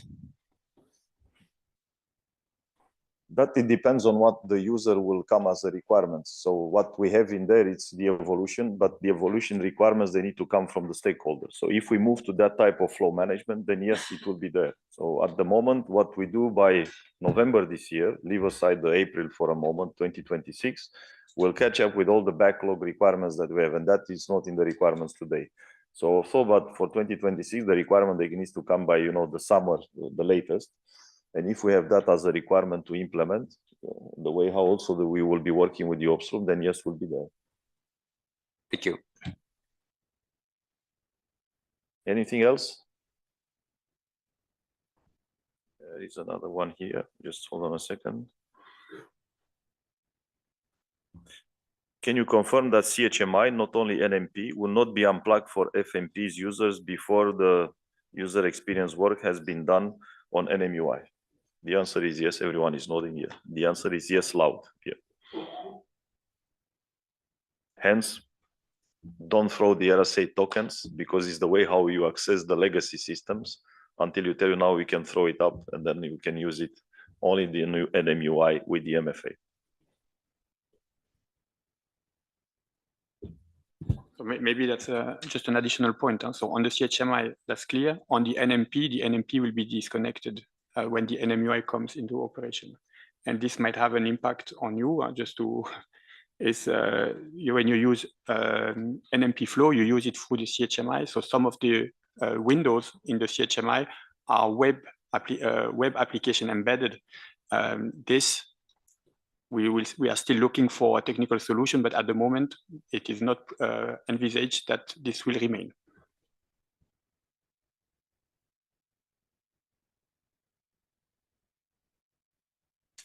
Okay, I guess that's it. There are not any more questions in the console as well. I don't see anything else in the room. Ken, time to sum up. So thank you very much from our side. Backing the floor to Ken for a quick sum up together with me, but Ken, on you first. Okay. Thank you for that, Tony. Oh, we're even ahead of time. Fantastic. We're now going to just give you a couple of, as we see them, the takeaways, or as your moderators see the takeaways from today's and yesterday's sessions. Just so I don't forget, you will all receive an email with a link to the survey of this event. And we're really interested in your feedback. So please fill it out, even if you think it was very good, also fill it out. But we're eager to improve year by year, but also we need to know what worked for you this year so we can get it right. Also, all presentations and recordings will be available on the EUROCONTROL User Forum site. You will have it there. So please make use of that. Start a little bit on the summary of the session. So start and then Tony can take over. We had yesterday the enhanced planning process and next steps. Significant preparations took place between NM and the ops stakeholders in view of the summer 25 operations, and the challenge remained high. I think that came out very clearly. Also, very important, commitment on the measures agreed is crucial.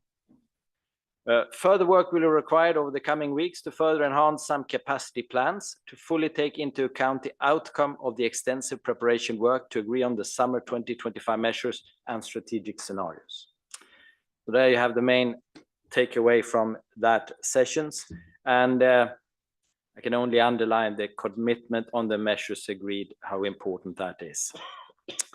The second session then yesterday was the pre-tactical planning for summer 25, including weather, where NMOC presented their summer 25 plan that looks into minimizing the impact of weather and lack of capacity through the implementation of a set of dedicated scenarios and enhancing the pre-tactical planning together with the stakeholders.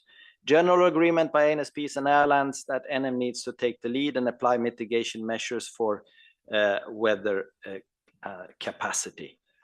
So quite interesting there that we will have dedicated scenarios and you will know about them beforehand. Panelists and audience are looking forward to better weather management. Weather specialists will be embedded into the NMC operations in summer 25. ANSP support enhancing pre-tackler processes by increasing data flow from FMPs. Airlines are looking for a less volatile network to avoid disturbance to their flight programs. A good level of planning from NMOC supported by suggestions to avoid delay is expected. Main takeaways from that session. And the last session yesterday was taking advantage of Datalink. Their conclusion, all to further strengthen commitment to deliver the concrete action plan for 2025, emphasizing resilience, harmonization, and performance improvements. The 2025 preparation, essential step towards long-term data link evolution, strengthened monitoring, harmonized CPDLC usage, and improved network resilience will pave the way for the future, including CP1, AF6 implementation, B2 transition, and TBO readiness. So I touched a little bit on that in the keynote speech yesterday morning. So we have some, almost low-hanging fruit for summer 25, at least something tangible to do there, but also very important for the future to move along with the data link evolution. Tony, do you want to continue? Or I think I will not repeat what we just said in this session, but attention to the impact on you. As Ken said, the slides will be there, but again, they are important. AOG and ODSG meeting coming. We will follow on the MFA and the impact, because that will be, in our view, the main impact. The rest of the new products, they're just more sexy, more user-friendly, and in the style of the NM user interface. But working on the MFA is very important because, again, I repeat, we have 40,000 plus users to onboard in November for the NM UI and the single flight database.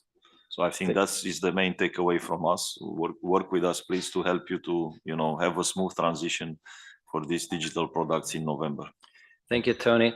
Then also the first session of today, which was the ballet in the sky, the importance of discipline with flight plans and prioritizing first rotation. So if we look first at the prioritizing first rotation, investing in staffing, resilience in the schedule, reductions of the net turnaround delay, leading to reductions in delay. Early arrivals of the first wave departures also leads to issues on the ground. So think network in your decision making. Then disciplined flight plan execution, very close to my heart.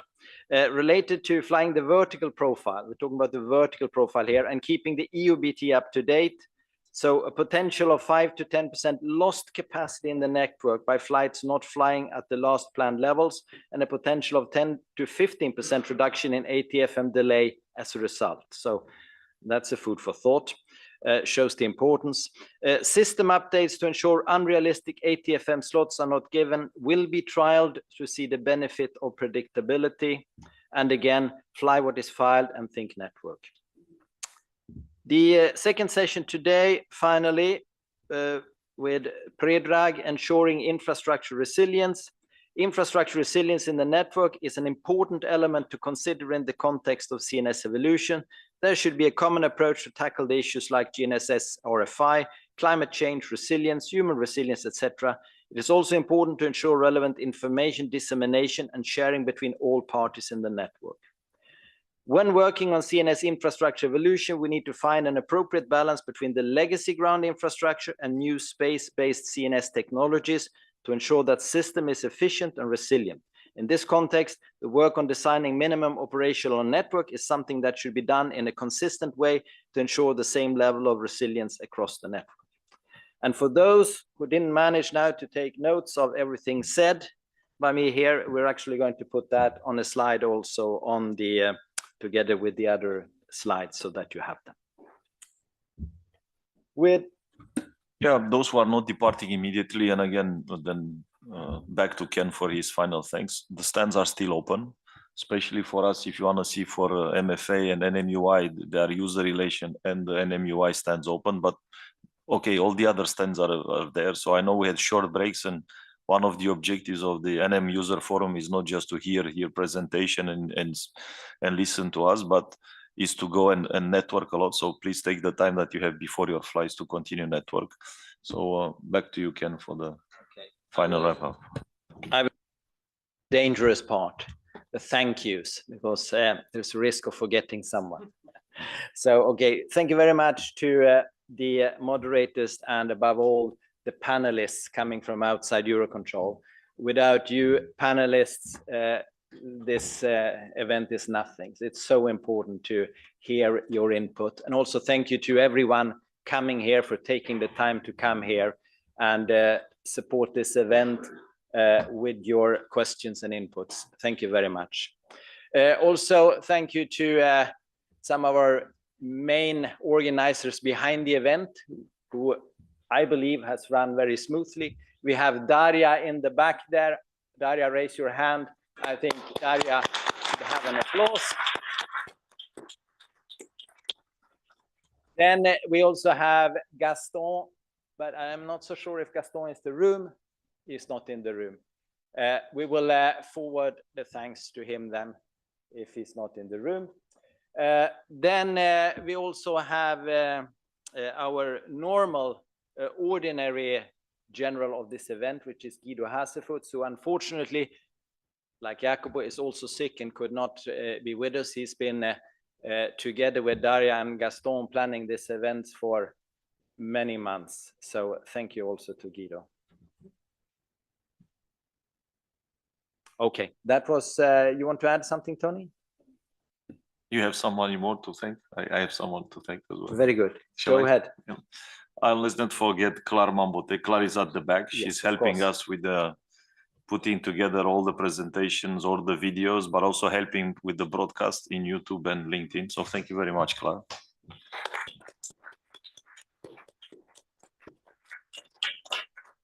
Thank you very much. With that, this year's user forum is finished. We hope to come back very soon with the dates for next year so that you can pencil them into your agendas. Thank you very much for coming again and have a safe trip home. Bye-bye.